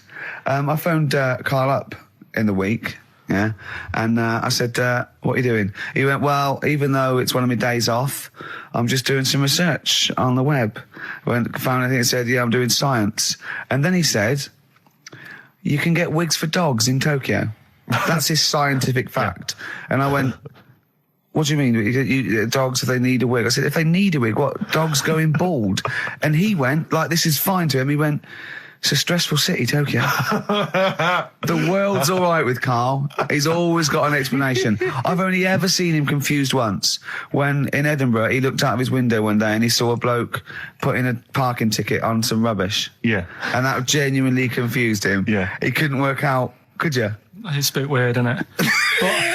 And the woman breastfeeding her 8-year-old child, you didn't like, did you? I don't like that. But the what's the name? Animals with wigs. I kind of thought, after I put the phone down to you, I kind of thought about it, thought, yeah, it's a bit daft, that. Are you sure he's not the ageing pop group? No. The Animals? But when you think, have you ever seen like a bald pet? No. It's weird. What do you mean? Because my mum, we had a cat, we used to get through loads of cats because we lived on a... Oh, God, it started early today, isn't it? What do you mean? It's only 10 past 1. What are you doing? Running a restaurant? We lived on... Oh, God, what do you mean? No, we lived on like a main road. Oh, yeah. Right? So we used to get through a lot of them. My dad kept saying, risk. Stop wasting money, it's not Stop good. wasting money, not wasting cats. Right, so anyway, we had this cat that was ill all the time. And it's just bag of news, probably. Yeah, malingerer. Yeah, I'm terrified. I'm going to which house? Wrong. Oh, God, bloody hell. Wrong. Don't let me go to the Pilkingtons. And it, for some reason, it kept being sick all the time. Right? Yeah, that is news. That's definitely news. So my mum kind of thought, I've had enough of this, and she shaved it. Whoa. Whoa. Now, I know you're not vets in your family, but what correlation did your mum think there was between you being sick and shaving it? Because it kept being sick, and it was a pain to wash, because it kept getting So caught she up. wanted a dry wipe cat. So... Why didn't she just varnish it? What? It's weird, So now he's cold and sick. No, but not all of it. She left sort of the back half, but sort of from its waist, sort of. I love that. Shave it because it's sick on itself. And that is it was the weirdest looking thing. I mean, normally I like cats. I'm always like giving yours a stroke on the head and that. Yeah. But as soon as she did that, it was like, oh. Yeah. Can't touch it. And then. So now it's sick, cold, and hated. Yeah. Karl. It must have, I mean, the other cats must have been taking the mick out of it constantly. It's just making things worse. I'm hoping that it got run over and was put out of its misery. No, I think it got all right, that one. Or is that yeah, it did get run over. It did. Oh, God. Oh, dear. How many cats do you say you've got through? I'd say whilst I was living at home, I mean, it's still on the increase even though I'm not there. So whilst I was there, probably 5. God. Wow. Oh. Yeah. And were you upset each time, or you just got used to it? It's one of them things, isn't it? Like I've said before, when you first see something, it's a bit of a shock. Do you know what I mean? It's like the Elephant Man or whatever. Yeah. First time you see him, it's that sort of, oh, look at that. Do you remember the first time you saw Steve? No, I'm not being funny. Do you remember the first? Yeah, but I've said this before. It's always, then you get used to how people look and you don't... No. I'm going to burst. Go on. There's a programme. We couldn't have said the cock soup if we'd made it up, but because it's real, it's fine. Yeah. We also couldn't have said the cock soup if we'd have meant a male penis. Thankfully, we don't. So. We mean a little chicken. You go on. Yeah, this programme was on. It was Wednesday night, something. About this little lad. Yeah. It was a fella and a woman At the same time. What was do it you like? mean? Like a cartoon with a secret identity. By night. What do you mean? He had both By day a sets? boy, by night a woman. He had it all. What you? Sorry, wait. So he had male and female genitalia. Yeah. So what do you call someone that's born like that? Weird. Yeah. Like, what's the term for it? Go on. You know it. We've talked about it before. Aphrodite. Really? So close. Hermaphrodite. Yeah, hermaphrodite. Yeah. That's weird, don't it? Yeah. And he had the ball. Yeah. And he had the... Well, what happened was he was born, right? Obviously. And the doctor said, there you go. Lovely little boy and girl. So the mum was like, what? So he said... No, I don't think the doctor was sarcastic. Yeah, what? I don't think the doctor was sort of dissing them. Yeah. There you go. What do you mean, doctor? I'm gonna have a look. There's the cock, there's the minge. All right, see you later. What are you going to call it? But doctor, what do you mean? Have a look. He wasn't sarcastic. He didn't give Doctor, clues. tell me what you mean. Give me a straight answer. He probably went, oh shit, she's got a cock. He didn't go... He wasn't sarky to the parents. No, but I'm just getting across. Do you know what I mean? I always had a little bit just to... Yeah, I know you do. Yeah. You should be a newsreader. Be brilliant. So there's a little kid lying there. Yeah. And the mum says, you know, what am I going to do then? So the doctor... I mean, I'm condensing this. It was like an hour long. Sure. Yeah. So he says, she said, what will I do? And the doctor said, well, he's not sort of well hung. Right. Oh, so he's not sort of well hung. This doctor has been struck off since for saying these things. It was a real doctor. It wasn't Dr. Fox. Yeah.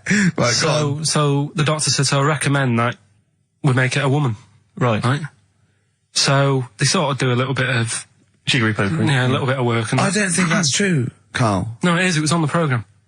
But I think they can tell really what they were meant to be from their chromosomes, can't they? They can tell whether they're X, Y, Y, or yeah, X. It's not very well hung. No, I'll tell you what, because back then, when this was going on... Yeah, no, I'm just thinking they might not have had... The doctors then thought if you had a kid, right, and you thought, it's a bit ugly, maybe it'll have a better life if it was a fella. If it was a girl and it's a bit ugly and you think it's going to get hard time. Right, don't talk shite. What? What? That a doctor would go, right, you've had a young girl, I'll tell you what, she's a pig, let's pop a cock on her. Don't No, I'm not saying, I'm not saying that. What I'm saying is, say if you have like I say, a girl, I just think it's harder if a girl's ugly and she's growing up, she has a harder time. Yeah.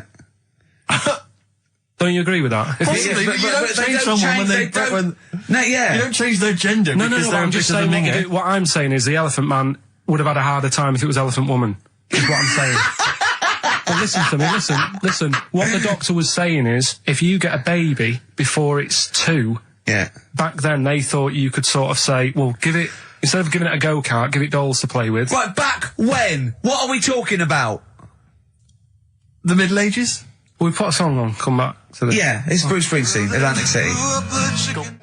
Bruce Springsteen, Atlantic City, on XFM 104.9. Okay, look, have another go, Carl. What were you saying? As an hermaphrodite, it was born both sets. The doctor said it's not true, Carl. Opens the door, jams the things, you know, like the little catch, so the microwave works. She jams it with a screwdriver or a knife or something. Yeah.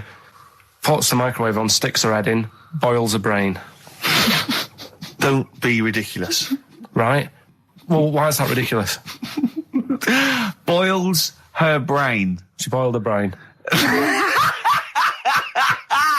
She boiled her brain. And this is what's good about the internet. I went straight from that, and there was a subject about brains. And do you know that Russell Crowe, when he dies, is giving his brain to charity or something, some sort of some people who can do stuff with it. She gave hers to Pot Noodle.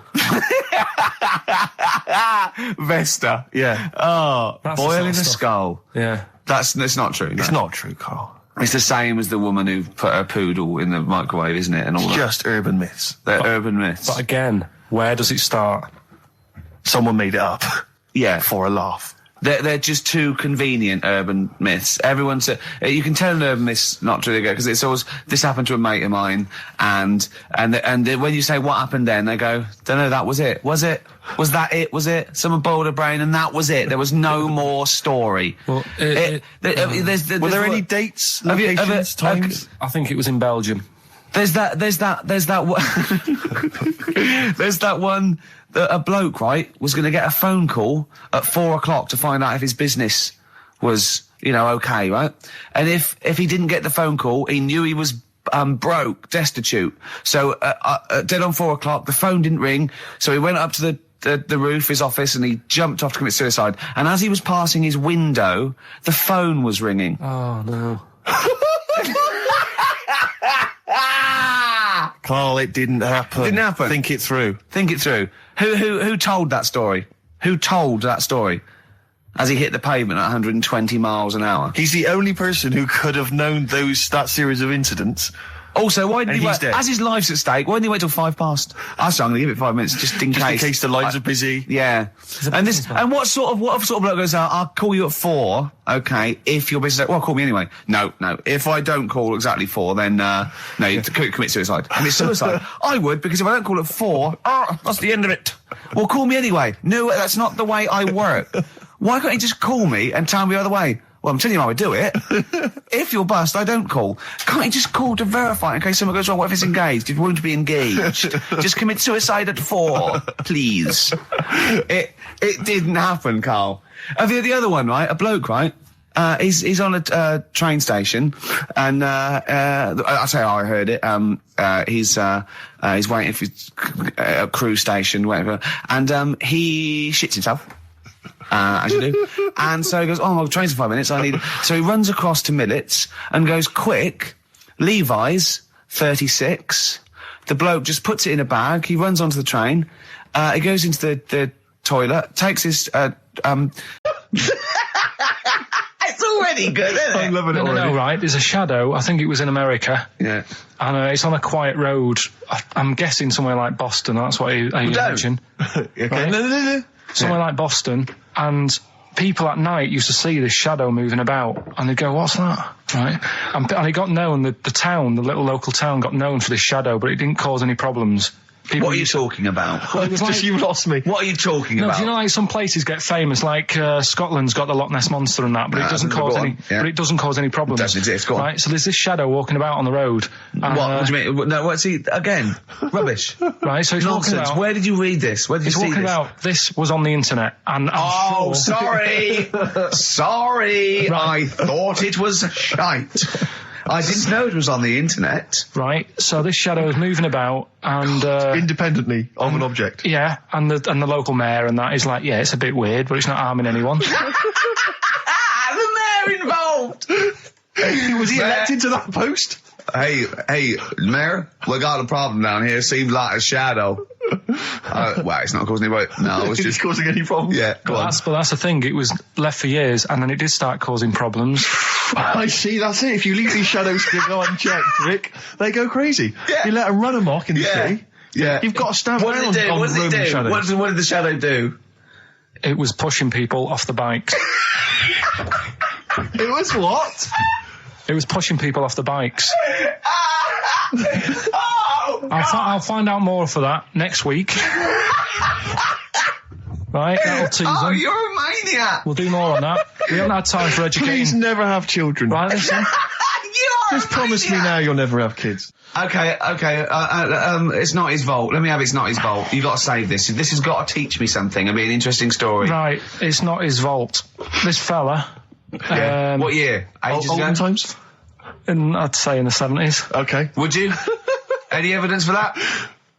And, does he wear flares in the story? Right, Is that your reason? No, it's a bit like Yuri Geller, this fella, right? Where he's electric.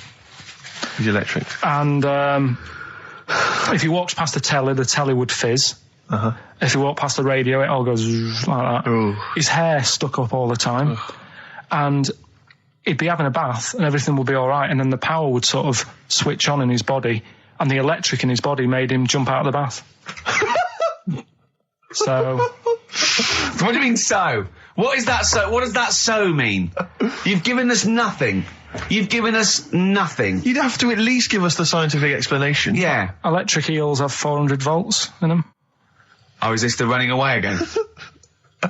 What was that one called? Yeah, but it's not his fault. But there's a reason not his fault. It's not his fault. I thought it was going to be something about. I think we should do these the other way round. I think you should tell us the story and then we'll hear the pun. It's not his fault. It's not his fault. Right, let's leave it. Play a tune. Educating Ricky. We're not doing it. No, we are. Right, anyway, Rockbusters. Yeah, go on. I give a cryptic clue. Yeah. And a letter, and it makes up a band. He right? never said the word cryptic a few months ago. I love it. Do you know what I mean? I feel it's like our own little Eliza Doolittle. Yes. Right, even Richard will like this one. Here we go then. First one. There's three of them, and you email in. If this doesn't turn Dickie round, nothing will. This is an email-only competition. Email only. Right, here's the first one. Initial is B, so it's a band starting with B. Okay. And the cryptic clue is, I don't like them birds. They shouldn't be allowed in this area. I don't like them birds. They shouldn't be allowed in this area. Next one. Right, the next one. He doesn't like women, yet he's got a couple of kids. That's a bit weird. Is that a cryptic clue, or is that just a general point? Is that That's the cryptic clue. Okay. And the initials there are PD. Okay. And the last one. I've got that one. That's terrible. That's terrible. Okay, quickly. Oh, God. And the last one is that bloke who does. Come on! It's making me laugh. Come on, Carl. Be professional. Right, the last one. Right. I can't do it. It's making me laugh. Oh, come on. I'll come and read them then. No, hang on. Come on, Carl. Right, here we go. They don't do this on Blockbusters on TV, do they? No, come on. That bloke who does sport on telly. He's got a little kid, right? Initials DC. What? Right? Is that I'm the completely clue? confused by that. Was that the clue? Yeah, that bloke who does sport on telly. Yeah. He's got a little kid. Initials DC. Okay, is that a band? Or an artist? It's I'm not a cheese. This is a well-known sandwich. Is it? What is it? Is it a band or an artist? So just quickly recap. Okay. It's Come on, Carl. Right, come on. Quick recap. The first one is B. I don't think them birds should be around in this area. Right, that's B. Right. Second one, he doesn't like women, yet he's got a few kids. It's a bit weird. That's PD. And the final one, that bloke who does sport on the telly, he's got a little kid. Right. DC. All right, and it's ricky.gervais@xfm.co.uk if you want to enter for Hellraiser. Oh, I'll tell you what, continue to do a little theme of like some old stuff people haven't heard of. If you're under 30, you probably never heard of this band. It's also a new thing I want to introduce. It's Show Up Camfield. Camfield talks the talk, he doesn't walk the walk. He doesn't play some rock classics on his show because he's scared. I'm going to play the tracks that Camfield's too scared to play. This is Kansas and Carry On Your Wayward Son, alright? Yeah. Right, okay, Educating Ricky, part 2. Right. I'm committed to this treatment. Yeah. Is one. I've got to go for that one. Yeah? Yeah. Or the other one is the police are causing a bit of a stir. He still says it like it's the best thing he's ever come up with, which in a way is. It could be. Right, go on in. I'm committed to this treatment. Right. Do you know the saying... Is it just sayings now? Are they all sayings? This no, they're not. Okay. No, the other one isn't. Frog in your throat? The saying, there's a frog in your throat? Yeah. I assume it's when you croak a little bit. You sound like a frog. No. right? Might seem a bit weird, this one, right? But years ago... Oh, yeah. Sorry, well, what is that clue? Committed to this treatment? It's about frogs. Kermitted.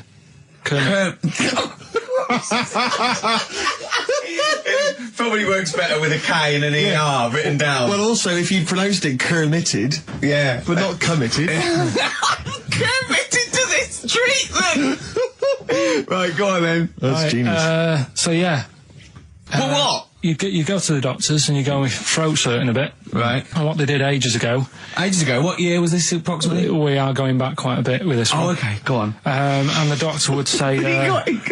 did history. Imagine years ago. Go on. And the doctor would say, right, keep your mouth open and you need to look at your tonsils. And the jaw would ache a bit because they weren't as quick back then because they didn't have the technology and stuff, and they'd have to, like, stare at it and study it and stuff. And, like, they get an achy jaw, right? Keeping their mouth open. Yeah, like you get, Yeah. you eat a Mars bar or whatever. So, they'd sat there, and they used to always close their mouth, and it used to annoy the doctor, right? Oh. So what they did, they used to get a toad, right, and put it in the mouth. Rubbish. Okay, keep talking. Keep talking. And that way they couldn't close the mouth because either they'd squash it, right, or apparently you're not allowed to lick a toad's back. So the doctor would have them for breaking the law? No, but it's poisonous, right? A toad's back. You should never lick a toad's back. Or put it in your mouth, really. Oh, just stop for a second. Wait. What? Can I just ask one question? Go on, I've got a few, but go on. Sure. My initial thought is, it sounds like a brilliant bit of sort of medical knowledge there. It's a great idea. Yeah. My only thought is, how does the doctor see past the toad? Yeah. Your tonsils? What's he actually looking at with the mouth open? Surely the toad is in the way. Hopping around in the way? It didn't say. Sorry, and my first question is, was this on the internet? Yeah. Yeah, okay. Carl, that is bollocks. That is... I mean... Well, alright then. Let's turn this round. Where does the saying, you got a frog in your throat come from? Probably because you sound a bit croaky. Probably that. Probably because you sound a little bit like a frog when you've got a sore throat. Carl, did you not question it just for a moment when you read it? Just for a second, didn't you think that seems an odd approach? Firstly, why a frog of all the different species? Because it's poisonous. A toad. No, a toad, so it's a toad as well. Yeah, well, that it worked. I'm committed. Worked. No, my point is it's frog in the throat. I was going to change it to, have you heard the news Toad Day? But I went with the frog. Oh, God! Right, so that's rubbish. So that's rubbish. Next, can I have, Let's play a tune, let's come up with the last one. Can I just say... No, just play it. Yeah? Yo, Carl. Right, okay, right, the results of, we ain't got a winner for the first time. Yes, we have. We've got loads. We've got loads of winners. No, we haven't. We've done this feature for 3 weeks. On XFM 104.9. I enjoyed that. Yeah. That was good. It rocks. I hope the audience was playing it loud like us. Yeah. Ricky Gervais, Steve Merchant, Karl Pilkington. Well, look at him yawning. How rude is that? Carl, what's wrong with you, man? Have you been up late? A little bit. Girlfriend was away, wasn't she, yesterday? Yeah, I always have a problem with that. I always have... Because you don't go to bed, do you, early? Do you know what I mean? You sort of think... I just always find that thing that if, you're used to living with someone... Yeah. One of you will go, let's go to bed, then you'll go, all right. But when you're on your own, you go... You just forget to go to bed. I just stay up. Okay, stop eating now, Carl. You've ate all the food. That's just a plate. All right. Okay. Yeah. No, I stayed up and watched... there was a thing on about Dracula. Right. What, Dracula? And I found a flaw in it. Go on. Not the fact that he's the living dead and and drinks blood to stay alive and he doesn't reflect and he can in turn into a mirrors. bat. Well, and you can go on. The mirror thing, you can't look in mirrors, can he? Well, he can look in mirrors, but he can't see himself in a mirror. Yeah. That still doesn't work. Go on. It doesn't work at all, Carl. It doesn't work at all. Go on. Well, centre parting's always really neat. His centre parting's always really how does he do it if he can't look in the mirror? Blood on the floor or something it was called. Rubbish. I I love the flaw in the Dracula film is that his centre parting's too neat. How did he do it without a mirror? Oh. Was it a documentary about Dracula? No, Yeah, there was the real it's Dracula. The real Dracula. Yeah, the real Dracula. The It's true just a film. It had blood on the floor or something. It's called. Yeah. It's rubbish. We had a little lunch yesterday, didn't we? We did indeed. That was a nightmare. Yeah. I hate going out with you two. I was explaining to Karl, right? I like to excite Karl's imagination, right? And if it involves chimps or monkeys, all the better. Brains he likes, parts of the body, deformity. You know, I know where to, you know, what buttons to push. And I told him about this thing. I don't know if any of you out there know about this, but there's an experiment they did in the 50s, a clinical psychology experiment where there's your two hemispheres of the brain, okay? They're joined by a thing called the corpus callosum, right? Which is just a little flap of skin, like a little scarlet lead that joins your two hemispheres. And what they did, they cut that in half, and they thought it was a cure for schizophrenia, but what it turned out to be, or epilepsy, I think, I can't remember, was that your two sides of your brains didn't function together. You couldn't get information. I was telling Karl all this thing, and one of the things I told him was that they did it on a monkey, and it fought itself over a nut. Like its right arm was connected, you know, by its left lobe of the brain, and it was fighting over itself. And Karl went, instead of like thinking this is amazing experiment, he went, would it have been happy if you'd given it two nuts? Yeah, I know. Well, you started off by explaining it. I remember you mentioned, because I was watching the two of you as you were describing it to me, you said, of course, one side of the brain deals with symbolism. And as you said the word symbolism, I noticed Karl drift away from looking at you, pick up his mobile phone and start pressing buttons randomly. And I thought it was the word symbolism that got him. And I noticed it took you just a moment longer. And I think the first thing you said was, when did I lose you? Yeah, I knew I'd lost him. It's extraordinary. And he doesn't even try to disguise I said it. nomenclature at one point as well. Right, yeah. And I knew I was dicey with death there. Yeah. But, but I told you, you tried to look it up, didn't you, on the web? You didn't find anything about it, did you? The spelling of it's, what is it again? What's the word? Corpus callosum. Yeah, so I couldn't do it. No, it's no point. Yeah. Don't bother. Give up. Don't bother. Give up. So if anyone knows any interesting facts about that, but yours hasn't been cut in half, has it, Karl? That would, again, might explain something. I'll tell you what we will be talking about later. I don't know if you're sort of aware of them, Steve. Go on. Bonobos. Oh, I don't know much about bonobos. I told him about he was looking for stuff. I said, put in bonobo. He was having no luck with chimp. And they're a form of chimpanzee, but they're even closer to us, evolutionarily speaking. They've got their social groups are more like ours. They're more intelligent. And he was loving it, weren't you? So is it human bonobo Karl? Is that how it works on the evolutionary ladder? Chimp Karl. Yeah. Yeah. Talking about him. So we're talking about bonobos. You're excited about that? Yeah, That's coming up in monkey news? No, I think it's a bit of a monkey bonus. Placebo, Bitter End on XFM 104.9. This is pre-recorded. We recorded this a couple of weeks ago, before Christmas. I hope you had a great Christmas. If you didn't, not our fault, really, is it? Nothing to do with us. Wouldn't have thought we'd have. We're aware of time because we've got plenty of cash now, thanks to a lot of you who probably bought the Office DVD. Yeah. Probably got and that if you in stock haven't yet, and you've maybe got vouchers or money, still available. Still there in the shops. Still available. You can still make it the best-selling DVD of all time. Please. Please do. Yeah. Please do. I'll tell you what you want to hear though before you make your mind up. I'll tell you what, if you like this next clip, go and buy the Office DVD. I think you will. It's a brilliant clip. It's the one where we talk about, well, it's self-explanatory. Yeah. We went. It was a great day, wasn't it? Brilliant round of golf, absolutely brilliant. Such a beautiful place in Stoke Poges, like a really posh place. And are you a good golf player? Well, we'll get to that. Oh, okay. Wow, he bought the shoes especially for it. Oh, I'd love to have seen him in those little shoes. I know, and they were no good because they were metal spikes. We had to change them. He was annoyed straight away. He spent over £22 on these golf shoes. We hired a buggy that was brilliant fun. I was bombing along, wasn't I? I don't drive, but it was great on that buggy. Well, you've been on a buggy with me, and you were a bit scared. Yeah. What? I nearly killed us once. I was just taking banks and things, but you don't see sort of bunkers, and he'd scream and go, stop! And he'd put his foot down on the brake, and then I reversed. At one point, he sort of did a handbrake turn next to the lake, and then we had to reverse, right? And you just flick a switch and put your foot down. He did that without looking.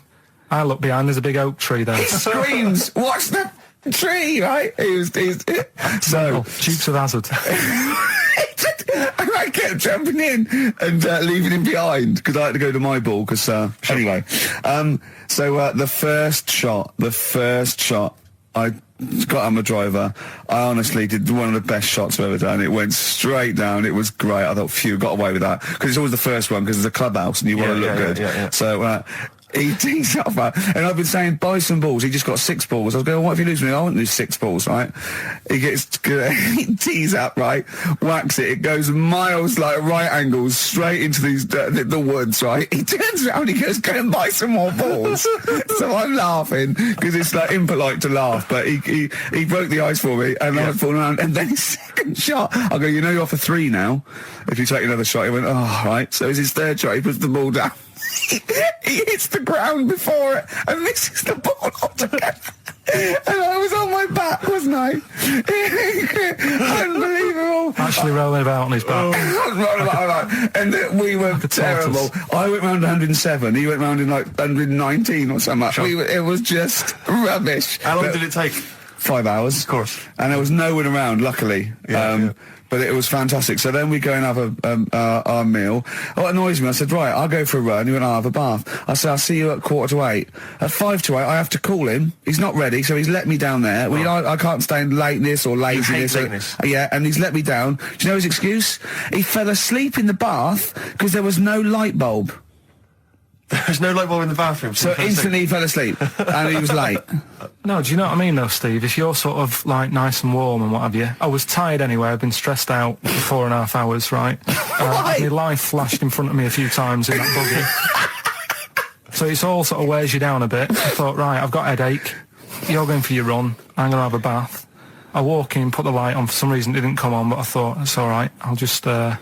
you know, doesn't matter. You can have a bath in the dark. Summer, so it's light anyway. Well, there's no windows in the bathroom, so... So you were in the darkness? So I'm in the darkness. I nod off because I'm shattered.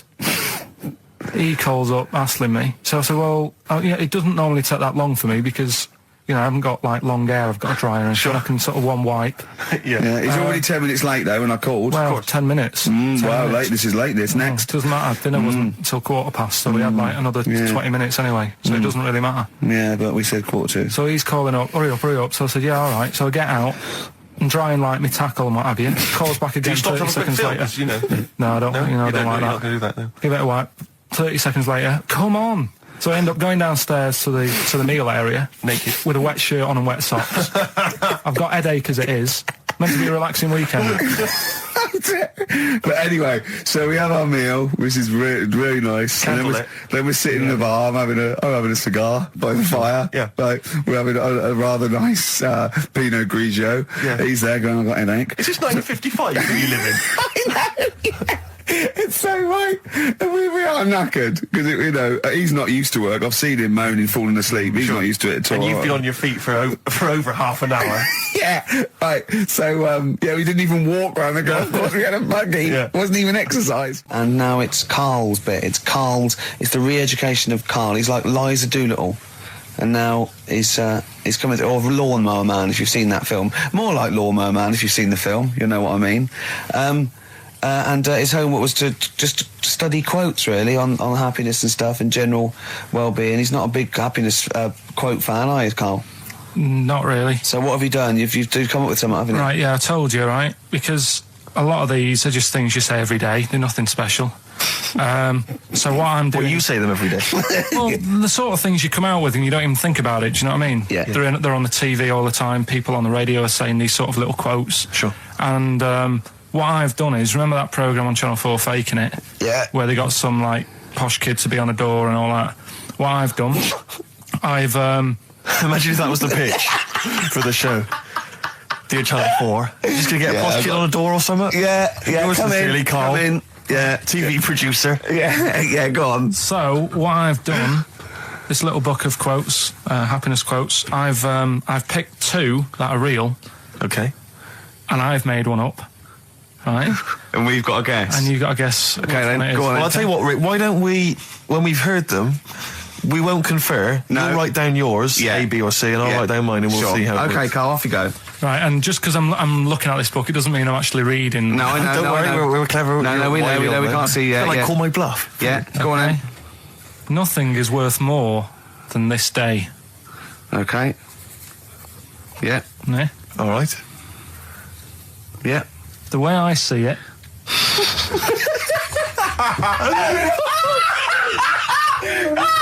Oh God! My head's gonna burst. No, hang on. My head's gonna burst. No, Hang on. this might not be Carl's. Oh, it might not be. How do you know I haven't tweaked them a little bit? Yeah, good Okay, point. fair Good enough. point. No, good point. The way I see it, if you want the rainbow, you got to put up with the rain. Yeah. Okay. All right. All right, yeah. Okay. Hang on. It's not, yeah. Come on. Cat food. Cat food, come on. It stinks a bit, but if you don't put up with the smell, the little kitten will die. Steve! I don't know what to say! I don't know what to say. Imagine this him faking it. Imagine their faces when he says that. And they're going, oh my God. Oh. Carl, play a song, mate. We'll have to confer on this one. Well, that's just amazing, Carl. Just read them again. Two were real, one was fake. Go on then. Right. First one. Nothing is worth more than this day. Excellent. Next one. What does that mean? Well, cherish now, cherish your time. Okay. Because you can't get it back, and you know. That's the way I saw it. On XFM 104.9, I'm Ricky Gervais, Steve Merchant. Karl Pilkington is in the middle of educating me. Then, educate me. Did I tell you the time when the doctor said I was going to die? All right, keep talking. Right, ages ago. Must have been about 15, right? And at lunchtime there was this. We used to have a choice of stuff to do at lunchtime, right? We used to have like a burger place that had an arcade machine in it, right? So we used to go there and play on that and have a burger. Or there was this baker's, right, that my mum worked at, and did great cakes and stuff, right? So she used to like bring some home and that, but she couldn't always bring them home every night because, you know, they cost money, and she used to get them for free. And they used to say they'd rather chuck them away than give them to the staff because there's a chance that the cream might be off. Right. Right, so they used to chuck them round the back. So I used to go around the back with my mate and eat a load. Brilliant. Eating out of bins. No, it wasn't out of bins. They were still in trays, but they just stacked them up near the bins, right? So this got out. I mean, it used to be chocker. Once the school found out, everybody used to go there, and it'd be like, well, have a cake. The headmaster crawling through, fighting the kids off. Right, so I'd have, you just eat, I don't know, 6 jam donuts or something, and then you'd spend your dinner money on the arcade machine. Brilliant. Right? So it was a good afternoon, really, right? So you'd do that, and this one day I must have had 6 or 7 jam donuts, a few Congress tarts. What's the Congress tart? I love them. It's me. I can't get them in London, right? So I'd have some of them. If anyone can get a Congress tart for Carl in London, please let him know. So anyway, this day, that was just a normal day. Do you know what I mean? You'd once, twice a week, you'd have a load of cake. In your life, yeah. Yeah, that's so normal day in your life.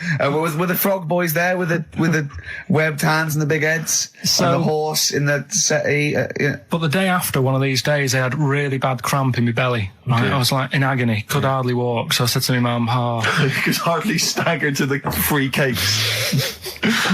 So, I was in absolute agony. I said, I don't like doctors, but you'll have to get a doctor in because I don't know what it is. I can't walk. She gets the doctor round. I won't say his name, but he said, well, doesn't look like he's got long left. Blimey. So I was a bit like, hang on a minute, I've only had a few cream donuts. Yeah. My mum was panicking. Sure. He went. My dad came in from work. She said, something's really bad with Carl. I think it's serious. The doctor said he ain't got long left. So he said, what? He said that and just left? So she said, yeah. He said, I'll have to call him then. So he called him up, said, what's all this about? Carl hasn't got long left. How long's he got? So he goes, I was only messing. He's just had some bad cream. Can you believe that? Well, the thing is, I like the fact your mum didn't ask any questions. I know. She didn't go into detail. Can you explain more, doctor? No, I got a shoe off. But she doesn't. I don't want to diss you or your family, but I imagine if I was there, I'd have known the doctor was joking. Yeah. That's all I'm saying. I mean, I sound very arrogant there, but I imagine he went, what's he been doing? I had about 6 cream cones. Oh, right. Oh, wow. He hasn't got long to live then. I'll see you later. Yeah. That's what I think the doctor did. Yeah. I just like the idea your mum just let him go. Yeah. Terrified, thinking, well, I'm not going to probe him. He's that's it then. Dad comes in. Hi, honey, I'm home. Anything happened? The doctor said Carl's gonna die and then left. Did he? I'll call him. But anyway, that's why these sort of things fascinate me. So we'll move on to this next one, right, which is brilliant. Dead short story. So, right, old woman, about 70 years old. She's normally fit and healthy and stuff. Nothing wrong with her. She's having a good life. And one day, she goes for a check to the doctors, just to check herself out, because she's getting on a bit. It says, take your clothes off and that. So she does. And checks her out, says, yeah, you're looking good, you're looking good. Turn round. He said, oh, God. He said, you got a tumour on your buttock. Right? So she goes, oh, well, can you do anything to sort it out? So they go, yeah, we could book you in for an operation. It's best if we remove this. Books are in for an operation. Operation day comes, strip her down and that. They're all stood round, the doctors. Start to operate. It only turns out it's a pork chop that she sat on 5 years earlier, and it had stuck to her buttock. Right, Carl. I can forward you. Serious. Right, okay, Carl, I'm telling you now, I'm leaving. I'm never doing this show again. No, I'm serious. Honestly. You're talking, I've never had such, what do you mean? You couldn't believe it? No, when I read it, I said, I've got to tell Ricky that. This woman had a pork chop stuck to her arse for 5 years, you mental case. Of course she didn't. That is a blinding record. They've been looking on eBay for Victoria Plum. You're joking? Come here and see the photograph. Oh, God, that's fantastic. Have a look. That's it. Oh, God, he got that for his mum. It's the worst piece of tat I've ever seen. Carl! Carl. Imagine how... Oh, gutted. Carl. Imagine how... Look, think of him now, right? There it is. That's the worst thing I've ever seen. I'll tell you, it looks like a Diddy man gone wrong. It looks like a Diddy man prostitute. That is... Is that the one, Carl? Well, it was a different colour. It had a yellow at mine. No, but look, how do they get... Tell them they go into eBay. So you need to log on to ebay.co.uk. I'm sure you've used it before. It's the online marketplace, ebay.co.uk. And if you type in Victoria Plum, I'm assuming that you can track this down. That's amazing. It's the worst piece of rubbish just I've ever think seen. how cute he was as a kid, though, doing that. Just think of him, just going... just seeing that and thinking, oh, she likes gnomes! It's the worst thing I've ever seen! I mean, to be fair, I don't know what her prize collection of gnomes looks like, but I can't imagine they're much better than that. I mean, gnomes are a fairly grotesque thing. But certainly your mum's taste and discretion is... Did you ever those houses on your estate, you'd go in there and it was just loads of those dolls still in their packaging all around the room? And sort of like one of those homes that keeps the sort of packaging on the three-piece suite. Why don't you buy another one for her for Christmas? Yeah. It's $3.99 it looks, but that's £2.49 because that was $3.99. Well. Oh, buy it, Carl. No, because I've sorted out her passport this year anyway. I'll get her that next year. Right, so listen, right? Okay. John Lennon. Happy Christmas, war's over and all that. Indeed. Yeah. Brilliant tune. Great tune. And I've had a great time. Merry Christmas, everybody. I hope we haven't offended you by some of Carl's rantings. Just think of what he's gone through in his life. That Victoria Plum incident. Carl, I've got a little gift for you here before we go. Oh, you're joking. I haven't got you anything. Well, no, you haven't got your girlfriend anything. I wasn't expecting much. It's not exciting, but it's worth taking. In fact, why don't you just re-gift that straight away? It's alright, cheers for that. He hasn't even looked at it. Champagne. That's not the champagne we got free from the BBC, is it? It's not actually, no, Rick, because that is far too good for the likes of Carl. Oh, right. And I wasn't going to give it to me. You wouldn't appreciate it. That's just sparkling wine. Oh, brilliant. Oh, I love that. Yeah, he doesn't know the difference. I'm seeing Carl on Christmas Day, because he's around Christmas Day in London, so I'll get a little gift then, Carl. Alright. That'd be good, wouldn't it? It'd be a nice little... Okay, answers. We must give the answers. You would have to go to bed at 6, though, so we can play. Can we finish there now? Yeah. What do you mean? What do you mean? Can we finish there now? Just play the ads and go. What? No, what are you talking about? We're going to play Joey River all day. Play that then. Goodness me, Carl, look at you. We haven't got time. Merry Christmas, Carl. Merry Christmas, Carl. Enjoy the champagne. Let's give him a little kiss. A little kiss. No, with tongues. It's Christmas. No, don't. Stop messing about. Get up! That's the sort of thing I think we need now, right? We've covered a lot of stuff. What, education? Teaching, yeah. Well, okay, what do you want to know? Don't know. Have you got something? Can you educate us on anything? I've been reading bits. So could we bring back just for one night only, educating Ricky? Oh, I'm excited. Yeah. Do you think it warrants that? I don't know enough about it. Do you know what I mean? About what? It sounds perfect. Play the jingle. Educating Ricky. He's getting smarter. A couple of things happened in the week that I read about. Okay. Keeping up on what's going on in that. Sure. Yeah. One was about that Galileo fella. Okay. Was it about 1636? Was it? I think it might have been not earlier. bad. Go on. Did some stuff with light and that. He did lots of physical experiments, yeah. Is that it then, Carl, is it? He did some stuff with light and that. What did he do with light? What was that? Well, I think he invented the first... Telescope? Telescope. So I think it's a particular lens, though, and he did experiments where he dropped famously two different weighted balls from Pisa, and they hit the ground at the same time, showing that it doesn't matter, the weight doesn't matter, but air resistance does, and stuff like that. I think he probably explained it a bit better than that. Yeah, but I'm talking to Carl. Sure. Did they need to know He's stuff? just thinking about pizza. Yeah. Did they need to know stuff like that back then? What do you mean, did they need to know stuff like that? It's just... There weren't people going around going, I've got to drop these two things off the Leaning Tower of Pizza. I just don't know which one's going to land first. Yeah, I need to know. Why do you need to know that? Bring me Galileo. Yeah. It's for a bet. Yeah. No, but if I was knocking about then, I'd be like, stop messing with that. We need a telly. Or, do you know what I mean? I bet he thinks the Flintstones is real. I know. That'd be brilliant. That's what I'd do if I was a caveman. I'd make a telly out of rock. Yeah. And a pelican and a as car a cement that I just mixer. ran along the road with. Yeah, exactly. Yeah, we need a car. Yeah. Well, we haven't really got the internal combustion engine. Can you stick your feet through the bottom? Yeah, just get me a car, for Christ's sake. Anyway, so I learnt that. And then... What? You learned his name. Yeah. Other people I'd learned the name of this week. Oh, if a chimp could watch telly. Go on, Carl, go on.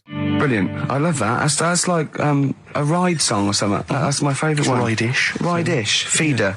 Just the way I'm feeding on XFM 104.9. Rick, quick question for you. Go I'm on. thinking a lot of people maybe are tuning in for the first time because of the advertising campaign. Sure. Should we reintroduce Carl again? I know we've done this a few times in the past, but just worried that people are going to not really kind of get the measure of him.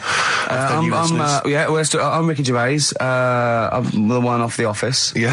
Steve Merchant. He's not the one in The Office. He's not Gareth. Some people think he is. He's got a funny, weird West Country accent that actually Mackenzie was affecting for the role. Steve wrote it with me. He's the tall, lanky fella.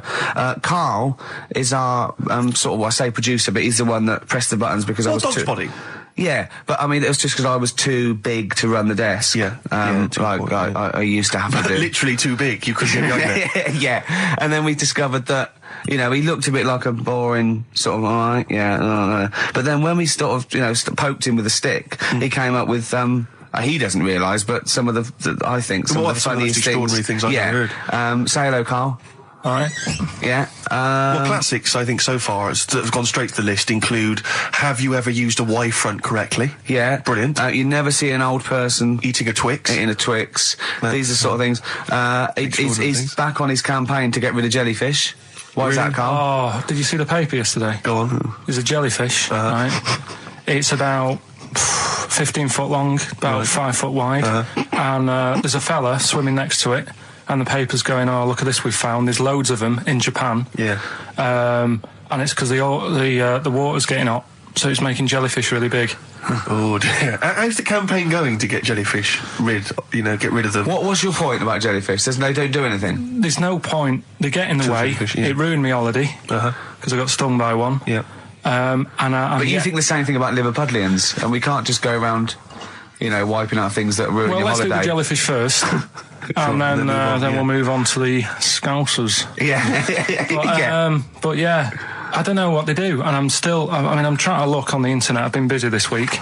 You're jellyfish now, not Scousers. Yeah. I don't know what they do either. To sort of try and work out what would happen with the sea if it didn't work, because they say if there's no... See, this is what we're talking about. People who've listened for the first time, they've got to listen to every word you say. You want to find out what would happen with the sea if it didn't work? If jellyfish weren't in there, do you know what I mean? Because stuff like coral, apparently the sea would be in a right state if you didn't have any coral in it. Fish, do you know what I mean? I always worry about how many fish we're sort of eating. Because you go past... Sorry? No, do you know, like, you go in Marks and Spencer's or Selfridges... There's loads of fish in there. And there's really fancy stuff that you think they've killed that, and it looks good on the counter, pretty impressive. Yeah. But is anyone going to buy it? Yeah. Do you know what I mean? It's a big, like, a shark sat in ice. Yeah. And you go, yeah, they've got like, a lot of fish...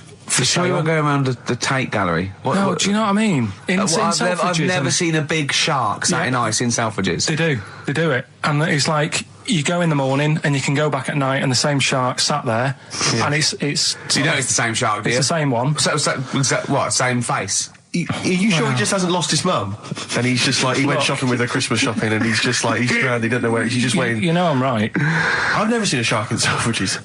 Well, all right, then say maybe that's one day a week, but on other days they'll have like... Shark Monday. I think, Selfridges. Today at Selfridges is Shark Monday. Yeah. No, it's just that... So your point is that there's all these fish not being eaten. Yeah. So and they're being killed. They're taking them out of the sea, no one's eating them. And you're worried, what, that the sea's going to rise because the more things you take out? Well, we're just going to run out. Because the fish drink it, don't they? And that keeps the water level down. Yeah. No, well, you know what I mean. There's stuff that worries me. You're worried that... Was it you who said that you were worried that... Because, there's sponge in the sea. Yeah. But if they took it all away...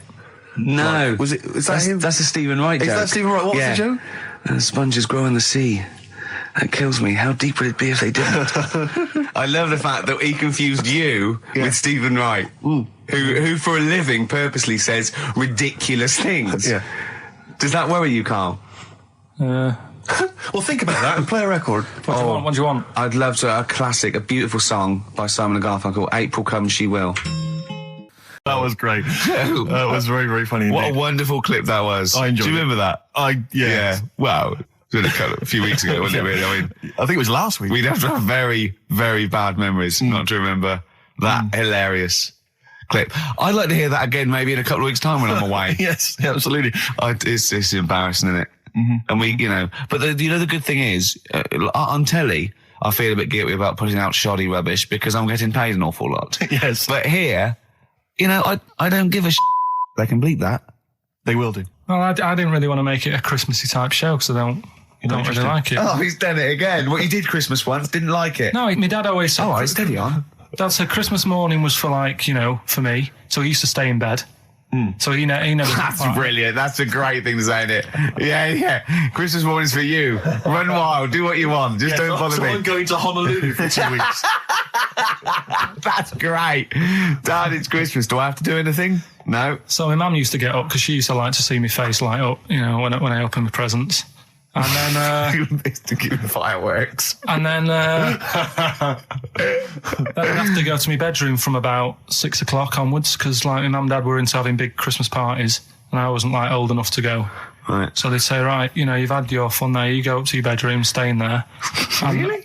Yeah, I remember one year, right, I got a train set, that's what I wanted. Yeah. Right? It's brilliant. Playing with it all day. I thought, I don't mind about the party, I'm happy staying up here playing with this. Brother comes in, he's had a few, right? He's going, I'll give us a go on your train. How old is he? He's a bit older than me, so he might have been let's see. Well, let him be 18. Probably about 18, 19, something like that. I had a train set, so I don't know, about 14. something like that. Yeah. Right, so I'm playing on that, loving it and stuff. And then he comes in and goes, give us a go. He turns the transformer up to 14. He went really fast for about 5 seconds, broke it, and then he went back downstairs. Wow. So Christmas, I hadn't even got to Sounds Christmas like Day. the Conservative government with British Rail. Satire, that is. Rick, I just thought that there's satire. If there's any satirical shows listening or magazines... It doesn't work in any way because there's the analogy falls down apart from there being a train. Think it through though. British Rail was trains. Yeah. And the government broke the trains in many ways. They didn't break them, not officially breaking them, but they kind of... It does work. It's perfect. Oh, I'm pretty pleased with that. And I can't... And no one's asked him to be on Have I Got News For You? It's weird, isn't it? Because it's strange that when you've got a satirical mind that's as quick as that. Yeah. And he's broke your little train set. So what did you do? I just watched telly and had some sausages. I bet you were happy with that though, weren't you? It's a bit annoying though, isn't it, when your main present of the year's been broke. And did it ever get it fixed? No, that was it. Put away. I'm intrigued why your parents wouldn't let you come and join in the festive fun. Was it like we need the debauch down there? Was it like eggnog everywhere? Well, no, but I mean, that's fair enough. 6 is a little bit early, but I just think, if you're a kid, he had his fun, put him to bed at 8 maybe. And Do you think so on Christmas Day? I thought that was a day for family. Well, not if there's a party going on. And Well, don't have the party on the Christmas Day. is Well, my point. that's another option. Yeah. Your parents are weird, aren't they? A strange breed. Well, I think that was the year, right? You're talking about buying presents and stuff. I think I did treat my mum to. I didn't buy my dad anything. I think that was like when I got a bit older, I used to get my dad something because he wasn't that bothered anyway. No. So, got my mum. There was a cheap shop, right? Of course. Thank God for that. Called Snips. Right? So I went in there and I thought, let's see what I can get her. And remember Victoria Plum? I don't think so. Well, it's like a fairy character. Right. Right. And my mum's into gnomes and stuff, right? So I thought, right. She must be pleased with you, then. Victoria Plum. I was thinking, is that one of the neighbours? Is it like a brandy Do you liqueur? remember Victoria Plum? Victoria Plum. Victoria Plum, yeah, it's like a little fictional sort of character, right? Okay. So I saw it. I thought, yeah, she'll love that, right? So I did my paper round, saved up for 2 weeks, right? Got that sorted. Went to Snips, bought the Victoria Plum. Next day, I'm in town with her, right? So I think, I know what I'll do. I said, come in here a minute, right? So we go in and we're looking around, and I tested her, right? I went, look at that there. That's all right, isn't it? And she goes, oh, it's bloody awful. Oh, Carl. Oh, Carl. Oh, God. So then Christmas Day comes. I said, don't bother opening it. She said, no, why? I said, Oh, no. Why did you still give it to her? So, well, it was too late. I'd already bought it. Oh, Carl. So she opened it, and I was like, and she said, oh, that's nice. I said, why are you saying that? I said, the other day, said it's bloody awful. She said, oh, no, I thought you were pointing at something else. Oh, no. So that's why I don't get anyone anything anymore. Oh, God. Play record. Oh, God. Oh. You know, I've never been a religious type. You know, if people want to do it, I let them do it and what have you. Good of you. But out of all of them, I want one that's not going to take over your life. I don't want one where you've got to get up 3 times a day and you've got to go and pray and that, you've got to get up early. Forget that. It's getting in the way. But if it's something like, I was walking to work the other day, right, across Oxford Street. There's a little Hare Krishna fella there, and he sort of had, he had a leaflet and stuff, and he said, you know, are you interested? And I said, what do you do? And he said, well, you know, we're against getting stressed out and what have you. And he gave me a plum. They hand out food for some reason. But I sort of asked a few questions. That's just the imagery. These two bold people, one of which is wearing an orange smock, holding a plum in the middle. He hands the other one a plum. It's almost like you can imagine some kind of religious painting. Exactly. Yeah. But you know, what is their sort of main thing? Because he didn't really tell me that much. He was a Japanese bloke, so I didn't know what he was saying that much. Why? He wasn't speaking English? Not very well. He wasn't the best sales bloke to send out for them, is what I'm saying. Yeah. But what's that? Are they? You're saying they're nothing like? Well, I believe Hare Krishna is a kind of as an offshoot of a sort of Buddhist faith. It is. I think they are Buddhist, aren't they? Yeah, and obviously their kind of trademark, as it were, is that they have to say. I believe they have to say Hare Krishna, Hare Krishna in a certain rhythm, in a certain order, a certain amount of times per day. That's why you see them walking down the street saying Hare Krishna, Hare Krishna, because it's actually a sort of religious chant which they're obliged to do. So you see, even if you go into the Hare Krishna faith, you may find yourself, you know, in Tesco or whatever, forced to say Hare Krishna, Hare Krishna. Perhaps out loud, out not loud. just thinking it. Yeah, no, out loud. You can put it on an iPod and you couldn't put that on an iPod. No, it doesn't count. No, I think you have to actually say it. So I guess that kind of eats into your social life a little bit. And there's the wearing orange as well. Particularly frustrating, I imagine, if you're in a cinema or a library. A little bit awkward there, you know, midway through. Or Star you Wars, live next door to a bloke called Hare Krishna, who constantly thinks you're calling him. Yeah, that probably. Yeah, so that's in this. I mean, I don't think we've quite done the Hare Krishna faith its full service there, but so interesting to you. I mean, you got handed a plum. You've been treated well by them. Yeah, well, but he couldn't tell. I just wanted to know how much time it would take up. What are the benefits? You know, what can you do? What can I think the benefits are they probably don't get stressed out. They've probably got that sort of that zen, that chi-ness about them, where they try and interact and quite meditative. Yeah. I've got some nice trainers as well, don't they, with their orange. What are you looking for then in a faith, Carl? You say what are the benefits? I mean, obviously Catholicism, you get the communion wine and bread, so... Yeah, but I can afford that. Right. Probably just I liked the Crusaders. I was forced into joining that as a kid because a mate sort of joined it, and he sort of said he'd join, and I sort of swore at him. I said, I'm not doing that. Right? Yeah. He said, right, if you don't come with me, I'll tell your mum that you just swore. So I was like, oh. So I went. So I went along, and I used to just go on the Friday when they played, you know, Sabutio and stuff. And then I went on one Sunday, and it was totally different. There was no Sabutio. There was no sort of, you know, table tennis. The thing where you hold a thing and knock things over. Skittles. There was all that on a Friday. Went on the Sunday. It was rubbish. He said, right, sit down in this room. They gave me a Bible. Thought, this looks too heavy, this is too big, I'm not interested in this book. And I never went again. I used to hide on a Sunday when they came round. And that's been the only sort of... Why did it suddenly turn out to have to hide on a Sunday when they're coming round? Because they wouldn't leave. Who was it? Were they adults? It was well, he seemed like an adult to me at the time, but he was probably about 27. Well, that is an adult. Yeah, but do you know what I mean? He seemed a lot older when I was a kid. Yeah. And he came knocking and that, and he used to say to me, Mum, I'll just tell him I'm ill or something. And he used to hang around to see if I'd eventually come out to play and that. And if I did, I think they would have grabbed me and took me there. I love the idea that for you, religion has to bring with it some kind of gift. It's like, you know, join our faith and you get an alarm clock radio. It's like something like I think religion does bring a gift. Usually, it's the gift of the Lord. Well, the gift of everlasting life, isn't it? And that's the problem with it, you know. A lot of people believe in it because they think... But for Karl, right. his feeling is like, that should be a given. That's safe. I'm definitely going home with eternal life. But what else can I have? Is there an iPod? You have to have a religion, because obviously I don't have a religion, I don't miss it, and I wouldn't want one. I'm an atheist. And that's out of belief, that's out of logic. And we don't get into the politics or the morality of it. Why do you feel you need a religion? Why don't you just get a hobby? Well, I didn't want one.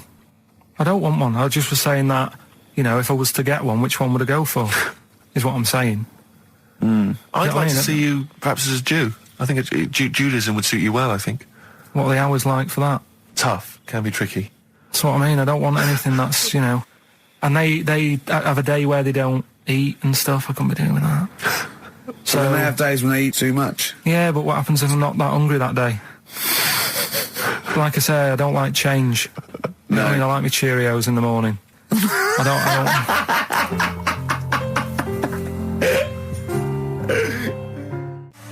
What was that one you told me about with the porn? That was a good one. Oh, this was fantastic, right? Right. There was this. Sorry, can I just check now? We're just remembering classic episodes of the Tales. No, this is important. Well, I saw one, right? I saw one on Tales Unexpected, right? And it was these two gents. What they used to do, they look down the obituaries and they'd blackmail the wife or the son of a dead eminent person, like might be a priest or a doctor, or something, and they'd go and they'd say, he bought some erotic stuff from us before he died, and he owes 100 guineas and all this sort of stuff, and they'd pay up because it'd be so embarrassing. They just didn't want them, so they'd just pay him, right? And this one bloke said, who are these people? I'll meet with them. And he goes round there, and he goes round, and they go, your father, he goes, my father could not have bought any erotic material from you. They did it, he goes, he couldn't have, he's blind. Right, and that was the twist. And Karl went, so it was magazines, not videos then.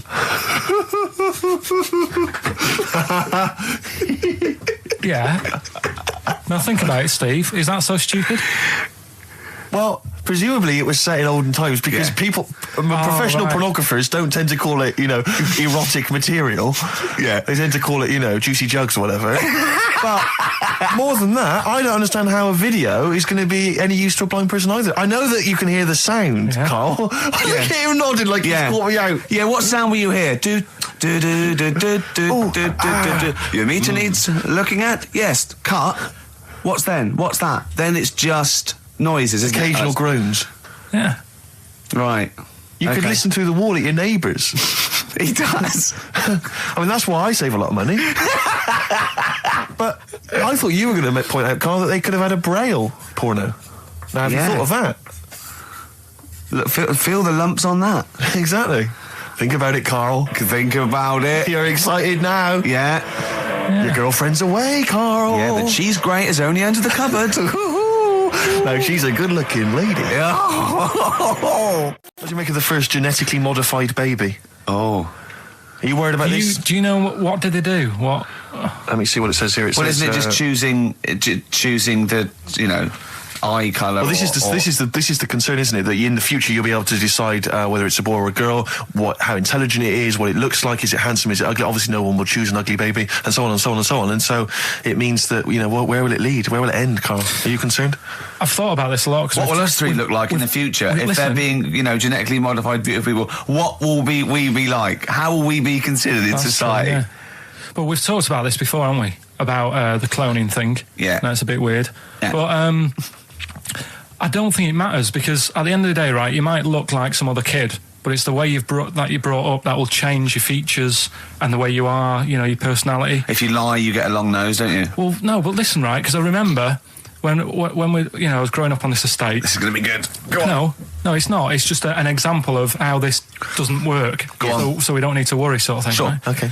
So I'm growing up on this estate, and there was this woman about 4 houses down, right, who's a bit rough. All right. Didn't fancy her. Oh God, no. Right, but she had a baby. Well, tell me about her first. I'm interested in this woman. Why was she? It was a very. She looked like a man in a dress. I mean, I didn't grow up in a posh house or anything. And I'm not saying that if you live in a bit of a rough house, you're a bad person. What did she look like? But anyone can tattoos, clean up. Looked like Tony Green with a fag on. They didn't clean up much, right? Oh. Which, even if you've not got a lot of money, you can still try and make the place look nice. Yeah. Right. But she didn't, and a kid used to take a horse into the house. Sorry. Whoa, Neddy. What do you mean a kid used to take a horse into the house? Where did he get a horse? Must have nicked it from somewhere. Must have gone. You seen a horse in it? No. What, is that from outside the saloon round the corner? Yeah, was it just tied up with a bit of lettuce? Right. Oh, that's great. Did Big Jake come looking for it? I'd been out. Oh. No, sorry, let me get this. This was before the lynching stopped or after. Where did he get a horse from? What do you mean he must have nicked it? His mum said, where'd you get that from? I bought it. All right then, but keep it out of the kitchen. I don't want you going Catlin rustling. Where did he get a horse from, Carl? And how long did he have it for? Was he leading it or riding it? Mum, open the door, I can't stop. I can't stop it. Open the patio door as well. Looks like we got us a runaway. What do you mean? I don't know, but the thing is, they couldn't afford to buy one because they're not cheap. So I'm just guessing. Maybe that's wrong of me.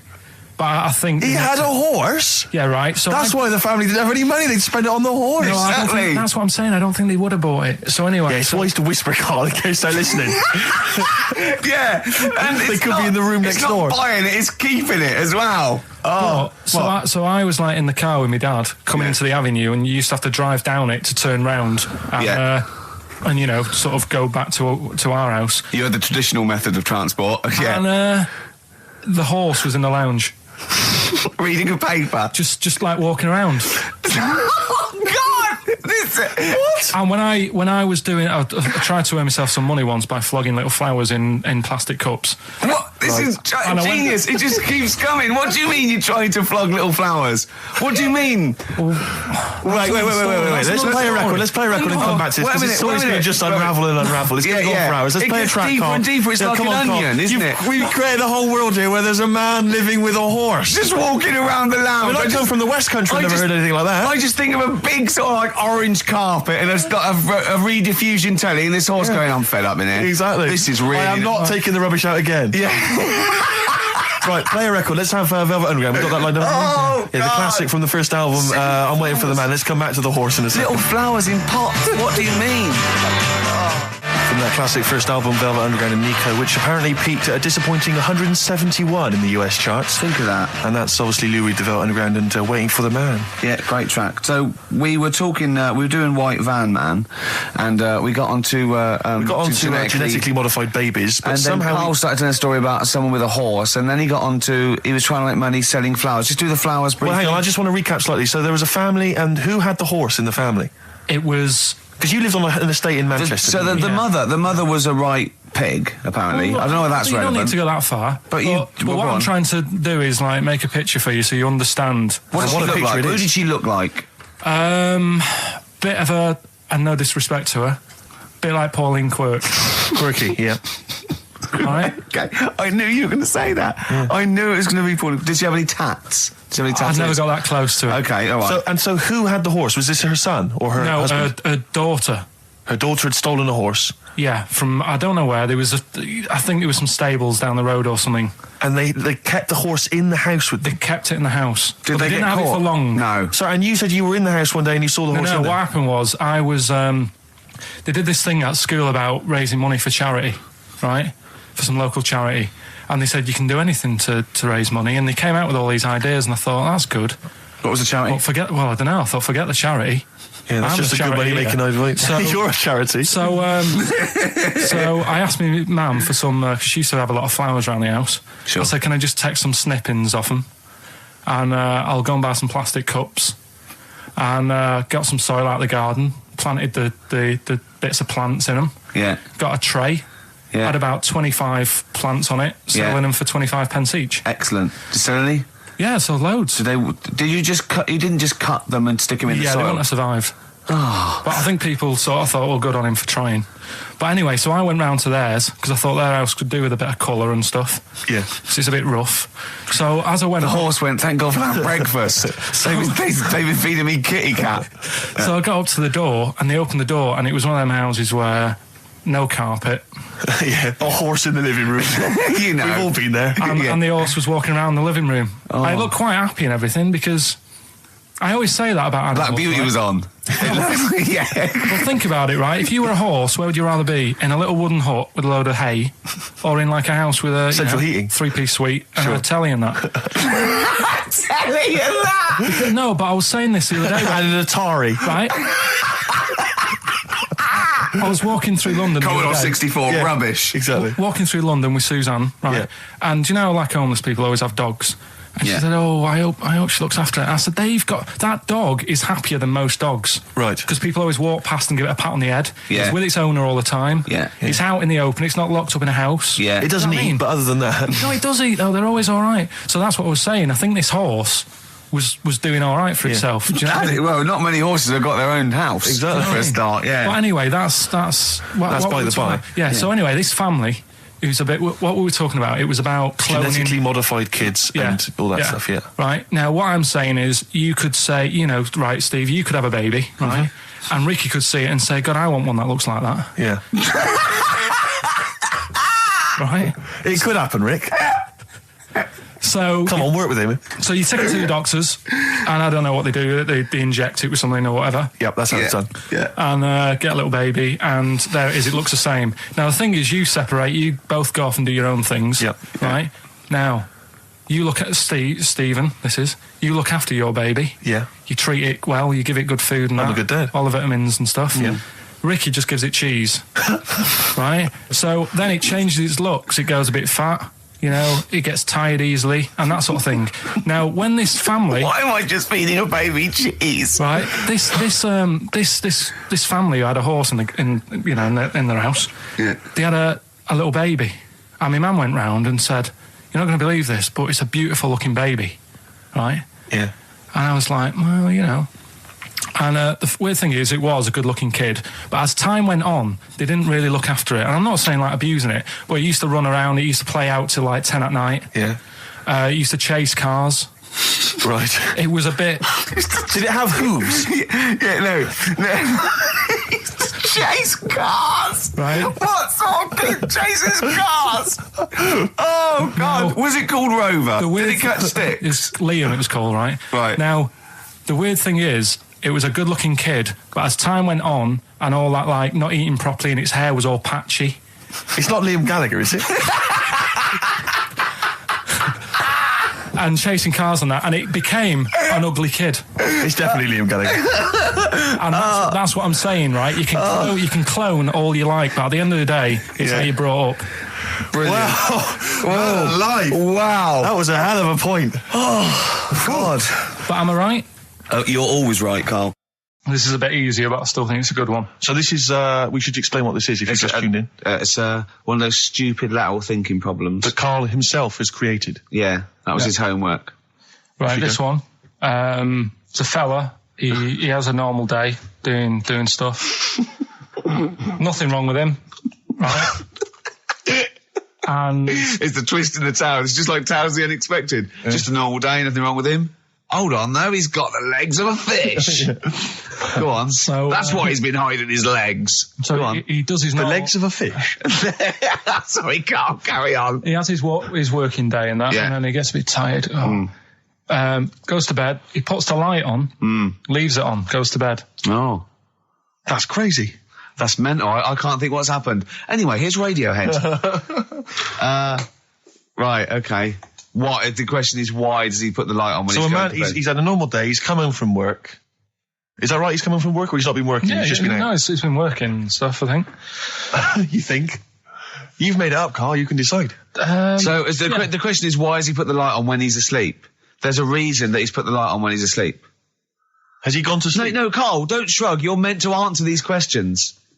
He put the light on before he went to bed. Yeah, and the question you're asking me is why? What's the scenario? And the light's on and that, but he's gone to sleep. Yeah. He started reading and then he fell asleep. No. Did he intentionally, for some reason, put the light on? Every night. It's mad. Sounds mad. That's Carl, doesn't it? Every night he does it. Yeah. He puts the light on when he goes to sleep. Carl, is the point of this, he puts the light on for a very good reason. Not for us, but for some people. He's blind and it's always been on, and he thinks he's turning it off, but it was on in the day, and he thinks he's turning it off, but he's turning it on because he's blind. That'd be stupid. That works. No, that works great, Rick. Yeah. Thank you, Carl. So you've got to come up with what... Hang on. If you're blind, why would you put a light on? No, he thinks it's off. Yeah. But why would he turn it on anyway? Just think so he doesn't get burgled, so people know he's in because he can't see him. So he just he puts the light on when he's there, then he turns the light off when he goes to bed, so people think it's fine. But he's got it out of kilter, and actually he's walking around in the dark all day. I don't believe that if you're blind you turn your light on. I don't think you'd be living on your own, would you? I'm not having that for a second. Do blind people live on their own? I'm not having that for a second. Well, some people do. Lonely blind people live on their own. No, if you got bad eyes. And even women? Are there any blind women who are living on their own, Rick? No, I mean, if you know of some blind women. 08700 800 1234. We've gone through this. If you are a blind woman with no standards and you don't care annoying voices and smell, yeah, then get in touch with you. Yeah, I mean, you've got to be within the ages of, say, 25 to 65. You know, right. Well, call it 75. You fussy all of a sudden. Yeah, go on. If you were blind, would you live in London? Because someone said yesterday there was one struggling outside in Leicester Square, and I don't understand. If you were, I mean, you know, might have been a tourist. But why come to London if you're blind? It's the worst place in the world to come if you're blind. To hear the sights. To hear the sights. It's a bit mad, isn't it? They do the same job. They have tourist needs like anyone else. Yeah. No, but it sort of stinks, and you'd go away going, "Oh, it's not that good." I just thought I thought it was a bit weird. Well, never mind your concern for the partially sighted or sight impaired people coming to London. Get on with this. Yeah. So there he is. Yeah. It's like, a bit tired. Yeah. Just put the light on. Get to bed. Yeah. So he turns the light on and he goes to bed. Yeah. Oh. Should we play a track? He's not sleeping on the job. He's a lighthouse keeper. Well done. Is he a lighthouse That's keeper? not it, Carl. He's a lighthouse keeper. Right. Why wasn't the light on all the time? Because it's light in the day. You idiot. Play a record. What? Play a record. You're a buffoon. No, actually, the light isn't on in the day, is it? No, it's not. I think you're the buffoon. Yeah. Carl has won! You don't talk to anyone, do you, in the week? You just hide in your little sound booth thing, and you really don't talk to anyone, do you? Much? Not really. No. I mean, you might call up. Yeah. But no, I keep myself to myself. Yeah. Then you don't get bogged down in the office politics and stuff. Yeah. Is there a lot of office politics here? I don't know. I don't get involved in it. Oh, yeah. Proved your point. So when we're away and we're like out of action, who, other than Suzanne, who will you talk to of the day? How will you get a sort of feedback from the world? How will you get sort of like input and... I always, if ever I've got like a question on anything, the internet's sat there and I can just go online and find out. The internet is good. It's brilliant. But it's not all verified. It's not all necessarily factually accurate. Anyone can put things onto the internet. It's that, you know, it's freaks and things that put on things one, right? Here's one that I read in a week, right? Go on. About this woman. Yeah. She was a bit of a punk. And to get her hair done like she wanted it. Super glue. Right, no. She got lard. Apparently it's a popular thing, you might know. Put lard on your head. Yeah. And you put it in the oven. Oh. Now, apparently the heat that you get from the oven is different from the sort of heat you get from an hairdryer. Right? And she had to do that to get the style that she wanted. But anyway, she comes into money or whatever, treats herself to a microwave. Right? It's not true. Opens the door, jams the things, you know, like the little catch. So the microwave works. She jams it with a screwdriver or a knife or something. Yeah. Puts the microwave on, sticks her head in, boils her brain. Don't be ridiculous. Right? Well, why is that ridiculous? Boils her brain. She boiled her brain. She boiled her brain. And this is what's good about the internet. I went straight from that, and there was a subject about brains. And do you know that Russell Crowe, when he dies, he's given his brain to charity or something, some sort of some people who can do stuff with it. She gave hers to Pot Noodle. Vesta. Yeah. Oh, That's boiling the sort of a stuff. skull. Yeah. It's not true. It's not true, Carl. Just urban myths. Someone made it up. Yeah. For a laugh. They're just too convenient urban myths. Everyone said you can tell an urban myth's not true because it's always this happened to a mate of mine, and when you say what happened then, they go, don't know, that was it. Was it? Was that it? Was it? Someone boiled a brain and that was it. There was no more story. Well, were there any dates, locations, times? I think it was in Belgium. There's that one. There's that one that a bloke, right, was going to get a phone call at 4:00 to find out if his business was, you know, okay, right? And if he didn't get the phone call, he knew he was broke, destitute. So dead on 4:00, the phone didn't ring. So he went up to the roof of his office and he jumped off to commit suicide. And as he was passing his window, the phone was ringing. Oh no. Carl, it didn't happen. Didn't happen. Think it through. Think it through. Who told that story? Who told that story? As he hit the pavement at 120 miles an hour. He's the only person who could have known that series of incidents. Also, why didn't he wait? As his life's at stake, why didn't he wait till 5:00? I said, I'm going to give it 5 minutes just in case. Just in case the lines are busy. Yeah. And what sort of bloke goes, I'll call you at 4, okay, if your business, well, call me anyway. No. If I don't call exactly 4, then, no, you commit suicide. Commit suicide. I would, because if I don't call at 4, that's the end of it. Well, call me anyway. No, that's not the way I work. Why can't you just call me and tell me the other way? Well, I'm telling you how I would do it. If you're bust, I don't call. Can't you just call to verify in case someone goes wrong? What if it's engaged? It won't be engaged. Just commit suicide at 4, please. It didn't happen, Carl. The other one, right? A bloke, right? He's on a train station, and I'll tell you how I heard it. He's waiting for a cruise station, whatever, and he shits himself. As you do. And so he goes, oh, my train's in 5 minutes. So he runs across to Millets and goes, quick, Levi's 36. The bloke just puts it in a bag. He runs onto the train. He goes into the toilet, takes his trousers and pants off. He's soiled. Yes. Throws them out of the window. I won't be needing those again. Cleans himself off. Open the bags. It's a jacket. Oh. No, it didn't happen, Carl. At what point did he go into it and go, quick, Levi's 36? And the bloke went, sorry, Levi's 36, what, a pair? No. Shall I wrap them? Them?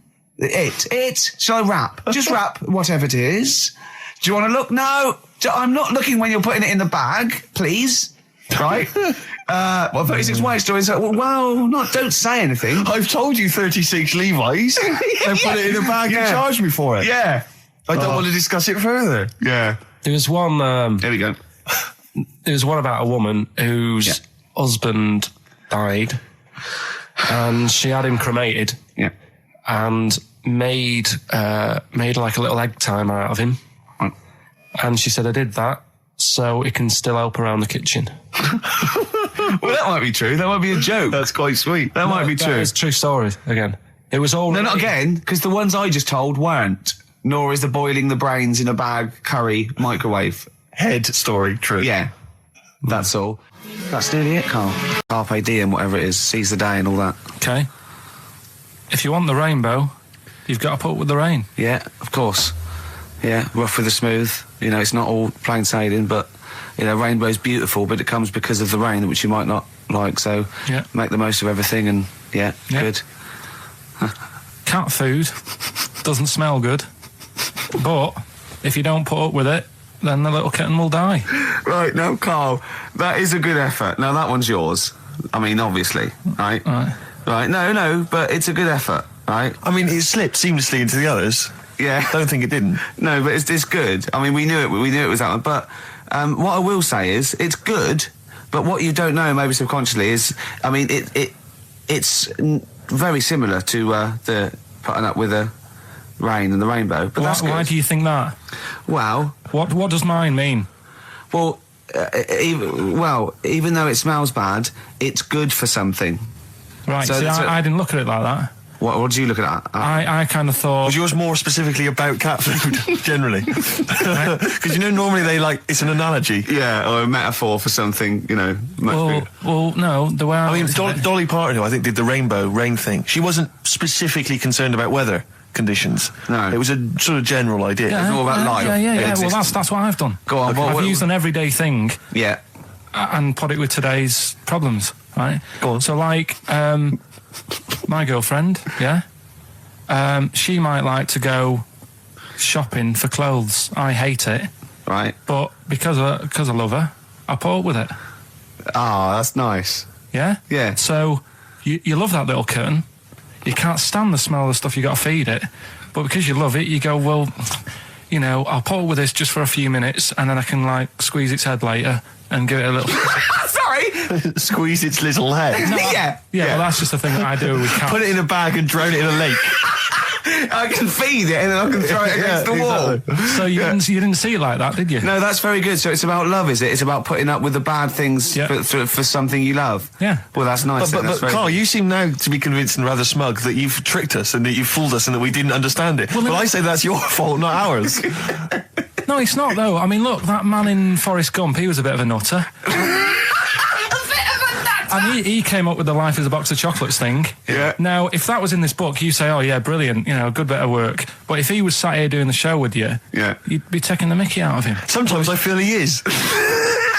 No, but, Carl, I could, in fact, if people are out there, we're too lazy, could you write down everything Carl's ever said? Because I think we could publish that. Yeah. He said one today, he saw my salamander, it's not a euphemism, he saw my salamander and it's just sitting there in the tank. Your exotic pet. Yeah, and he's worried about there not being a lid on, and he said...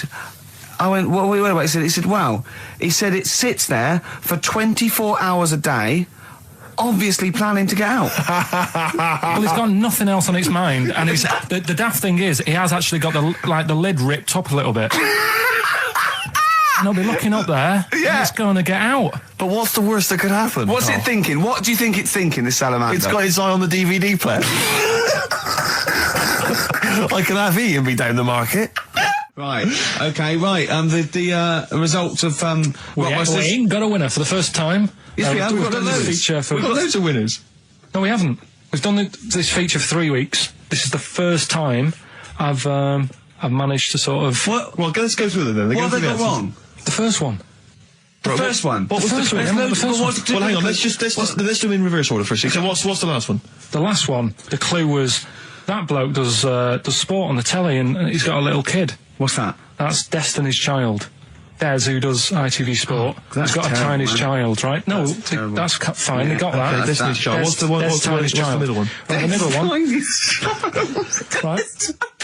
Child. The second one was, he doesn't like women, yet he's got a couple of kids, that's a bit weird. Yeah. Right? That was PD, that was Puff Daddy. That is offensive. Go on. But it's not Puff Daddy, it's Puff Daddy. And he's not even called that anymore, he's called P. Diddy. Well...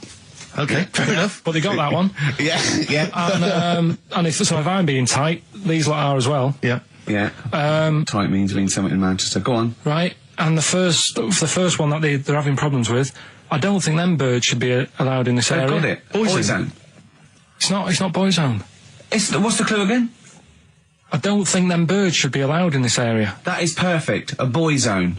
No birds. No women. No women, yeah, birds, right? A boy zone. Sorry, Carl. If that isn't the answer, their clue is better than yours. That is brilliant. What was yours? Boy zone, it works perfectly. What's your answer then? Bangles. I have no idea what that means.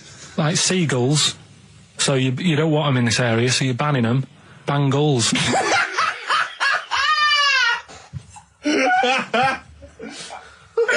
Oh! Well, give it to boy zone, because boy zone's better. Don't use birds to be allowed in this area, it's a boy zone. I think we should have a rollover. Carl beat them. Carl beat them. You have to use his logic, surely. But theirs works, you can't... What have we got now? Right, so we're looking into animals that we get rid of. I've spoken to someone about snails, I've spoken to someone about jellyfish, and that, and looking at cockroaches today. She's an expert, she's just not just some random person. No, she works in a museum, a good museum. I said I'd give it a plug. It's the one near Knightsbridge. It's got dinosaurs and that in it. It's worth seeing. Natural History Museum? Yeah. So, It's not sure. He's not sure. This is what happened.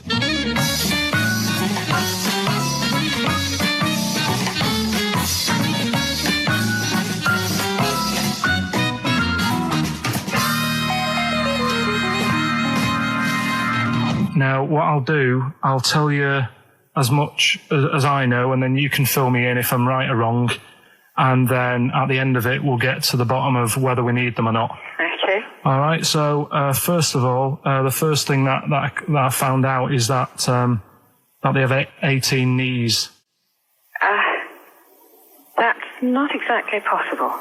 They're insects, so they have 6 legs. Yeah. And a knee is usually the junction between femur and tibia. That's sort of classic human knee, as and every other animal knee. So with 6 legs, you can only have 6 knees. Could somebody sort of got mistaken for seeing one that was a bit double jointed? I think you're grasping at straws or something. All right. Well, we might have to come back to that one then. Okay. They can hold the breath for 40 minutes. Well, they don't do that because they don't breathe in the same way as us. They breathe through little spiracles, holes down the side of the body. So, no, they're not a very apt simile because the method of breathing is so different. What do you mean?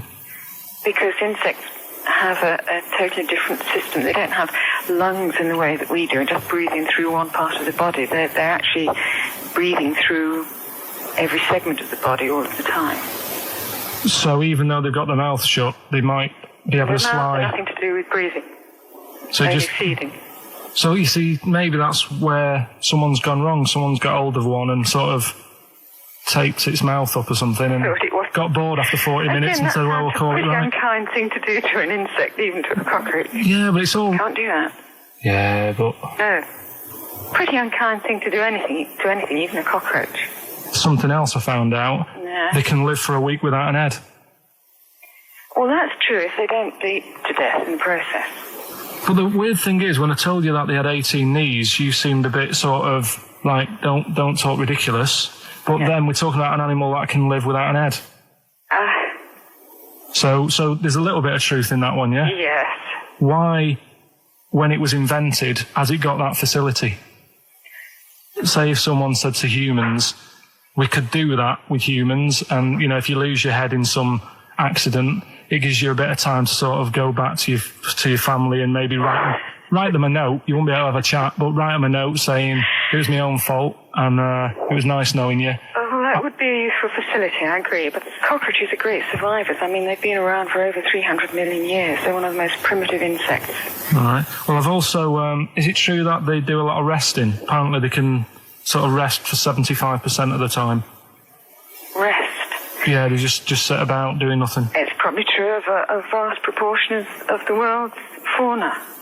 I mean, maybe the 25% that they are working, they're really giving it some, so it might make up. They're probably searching out food, and they can slow down considerably. You can chill insects in the fridge, and they'll become very, very quiet. You might think they're dead. Yeah, but I'm sure, you know, if we were sat in a fridge, you know, we'd go a bit quiet, wouldn't we? You know. Well, you might not know much about it, of course.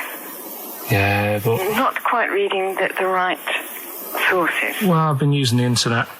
I'm sure there are many useful sources that you could find there, but some of those seem to have been a little misleading to you. So you don't agree with a lot of what I've told you there? No. So cockroaches, can we get rid of them? No. So we're keeping them then? I would say so, yeah.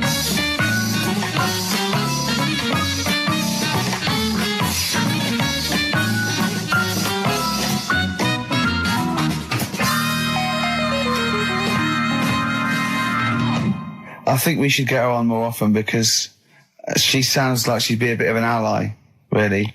Because she knew immediately that you were talking nonsense. She even said, I think you should be more concerned about your sources, which I've been trying to tell you for a year, right?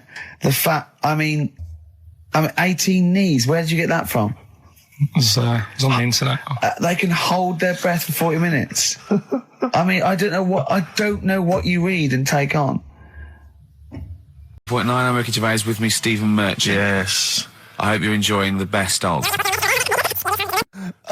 What exactly is there then? Is it just a kind of moon-like kind of surround with just kind of dust and rock? That's exactly what you see. I was there when the Mars thing went wrong. Yeah. I would have just sent a camera crew there, filmed a bit of that, right, and say, here we are, this is it. Yeah. Ignore the little coffee shop in the background. Yeah. Right? This is Mars, because that's what it's like, just loads of dust. Yeah. Holes everywhere. Tidy it up. Little round-headed aliens complaining. Yeah. Whinging. Just like Mars. Yeah. So is there what's the best bit about the holiday? Come on, pretend you're Judith Chalmers. I have been doing. I would have done all. I would have said that. Don't bother. Right. I mean, the hotel was good. Yeah? That was all right. What was that like? It's all right. Just, clean. That's all you want, isn't it? See, that's not quite what Judith Chalmers does. She doesn't go, what's the hotel like? All right, yeah, clean, isn't it? All right. What was it like? What was it? 3-star, 4-star? Did it have a swimming pool? What was the room like? Yeah, had a swimming pool and that. Yeah? Yeah, it's good. I think it was one of the better ones on the island. Okay. Nightlife? Wasn't really. And there was a bar, there was some bands playing. Yeah. Not very good. Food got a bit boring. Yeah. It was always the same food every night, but they sort of themed it and made out as if it was different. So, like, on Mexican night, it'd be chicken with a nacho on it. Right. And Chinese night, sort of chicken with a little prawn cracker on it and stuff. Sure. But that got a bit boring. That's me just turning on my phone, because I want to read to you a text that I got from Karl. I think you sort of sum up the holiday in this text, don't you? Do you remember it? I can't remember. Let's have a look. Let's have a little look. Instantly, what did Suzanne, your girlfriend, make of it? Similar view to you, that they should fill in the holes? Yeah, it's just that thing. You see, I went on a coach trip, right? And you go and see the volcanoes. Like I say, there's 36 of them. Yeah. Which, how many do you need? And when we're on the coach going round all these volcanoes, the fella on the front's going and look out your left window at the moment, and there's a volcano. And if you quickly look out at the right-hand side there, there's another one. Right. And on the left, it's just like, all right, we've seen it. Sure. Do you know what I mean? Yeah. And we'll talk about that trip in a bit. Right, this is the text I got from Karl, right? All right. Been up to a volcano. Been in some dead artist's house who built his house in the lava. They said they would show me science with volcanoes, but all they did was chuck some water in a hole and it shot up in the air. No dwarves in the canteen, no Scousers here, but there is a Swede woman with a big head. She looks effing gormless with a cap on. All right? So a little reference there to... A Swede woman? What's that mean? Do you mean Swedish? Yeah. Or she looked like a vegetable? No, a Swedish woman. But they've all got sort of quite big bill, aren't they? And I sent him a text. Oh, well, it's just good to be on holiday because, I'm working. He sent back, so am I. Just been watching Sky News. There is a school for monkeys who want to get a band together. Is that monkey news for later?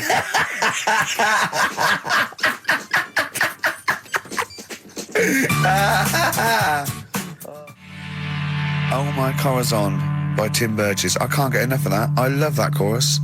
on XFM 104.9. Ricky Gervais, Steve Merchant, and little Karl Pilkington. But it was a nice holiday. Yeah, it's all right. It's just, I went there to relax and that. Exactly. Did a little bit of that. Trying to think of some new, features and stuff. Sure, always working. 3 holidays a year, Jesus. Oh, well, not really 3. Oh, two. It's all holidays, really. one big sort of like work thing to me and Steve. 2 holidays, isn't it? Work hard, you need the holidays. So, yeah, the things that annoyed me was like, you get bored sat around the pool after a couple of days. I'd read my book. Yeah. There wasn't much going on the Not even any crabs to throw sand at, was there? No crabs or anything. They wouldn't bother with Lanzarote, right? So decided to go on a little trip. That's when I saw the volcanoes and that, 36 of them. So we go on the trip, and the thing that annoys me, it does happen every holiday that you go on. If you go on a sort of a package thing, you have these trips, right? And you pay about 40 odd quid, and they give you some wine, so it make it feel like you're getting your money's worth. But how many of these trips have you been on then? Loads. Probably about 12. More holidays than I've had. Go on. Anyway, so you're on the coach, right? And they take you for the volcanoes. They took us in the middle of nowhere. Yeah. Right. There's nothing else round there. Sure. It's like I say, it's like Mars, but with holes in the ground. Yeah. Right. And they sort of drop you off, and they go, right, everybody, see you back here in an hour. There's loads of volcanoes for you to look at, and a coffee shop over there.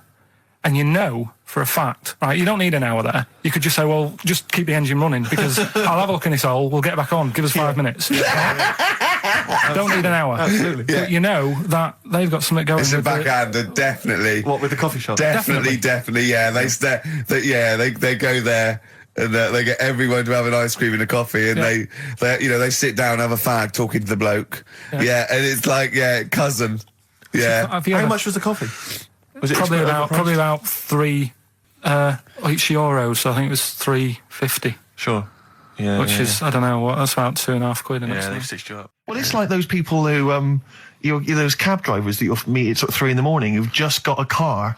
Yeah. And just went out with a car. Yeah. And just I'll pick people up and charge them. Yeah. I got in one once. I said to him, the guy just pulled up. I said, he said, I was in like East London. I'm going back to North London. I said, going to Swiss Cottage. He went, sure, hop in. We set off. He went, do you know the way? I said, well, not really, no. I thought you'd know the way. You're in a cabbie. And he went, no, don't really know the way there. I said, have you got an A to Z? He went, no.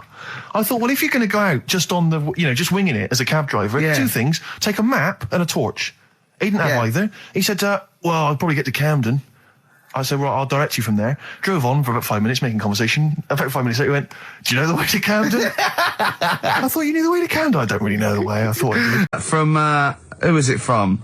Mike Heel, who sent me a little picture of a little Japanese fella from a film who said looks like me, and he does a little bit. But he says, please can you make Karl laugh? I've never heard him utter as much as a snigger, and I'm worried he may have a genetic disorder. Well, I mean, he has got a genetic disorder, obviously, but he was giggling then. I hope people heard you then. Look at his little face. It was a joy. I love the things that make him happy. But I love the fact just before the microphone came up and just before the record finished, he had his headphones on, the music was too loud, and he was just shouting, Bauhaus is not working! Bauhaus is not working! Play something else! I went and found Ziggy Stardust by Bauhaus, and he said, why isn't it working? Look at him giggling, look, he's lost it. Is he going away? Are you on drugs, Karl? What have you done? He's tickled. Look at his little, he looks like one of those shaved monkeys. Look at his little, oh my God, I've never seen a forehead glow. I know, it's extraordinary. Oh. And he's got that red shirt on as well, so the whole of him is just a big glowing... Karl, what are you trying? What are you putting in? I'm going to see if I can get this to work. Go on then. Hang on. Brilliant radio. I hope Dr. Fox is listening, because I think he's eating his words right now, Steve. Right, I think I've done it. Well done. That's excellent. Right, what let's play Bauhaus now, and let's try and compose ourselves. This is Ziggy Stardust by Bauhaus. Yeah. Actually, a bit of extra monkey news if you want it. Okay, always. Do you know the Monkey News Extra? Go on. Do you know the Halfords ads? Halfords ads? I don't think so, no. What happens? Halfords, they've they sell nuts and bolts and stuff. Right. They were using monkeys in the ads. Okay. Yeah. And what happened? Don't they sell bikes, Halfords? Well, mainly. Bicycles and motorbike stuff in that. Okay, so they're using monkeys in the advert. What happened? I can't handle it. What? I can't do this. Look at him. Look at him. I don't care what he's doing. Well, basically, right, they've, there was a load of hassle because they were using these monkeys in this Alfred's advert. Yes. Right. And what happened? Get to the point. It turned out there wasn't a problem because they were mechanics in the first place. What, they were monkey mechanics? Yeah. What are you talking about? Mental. What are you talking about? It's not a story. Right, anyway, listen, let's get back onto They were mechanics in the first place. Right, listen. Right, so they're making this documentary. Right? And stumble across a little gang of Come on! Get on with it, please. Little gang of monkeys. That's Yes. the first time I've ever laughed. I'll hear that. I know. Well, brilliant. What do you want, a cake? Come on. Can we play a song? Oh, I don't understand what is wrong with you, you freak. It's making me laugh. Just tell us the story. All right, then. All right. So anyway, right, so there's this documentary being made. They found a little gang of monkeys. Right, play a song. I don't know what's going on here. I apologise. It's just if you were looking forward to monkey. Got to hide your love away. According to the Beatles on XFM 104.9, I'm Ricky Gervais with me, Steve Merchant. Right, Carl, come on. Monkey news. Everyone's composed. The jingle, please. Oh, chimpanzee that monkey news. Excellent. Okay. Right, where were we? We were just start again. There's some people making a documentary. For what? Okay. Making a documentary in the jungle and that. Right. Stumble across a little gang. Okay, come on. All right. A little gang of monkeys. Yeah. Oh, come on. So the camera crew are there filming it. Yes. Everything's going normal. It's all fun. Nothing odd about it. Okay. They're not running a restaurant. They've not got any barber shops. Nothing. No. Just regular monkeys going about their business. Yeah. So anyway, what normally happens is the monkeys sleep with a partner. They already do what? They don't sort of sleep around and that. Once they find the girlfriend or the boyfriend or whatever, yeah. they stick with them, right? Okay. But anyway, they were watching this one, right? And it's going around a bit, sleeping around. Oily. And it was getting fatter. They thought, this is a bit odd. Yeah. Right? So followed it round and see it having it away. Turns out, little prostitute.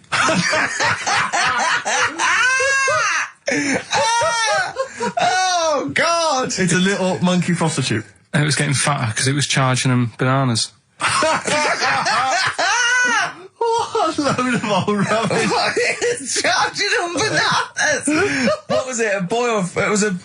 Woman. Little woman monkey. That's the most extraordinary monkey news I've ever heard. Oh! That is genius! Has this documentary been televised? I don't think it's been on yet. No. And that's all the information you've got? Yeah. And is that's one banana for everything? Now, half a banana is for... Just oral. A paw job. Right. If you want full-blown monkey sex, it is 2.5 bananas. Sure. So, let's just play a song. Okay. Let's just play. All right, well, this is our penultimate show, so we're back next week. We're going to make it a barnstormer, I'm sure, lads. I want 100% behind it, 110% next week. All right, none of this giggling, none of this infantile giggling, like two schoolboys. Right. All right, we're going to come back, we're going to have some quality monkey news next week. We're going to have all kinds of treats, I would have thought. Okay. Some great prizes. All right, are we okay? Yeah, best show. Let's make next week the best show ever. Good luck. If you miss it, then you miss out. We're ending with a track from a couple of years back. I think it was 92, 93. Dinosaur Jr. Start Chopping. Play that. Start playing. Forget start chopping. Start playing. All right. All right. See you next week. Yeah. And another bit. This was the best one, right? Grab it. Right. There's this fella, and he was on his bike, right, cycling to work or whatever, and he sort of sees this thing in the corner of his eye. Right? Literally in the corner of his eye. Or you mean he saw He just said he saw in his peripheral vision? Okay, yeah. Thought, what's that? Yeah. So he thought, oh, doesn't matter, whatever. And he stops off at a cafe, right? Get a little scone, a tea or whatever. And he goes in there and he's sat down, and the waiter comes over. He says, yeah, what do you want? He says, I'll have a scone and a tea. He goes, all right then. So he goes to get it, comes back. As he puts the tea and the scone down, his face is like, what is that? Right? Like a look of frightenedness on his face. Right? Drops the tea and legs it, So the fella's going, what? So he legs it after the bloke and goes, what? And he says, oh, something came out of your nose. That was massive. Sorry, something came out of the guy's all true because people would have watched it, so don't start saying it didn't hang on, I happen. just need to clarify. The guy on the bike... I don't believe he ran away. I don't believe he legged it. I don't believe he had a look of frightenedness on his face, and I don't believe he said something massive came out your nose. And I don't even believe he had a cup of tea and a scone. These are the things that I think are embellished. But who had something coming out of his nose? Was it the guy serving the scone? The one who was on the bike who ordered the scone. Yeah, but what was it? Came out of his nose. Yeah, what was it? Came out of his nose. Right. So he goes home and he thinks, I've got to sort this out because it's not good and that. So he But what? No, it was out of his nose. So you mean it poked out of his nose? It didn't come out. It just said hello and then it... It was like the maggot in the head. Yeah, he just popped his head out, had a look around and went back in. Why did the bloke drop the tea and run? Well, it's weird, isn't it? All right, so he goes home. He goes home and he goes, oh, God, you know. So he sits in front of the mirror and he's sat there waiting. This thing comes out. Again, sort of looks round, goes back in again. So he goes, oh. No scones. Right? No, so he goes, I've got to sort this out. He goes to the doctors, says to the doctor, I've got something up my nose. It just keeps coming out and having a look round, going back in. Didn't say that. The doctor's like, oh, I haven't heard of that before. Right? Didn't say that. So sat there. He does it again. The doctor looks, frightened again. Runs away? Yeah. He's got a look of frightenedness on his face. He had a look of medical frightenedness. He dropped his stethoscope and legged it. No, he said, I know what it was. So what? So you got a leech up your nose. He had a leech about that long. What's radio? Well, how long's that? 4 inches. 4 inches coming out of his nose. Next time it stuck its head out, he grabbed it, pulled it out. That's horrible though, isn't it? Isn't it? Can I just remind people, just let people know, when Karl was saying it was about that long and Ricky said 4 inches, he was using his fingers. Oh yeah, he didn't have his... No. Something else there. Fella out, no. So he had a leech up his nose. How did he get a leech up his nose? I don't know, again, I'm not that bothered about that bit. Buy it if you want, not bothered, think about it. Come back, right? Come back if you want. Start again, Karl, I lost halfway through. Right, start that second one again. Right, well, you can buy... It's different. Well, the first one was buy it. Well, no, this one was well, write it down. Buy it. Right, do it. If it's a cryptic clue, all the letters count. Do it. Buy it if you want. I'm not that bothered. Think about it. Come back. Check some other places out first before you. That was a crossword clue in the Times. So we've got no time for other clues. Right. So that's SC. Right. Do that clue again. Buy it if you want. I'm not fussed. Do you know what I mean? Think about it. Fast is making an appearance. Fast wasn't there before. Do the clue again. Do the clue again. Initials SC for that one. Do the clue again. I don't want to do it again. You haven't finished it yet? I have, that's it. No, do the clue again. I can't do it again. Do the clue again. Buy it if you want, I'm not fussed, right? Shop around. Come back. It's up to you. I'm not pushing you into anything. It's up to you, wasn't there? SC for that one, right? And the final one, that's good. I can play 10-pin bowling again.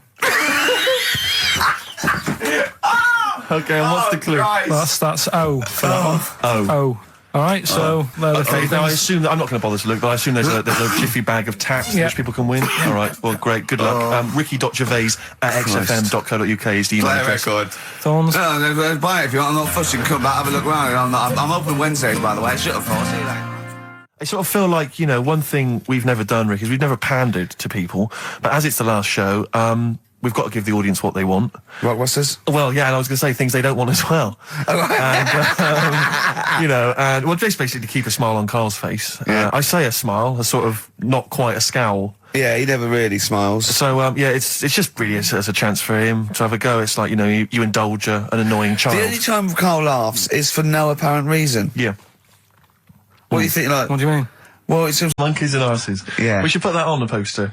And they go together, because I joined the zoo last Sunday, went down and became friends of the zoo, right? Oh, well, I thought maybe you had to sit in a cage for that thing happened. I went straight for the chimps, of course, right?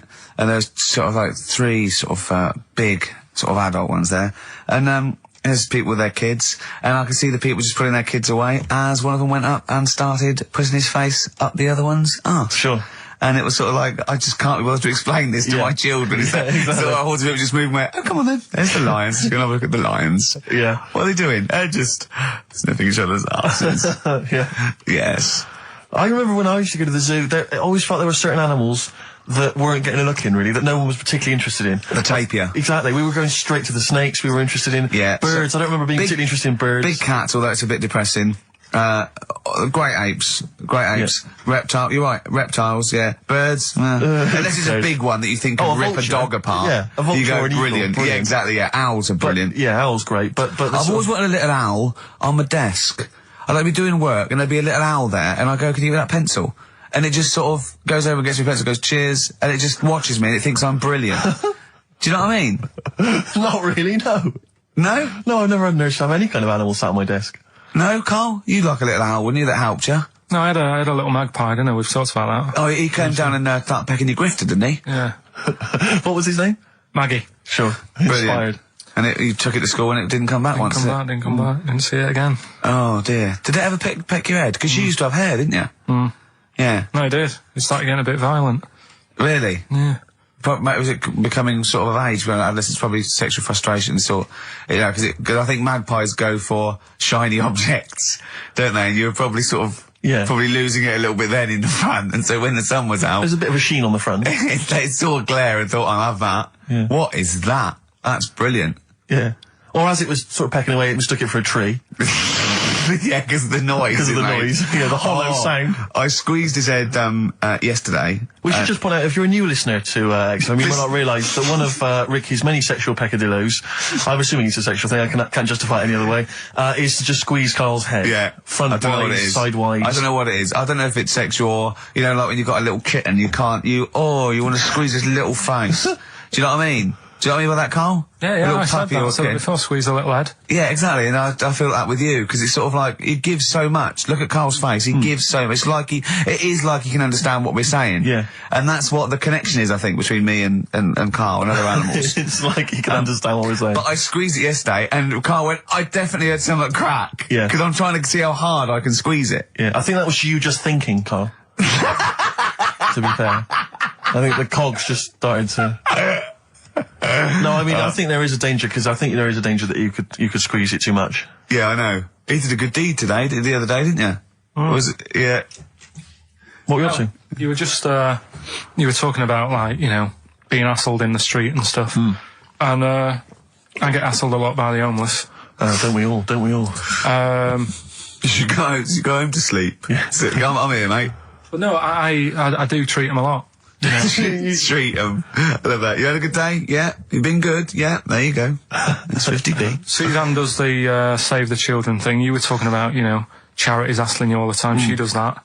And I sort of say, well, you do that. I'll look after You'll take care of the homeless. I'll take care of the odd tramp around where I live. And how do you treat them? Loads of different ways. 50p I might give them. Yeah. Or I might, you know, they'll sort of say, have you got any money? I'll say, what for? And they'll go, I'm really thirsty. So I'll go, well, hang on a minute, and I nip and get them a little Diet Coke. Sure, Diet Coke. Yeah, they want to watch their weight. Yeah, yeah. They're going full fat. Oh, what an insult. Yeah, exactly. To a man like me. Yeah. You know, I'd rather treat them than... Because a lot of people spend money on, you know, problems abroad and stuff. Right. Oh, I just think, you know... Yeah, famine relief. I'm just saying. Oh, God. Like what? What do you mean? Like famine relief? Well, you do get sick of it, don't you?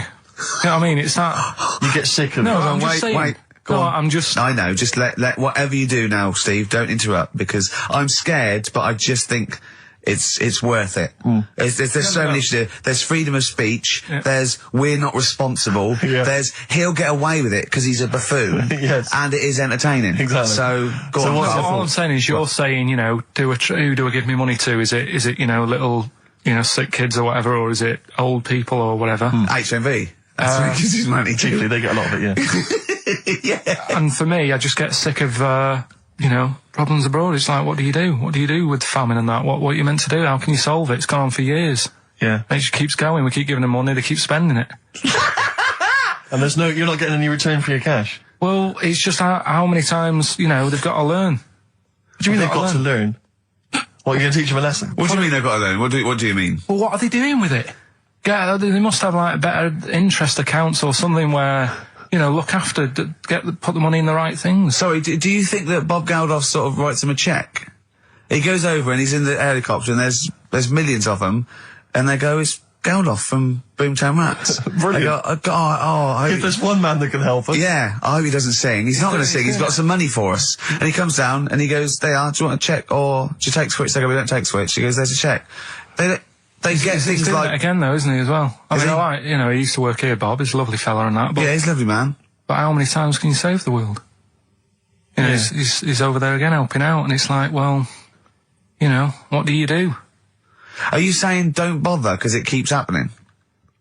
Not for well, I'm not saying that. You know what I mean? I'm not daft. But that's what you're thinking. And Carl, you are daft. Yeah, exactly. I don't know what the answer is. Do you know what I mean? So you're just saying wash your hands of the whole affair, leave them to it? Yeah. Sure. Are you really just saying it's nature, it's tough luck, just don't interfere? Like a wildlife programme. Is that what you're saying? Don't interfere. Are you basically just saying it's not my concern? This has got a bit heavy. Can we do Cheeky Freak of the Week? Let's play a record.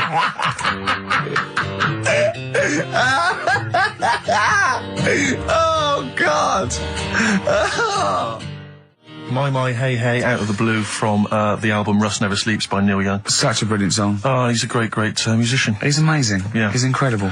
I think we're playing Neil Young track a week. Okay. From now until Christmas. Brilliant, okay. Alright. Excellent. On XFM 104.9, I'm Ricky Gervais with Steve Merchant and Karl Pilkington. We were talking about the homeless. I saw a homeless guy in the week as I was walking down Finchley Road, and he was peering in the window of one of the Dixons or something like that, just checking out the details on one of those cable TV packages. And I thought, one step at a time. I mean, firstly, I don't know, start eating your dinner off a plate. Yeah. And then work your way up to, you know, a house, a home, a widescreen TV, a roof, digital television. But it's odd. Well, that might answer one of the questions, because I keep getting recognised by homeless people, and I never know what to say. I go, I think, well, either they're not really homeless, and they've got sort of digs or something, and they watch television, or the scariest one is that they've become homeless in the last few months since the office. And I think, oh God, that's really scary. Or they are watching it in Dixon's. They're going, the office is on tonight. Yeah. What are you doing? Yeah. Going down to Dixon's. Or they think you're one of them. Or that, well, I am. Because I mean, the way you dress. Well, no, some that are probably not quite, got their faculties, so maybe a little bit worse for wear, think they recognise me. And they whole scenarios where they're going, remember we were chatting, I was going, yeah, how are you? And it's just they recognise someone. Right, yeah. But that's a bit weird. But I mean, I think that's the worst thing, homeless. On a serious note, it is outside health. We're talking about charity, and I don't know, I sort of, got this standards where I've been sort of caught in the street. But the ones that I'd choose, I'd always think, charity is what touches you. You can't change the world, but you can change your bit. So cancer, obviously, because I'm so I give to cancer. And I think outside health, the next one must be being homeless, because there's nothing you can do. It's got everything. You're scared, bewildered, you're cold. It's just everything. Even if you're healthy and homeless, eventually you're not going to be. Well, I do feel bad because, you know, I've always felt that I want to give to the health charities, like cancer, for instance, because there's that fear that I might get it. Well, yeah, it's not just that. It's just like, if you're not healthy, that's the first thing, isn't it? If your life's being threatened, there's nothing else you can really worry about. Yeah. But I don't know if that makes it wrong though. That it's like I'm investing in a possible future. Yeah. Well, not really, because it's the same for everyone, isn't it? But you know. Yeah. I saw a homeless guy as well, looking through the bins, but he wasn't pulling out food and scraps, he was pulling out newspapers. Just having a read. Yeah. I always found that odd. I see that a lot, homeless guys. I don't know if they're just checking out the TV listings. Or when he finally gets his When's the office cable, on? Yeah, the office, they've moved it. They've moved it to Choice and UK Gold. I don't blame him, because I mean, there is some cracking stuff on cable TV. There's great stuff. But I was flipping through the other day, and on digital TV, you can see what other shows are on while you're watching something. I was flipping through, and there was one, and it was called, now, when are you ever in the mood to watch a TV show called I Survived a £200 Tumour? When was that on? Because it seems to me that if you've got a £200 tumour, you probably want to watch something else that'll take your mind off it, Big Brother or whatever. I'm not £200. Well, I can't imagine what this is. A £200 tumour. It must have been an error. £200 tumour? It must have been a £200 tuna. It was probably someone fell in the water. Yeah. And it came I survived a £200 tuna. Yeah, and it was just a spelling mistake. Sure. A £200 tumour. That's like, isn't that like kind of having That's Mr. another T person. That is another person. person. Maybe, oh my God, maybe it was all his life they told him it was a Siamese twin. But someone had just painted a little face on it when he was at school. Just drawn a little face on it. Exactly, yeah, and they go, it's not your twin brother. I goes, isn't it? Goes, no, it's a tumour. We better take it off. It's £200. £200? That can't be right. You sure it wasn't £20 tumour? I'm assuming that's what it probably would have been. But it was certainly £200 on the digital thing. Maybe that's a mistake. That's great, isn't it? They're trying to make it more interesting. Yeah. It's someone at Carl got there. It's £20 tumour. Let's make it 200. At least they're watch. Exactly. That's what I'd be like, though. I wouldn't want to go to the doctors. You know what I'm like? A £200 tumour. I know. It's just that thing. I mean, you know what I'm like. I don't like. It depends where it is as well. Taking your clothes off and all that. There's the pressure in it. You don't like anything being touched, do you? I remember when he said he doesn't check his balls. He doesn't like the feel. That's live with me. He doesn't like the feel. I think. Do you mean that you don't like what it feels like in your balls when you're fiddling with them? Because I imagined it that you meant you don't like the feel, i.e. in your fingertips. You don't like the feel of your balls. It's the thing of you start thinking about what you're actually touching, and there's something in there, and you might break them and all that. I don't like. Break them. They are delicate. I am scared with the little knobbly bits. Yeah. What knobbly bits? But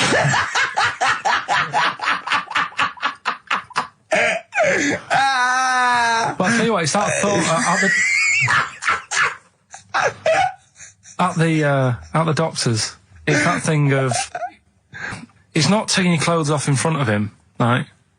It's the way you've got to take your clothes off, but he asks you to go behind that curtain to do it first. Yeah. So there's more pressure because then you come walking out with nothing on. So it's like, why do you ask me to go behind there? Yeah. Rather than if I just sat there having a chat and he's going, so how have you been? It's like, all right, and just taking the pants off. And then exactly. Yeah. It's the pressure. What was don't take your clothes off, and you came out and he lit a candle, and there was some soft music on. The lights were down. Nice. Yeah. Or he said, if you'll make you feel more relaxed, I'll take my clothes off. Yeah, exactly. Yeah. But I'll do it in the form of a striptease.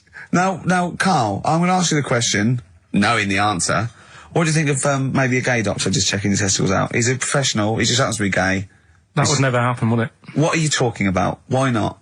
Oh, speaking of... Go on. Doctors. No.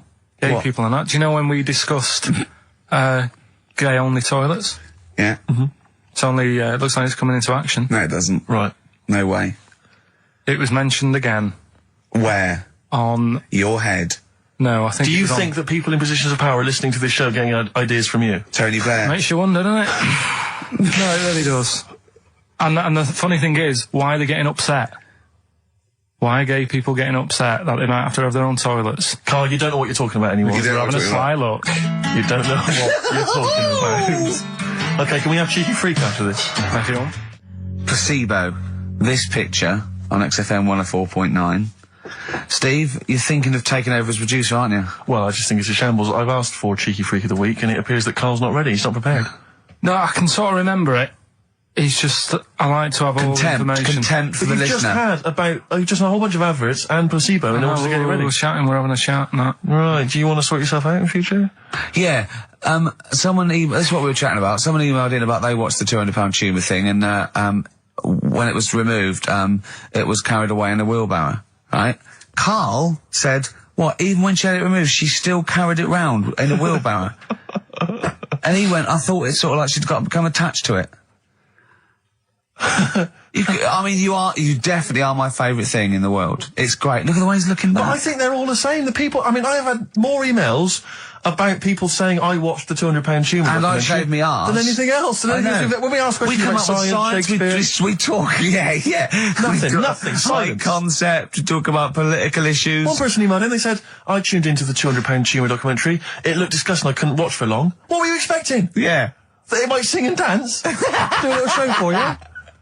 Anyway, so these are really your listeners, Carl. Now I think do you know what I mean? You sort of you find your niche, you attract your.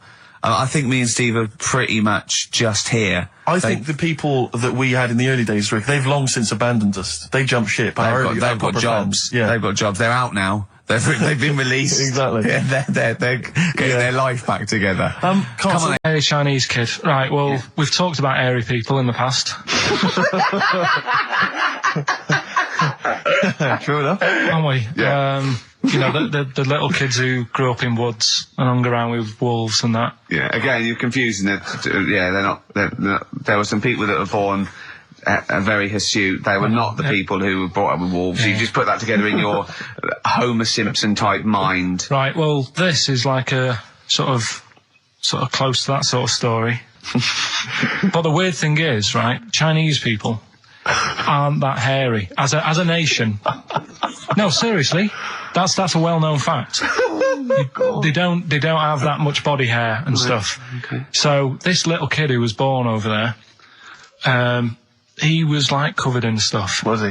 And it was only his nose that wasn't hairy. The rest of his body was caked in hair, right?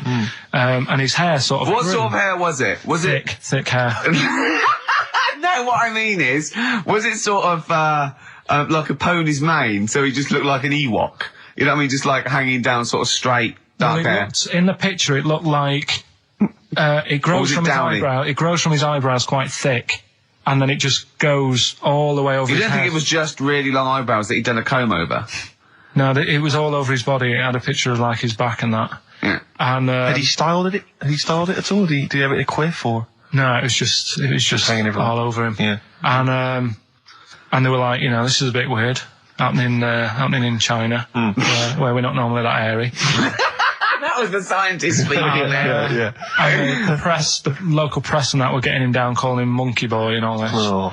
And thinking Chinese press. But the doctor, yeah. Oh, they're cruel, aren't they? The doctor, like those game shows. That's Japanese, isn't it? Yeah. That's what. Yeah. And the doctor said, I was talking through all that time while we were just like talking to each other then. Because I turned round and I still saw he was talking. So anyway, the local press came in to see the hairy boy, the monkey boy. And they were like being tight, taking the mickey out of him, and the doctor said, showing him nuts. Said he's only hairy. Said he's a healthy young kid. The only faults he's got is he's got a little bit of eczema and a boil. And he said everybody should just treat him the same, and I think he grew up a healthy kid. Yeah, so that's the end of the story. That's not a story. Why? But I've got nothing. I don't know what to say to that. So someone in China was born slightly hairier than the rest, and he was normal apart from eczema and a boil. That to me isn't a story. But if it is, I've got a million. I mean, it's sort of like bloke from Manchester went a bit bolder than the rest, got a job on radio. He was normal. I mean, that's not a story, is it? So that's educating Ricky. Will we?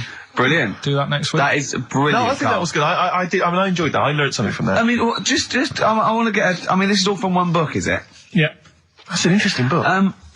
With the, I don't want to dwell on it, but with the hairy Chinese kid, what did they say about that? What was the, I mean, was it once there was born a kid who was slightly more hairy than everyone else? But yeah, it's all right. He only had a boil. Oh, how did they word it? How did this capture your imagination? There was a picture. It was a picture that grabbed me first of all. Yeah. Sure. And it was like, God, what's up with him? And that's when I read it. Did you see the boil and the eczema or just the hair? No, you see, because his face is like, just under his eyes is sort of nice and smooth, and his nose is sticking out, and that's not hairy. But the rest of him, it looked like he had the sort of a balaclava on or something. And then I read on, and it's like, this is a hairy kid in China. Yeah. Yeah. So. Yeah. Okay, good. Anything else in there? Because, I mean, I like that. No, we'll do more of that next week. How is that alongside, hanging bacon, alien abduction, a hairy Chinese kid, and a little interesting fact about the derivation of a phrase? What do you mean? He didn't understand a word of that. I knew the word derivation was going to cause problems. I thought derivation shouldn't have come out. I wasn't disputing. He's all smug because he's had a phone call. That was Beck, lost cause. Go on, tell him why you're all smug. Because Adrian just called up. Yeah. After hearing the story about the Chinese kid. Yeah. And he said, yeah, that's true. He said that there was a TV programme on it. Yeah. He had a chromosome defect. Yeah. And it made him hairy. And his mum and dad used to have to shave him. That wasn't in the book. But thinking about it, that's not a good move anyway, is it? Because they say that for women, if you get a few hairs on your top lip, don't shave it because it'll grow back thicker and faster. So they should just let him. They should have just said, well, let's see how bad it gets. But if they went in there straight away if he came out as a baby and a little bit hairy, they should have left it maybe, for a little bit. But Adrian called up and said, yeah, he was hairy, he was all but right. we weren't disputing there was a Chinese kid born slightly hairier than the rest. We were disputing the fact that you didn't actually tell us a story. You just told us a And what we are disputing facts. is that man was abducted by aliens for 3 days and grew a beard. Yeah. That's definitely not true. No. We don't know about chewing the fat, but it sounds quite viable. Yeah. You see, the difference is between me and Steve and you is that what we believe isn't random. Well, anyway, listen, a good friend of ours, Ross Noble, he gave me this picture, Carl, which he's got from a magazine. He loves you. And I have to say, I think this... I'm just losing it then. Obviously, it's not going to mean much to the listener. Oh, this is but it is currently available. I think it's in the current edition of Bizarre magazine, so you might want to buy that. It's not horrible, though, is it? There's a certain grotesqueness about it. Oh, it's a deformed person, isn't it? Well, to a degree, but I think what it's going to do for Carl is give him, I think for you and I, Rick, we're going to see his face. Lighten up, like opening a wonderful Christmas gift. Oh, you know what? I think I've seen this. Is this the one with the kid with the big head? I'll be honest with you, Carl, it is. Have you seen it already? Yeah. Let me just show it to you again so you can I haven't seen it. It's like... yeah. We shouldn't be laughing at that. No, but that is like the kid who I went to school with. That is the same. That can't be the same. So do you recognise him? Seriously, that is the same thing he had. I mean, I have to say, it does look like it's been computer generated. It's so odd. Yeah. But look at the child's face. I know. Look at his reaction. Don't take another photo of me. I'm not sure this is right. It's not right. It's not right. But I was hoping that would give you, Carl, just a little glimpse of. We've had a request as well on the best bits. So someone wants to hear you talking about your mates with the big heads. I don't believe it, because every time we go there, we get some sort of complaint about something. About what? Just leave it. Well, that for some reason that always goes from the story with my dad going to Blackpool for taking those kids there. The what kids? And, leave it. No, what? No, I don't know. There's people that know what you're talking about. I'll tell you when we put a song on. No, well, I know what it is, but you can't just say that. Is it when? Is it when your dad put a kid in the wheelie bin because he was getting out of hand? Yeah. So we're going to be. We can't go through it again. It's too controversial. And it's in one of her magazines, and there's this article, right, about these identical twins, brothers, right? And one of them meets this girl, right? And it turns out she's got an identical... I've heard this. This is true. Right. They get married. She's got an identical sister. Right. So they both go out. So two identical twins, male going out with two identical twin sisters. Yeah. So I was looking at it going, oh, that's weird. Because you see them, like, they're always wearing the same cardigans and that's like... But then, but if you're an identical twin, then you probably would fancy the same sort of person, wouldn't you? But then I was asking, she was going, it's getting near the plot, the murderer. If they had a kid, would they look the same? Yeah. Not necessarily, because it depends on what genes are passed over. Even though they've got the same exact sets of genes, that you don't pass on all the genes, do you? It's 50-50, but you don't pass on exactly the same genes in each sperm, let alone with an identical twin. Yeah, but even though you don't do that, like my brother and sister don't look like me, but you know they were related. Because they share 50% of your father's genes. Gobbledygook. Yeah. No, you share 50% of your father's genes and 50% of your mother's, but not the same 50% on two occasions. I think you completely lost him already. When you brought in the word genes, I thought you were thinking, what no, they wouldn't necessarily. They wouldn't necessarily, no. They could do by Did Suzanne look at you like Oliver Hardy looks at Stan Laurel when he's just like nailed his hand to a wall or something? She went, ask Ricky tomorrow. And then turned up John Nettles. And then turned it up. Yeah. That is... Now coming up, the Verve. After that, an amusing link about gay handkerchiefs. Oh, really? Looking forward to this. Lucky Man by The Verve on XFM 104.9. I'm Ricky Gervais with me, Steve Merchant and Karl Pilkington. Karl, what's the problem with gay hankies? You played Bruce Springsteen last week. Yeah. Right? Yeah. And you said he had got a load of trouble on his hands when he had a hanky in his back pocket. Should I say that on air or? Well, we were just saying that famously on the cover of the Born to Run, Born in the USA album, it's just him, isn't it, with just his backside basically with a red handkerchief. I wasn't looking. Well, I just. Well, I did it for research purposes for this amazing link. Yeah, he had a red handkerchief, I think, in his right hand pocket, and apparently that signifies homosexuality. Apparently, I don't know. Oh, I thought it was which way you take. I don't know. These myths, aren't they? Right, yeah, well, exactly. I don't even know if this is... No, well, I read up about it. Okay. Right. Just research. And, it's all sort of, they've got all different coloured hankies. Are they? Right? Yeah. Right. And, it depends what pocket you put it in as well. So you've got, like, the different colours, different pockets. Yeah. And, sorry, how many variations are there? Different pockets is what? Well, you've got, like, your back pocket, your right back pocket. But what do they mean? What do you mean? Well, what do they signify? You can't just tell us they signify something. What do they signify? Well, some stuff that we don't really want to talk about, to be honest. What? Sort of, stuff that gays are into. Wait. What do you mean? Barbara Streisand records? Yeah, yeah. Eurovision. No, like, a couple of things that were there that I know we can mention. He said something about... I love what he thinks he can't mention. Yeah, I love it. Decency. What is this? 1956? No, but I mean, it isn't just, having it away. This is... Having it away? I love him! No, having it away! You get up to some weird stuff. I love the fact he didn't want to offend, but he's offended a lot more people by saying they get up to some weird stuff. Right. In your opinion? Yeah. What do you mean? No, but don't if there is something that I don't know about that it's like you can't say on the radio. Yeah, I'd rather not. But what do you mean weird stuff? Well, one of them, right? If you've got a red hanky, right? Yeah. In your right pocket. Like Bruce? Yeah. That's exactly what Bruce had, yeah. Right, well apparently then, Bruce is an armpit freak. An armpit freak? Yeah. No. Really? No. But that's very specific. Carl. Seriously. Well, what? Right, okay. What else is there then? Sorry, is there some kind of homosexual body that sat down and came up with this at some point? Well, you said this is getting crazy. You've got, like, a blue handkerchief in your top breast pocket. I don't know what that means. You need to sit down. There's some kind of summit, figure out what it means. Yeah. It's just that you're not free from it either. So if you were to go in like a gay bar, which, you might do if you're straight anyway, because they're, good places, I think. Mm-hmm. Right? You can't actually go in there if you've got a cold, because every coloured hanky represents something. Right. So if I was to go in, had a bit of a sniffle, I could get into all sorts of trouble. Right. What, pull out a Marks and Spencer's white linen hanky, that means you like to be tied up and whipped. Yeah. There was another one, armpit freak was covered. Armpit freak is done. We've covered. An armpit freak? I don't really know what that means. Right, okay, yeah. But there was just one other thing, like a blue and white one, is if you're into sailors. To sailors? Yeah, if you have a little blue and white hanky, that's in your left pocket. Yeah. Right.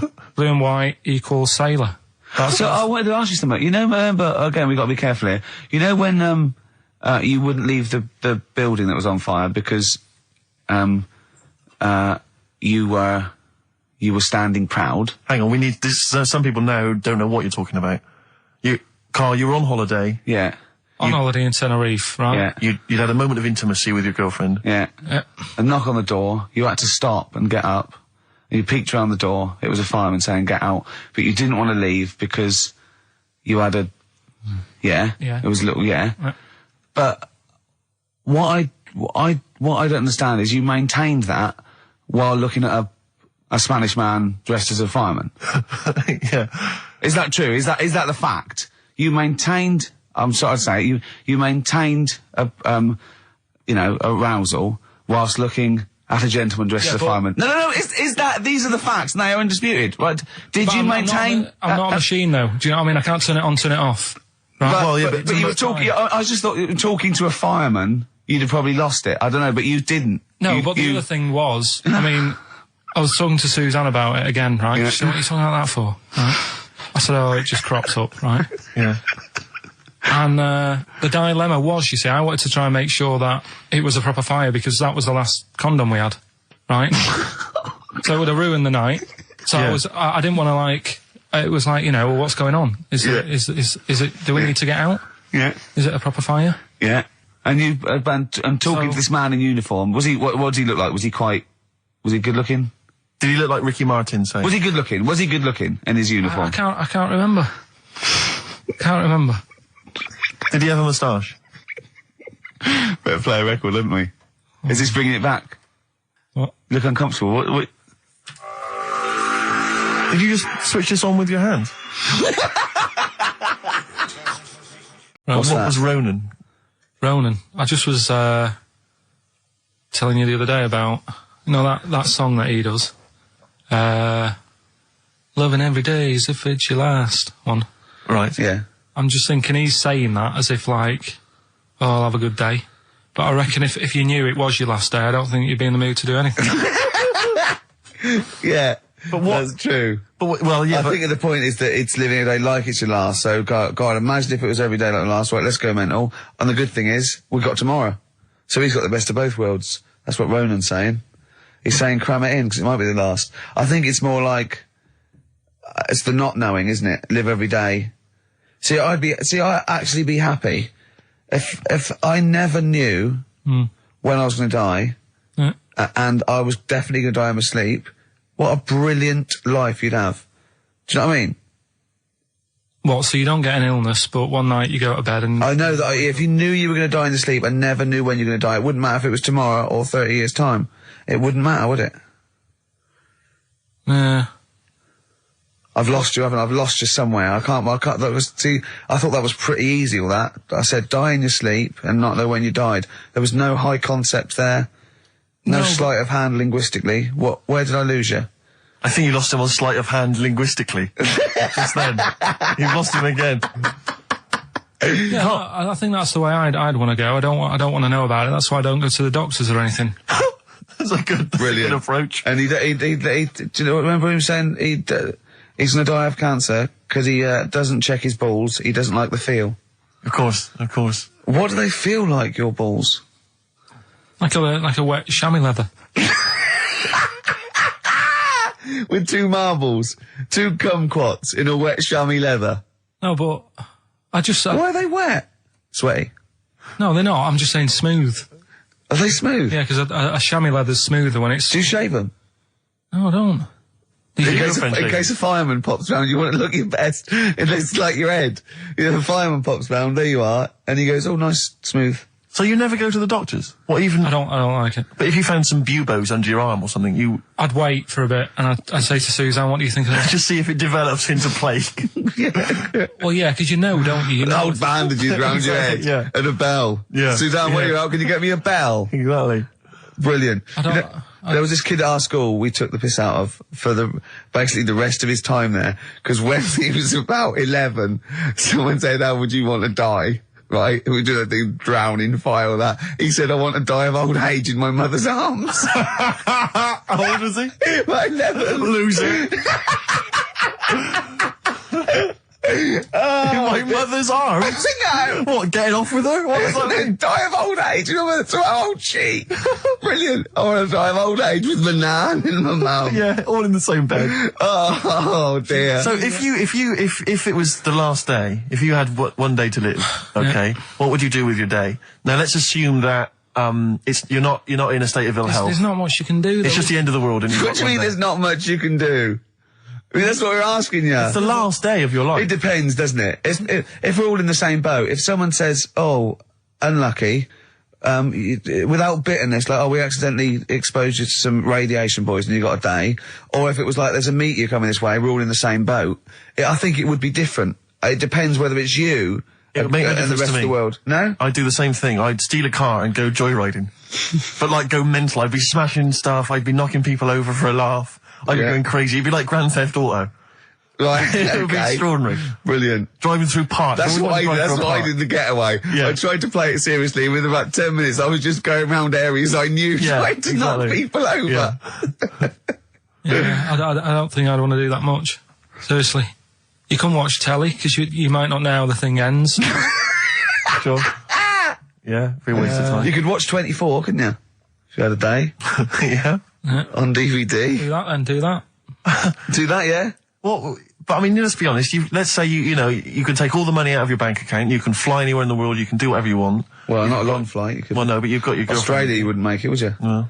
Why wouldn't you go to the monkey sanctuary down in Cornwall and just go around cuddling as many monkeys as you can? I'm going to tell you something now. Go on. Go in there next week. Are you? Yeah. Taking my mum and dad away, because like Suzanne's mum and dad. What, you're donating them? Most people put them in a home. What are you going to say? How your monkey sanctuary is cheaper? Taking them down, taking them down to Cornwall. Hold on, I thought you said you'd never go away with parents again. No, but that was Suzanne's mum and dad. Oh, is this to get even or something? So we'll do that, and then we'll can it, then.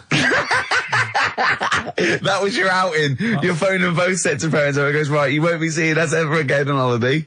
We've taken you away, Be careful that the monkey people don't buy you off your parents. Yeah. And don't make sure they don't leave any of the monkeys' food in a telephone box, because Dad will have that away. Yeah. No. I was talking to him about that the other day. About the nicking in phone boxes. And he should we just explain that to They live in a small village in Wales, and it's like one sort of utility store, and when it's shut, they leave you shopping in the telephone box across the road. And Carl's dad found out about this and goes and helps himself. Yeah, to other people shopping. That's terrible. Yeah, go on. And I was talking to him about that, saying, have you picked up any surprises in the phone box?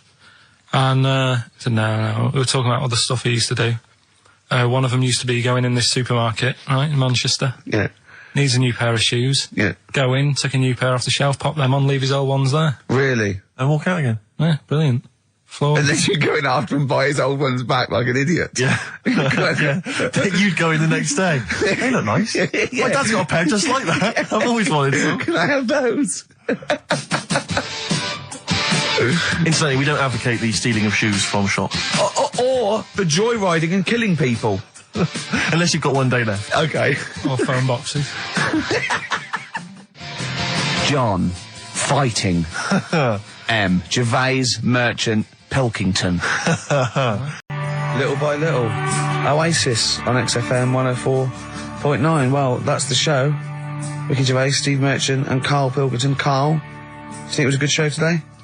It was alright, wasn't it? With some, What do you think the loyal listener has gotten from today's show? What do you think that we've added to the world? Well, I think they know what they've got, right? But if someone's just tuned in, I can tell them they've missed out on some good stuff. They've missed out on Chang and Ang.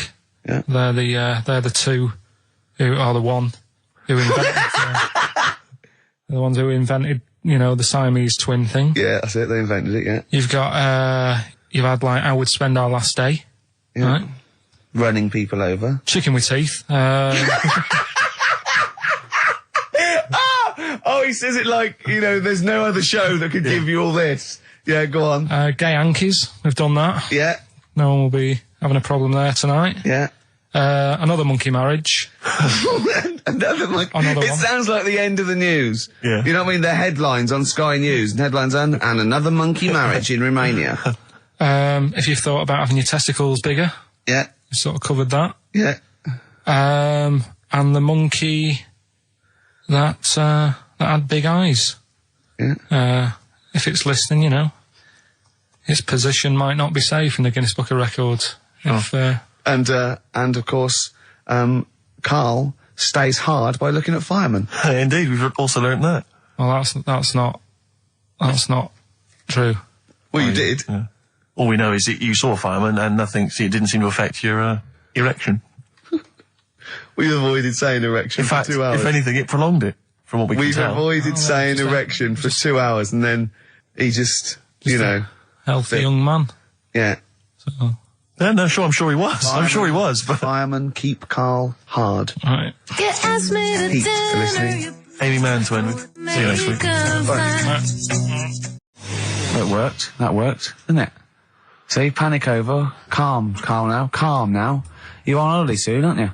Yeah. You got to go off early. Well, about how many holidays have you had? Because I only ever have time off when I'm working, like doing another job, like, filming or something. But you seem to have a lot of holidays, just like, and you were sick as well. You was just like, because you had wet trousers, which is a little bit. Do you not care about the job?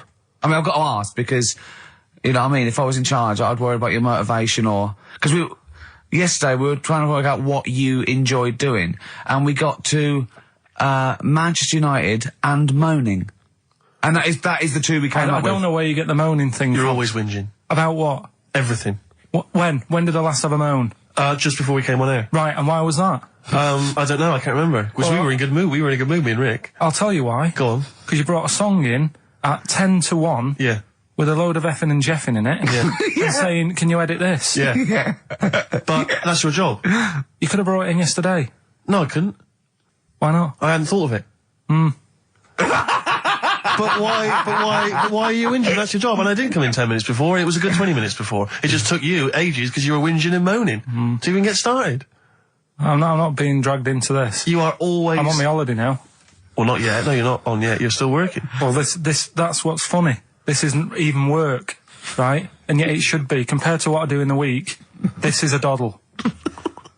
Well, it's because you're not putting any effort in, clearly.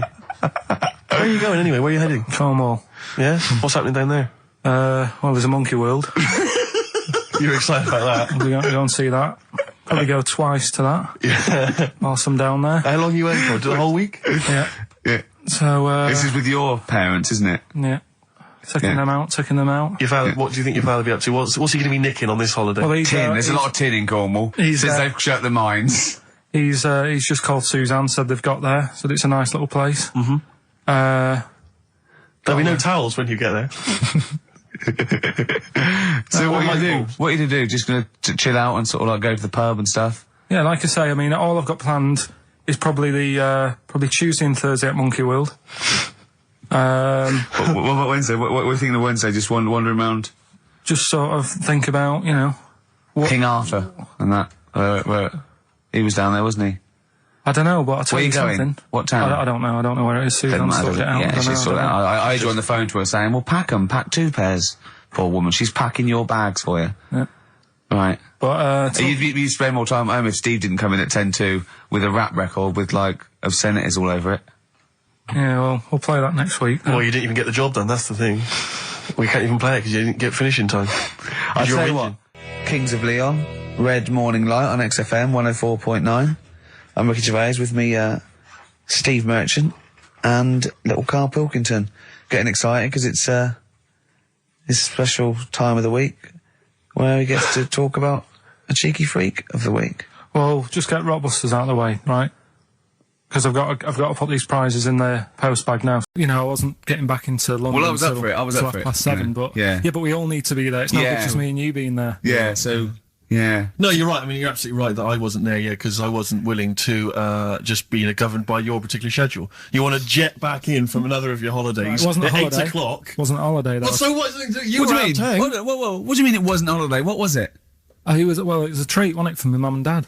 So it wasn't a holiday. What, so you didn't enjoy the 5 days off? You'd rather have been here moaning 8 hours a day, 7 hours a day? You see, we said last week that you're always whinging. Here you are whinging now. And you're saying it's not even a holiday. You're saying it's not even a holiday. What was it then? Would like a nurse who take sick children to Florida, would they say having a great holiday? Sorry, what particular ailment did your parents have for the week that they had to fly in Karl Pilkington, MD? Yeah. What are you talking about?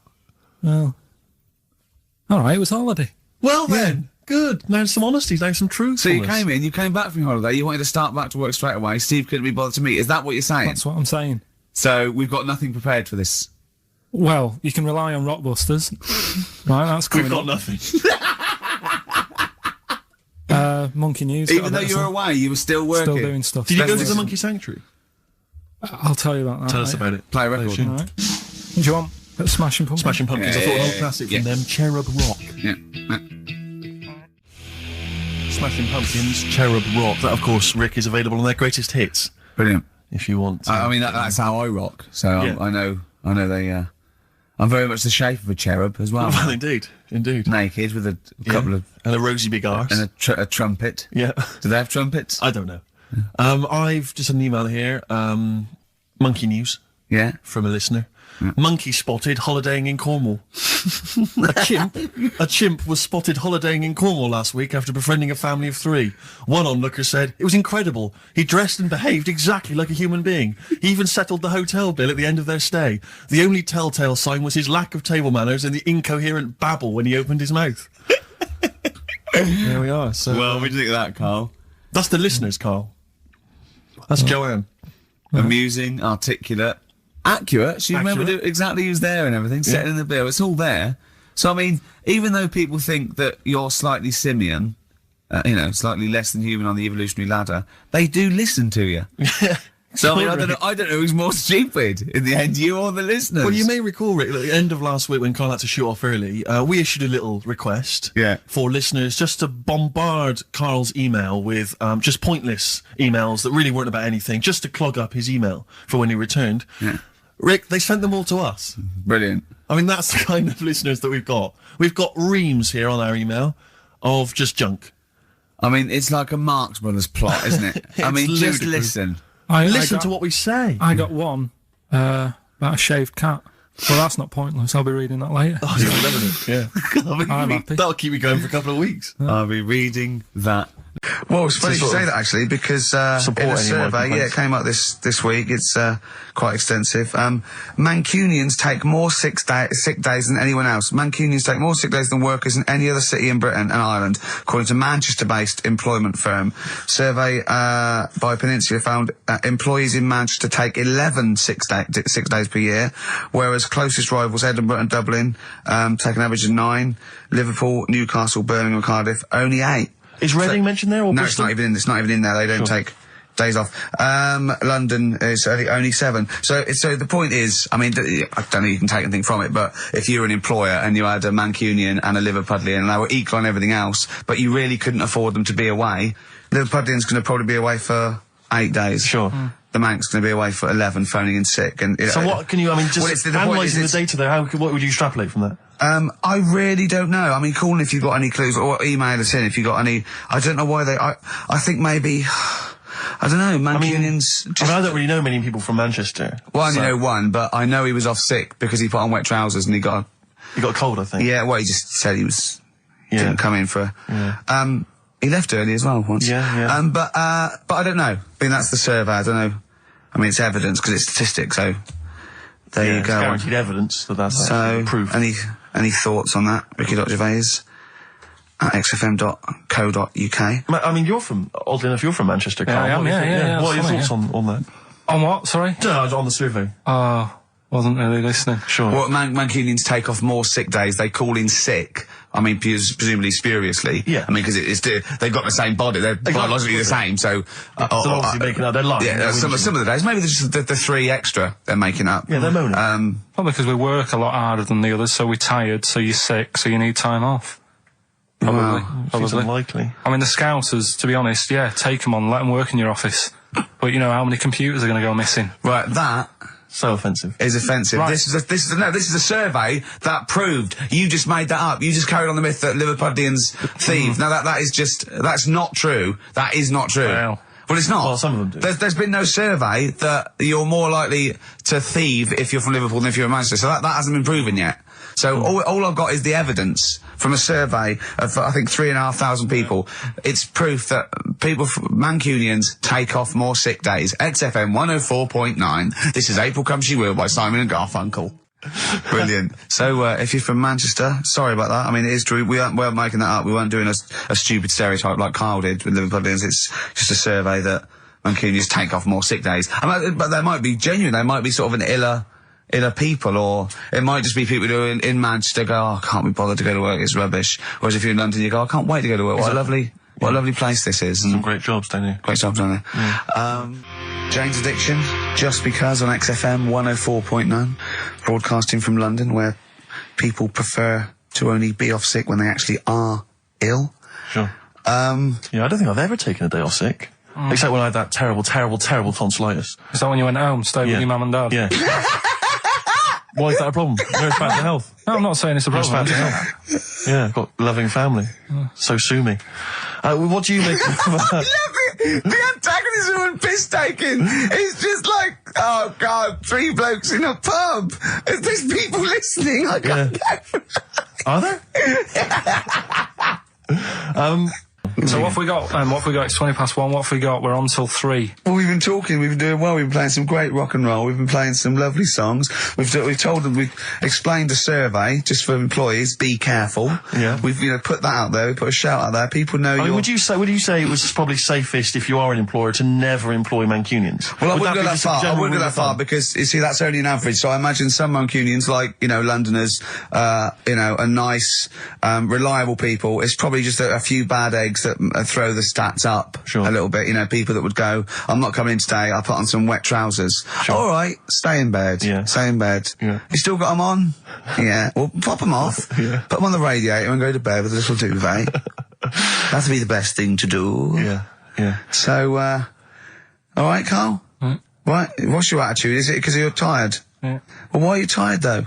You weren't saying that watching those Channel 5 films again, were you? Did you ever go on a picnic, Carl? Was there places to go in Manchester, or was it like Quarryland, mostly? The problem with those adverts, like when I was growing up, they'd sort of give you ideas, because remember the Charlie's one, right? And we were on holiday, right? And I met these 2 lads who are knocking about with, like, mates and that. And that advert came on, and we thought it'd be a good idea to wind his mum up, because this advert had just been on saying, kids are going missing in Wales, right? Yeah. So we said, this will be a good laugh. We put the kid in the wardrobe. His mum came back from shopping. We said, he's gone missing. We haven't seen him for hours. That's terrifying. I know. That's an appalling. How old were you? About 13.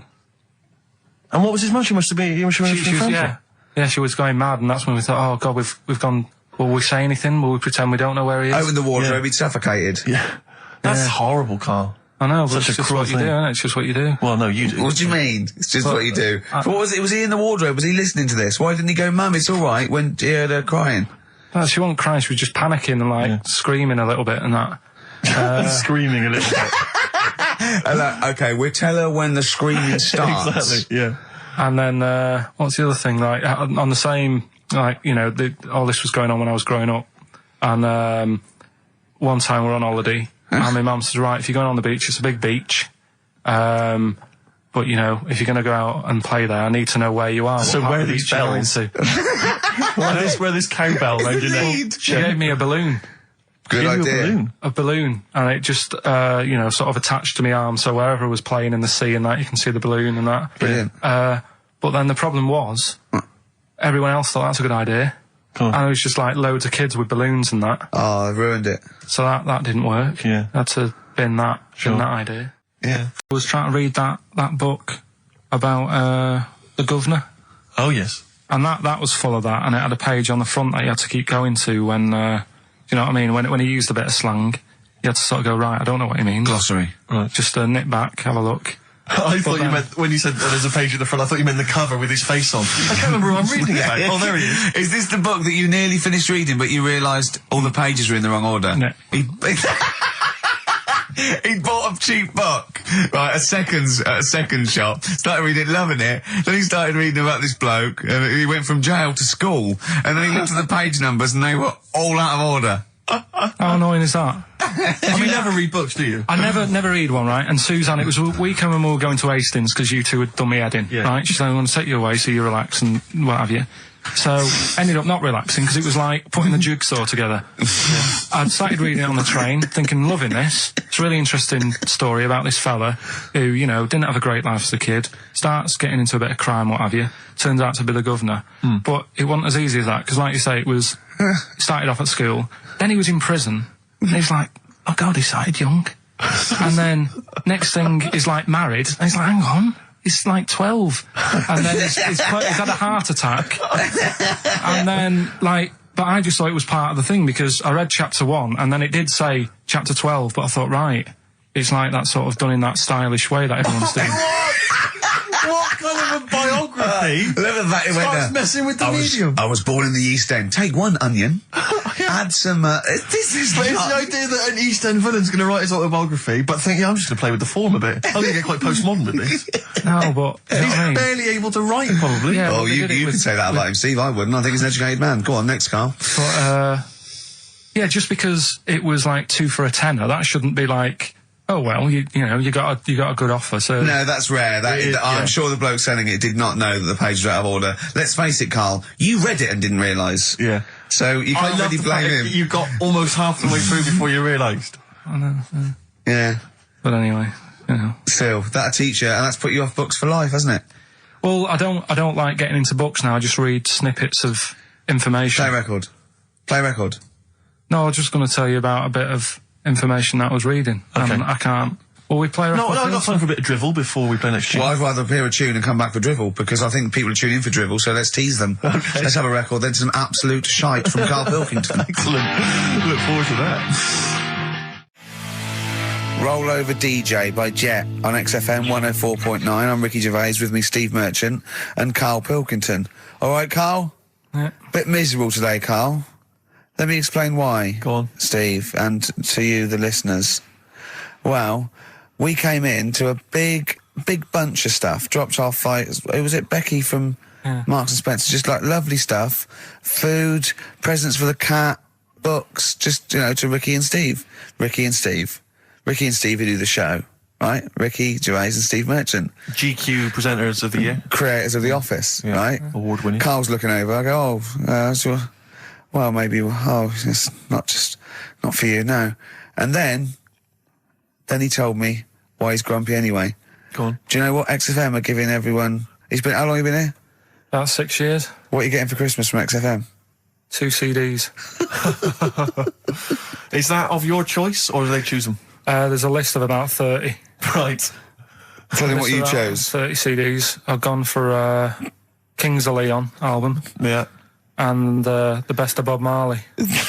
Haven't we, like, given them away in the past or something? Or you could have burnt them off, couldn't you? You could have done copies. Illegal, but you could have done that anytime you wanted. I don't think Bob Marley minds if you bootleg his CDs. It's out of order, though, isn't it? It is bad. Although you is that always the case? Has it always been the truth of all the time you've been here? No, it has been better than this. Yeah, although you do get paid quite well and you do have an easier time. Yeah, but don't give me the CDs then. If it was a milkman, you don't go, I have 2 bottles of semi-skimmed. Happy Christmas. Yeah. That is a valid point. Do you know what I mean? Have you complained? Who is it who made this decision? There's no point. No point, is there? Why? Just no point. I don't like moaning anyway, just... Has it come from up top? Is it like from the capital people? Just everyone. That's what everyone gets. Yeah. Yeah, but will Christian get 2 CDs for getting up at 4:30 every day for about 5 years? And keeping this station afloat. Probably. Yeah. So that's why I'm a bit fed up. What you listen to first, Marley or Leon? Well, you have a bit of Marley. I'll tell you what Marley's good for as well. You're going to have a little beach holiday, aren't you, over Christmas, going to Lanzarote? Listening to that on the beach, you'll realise how wise XFM are in the long run.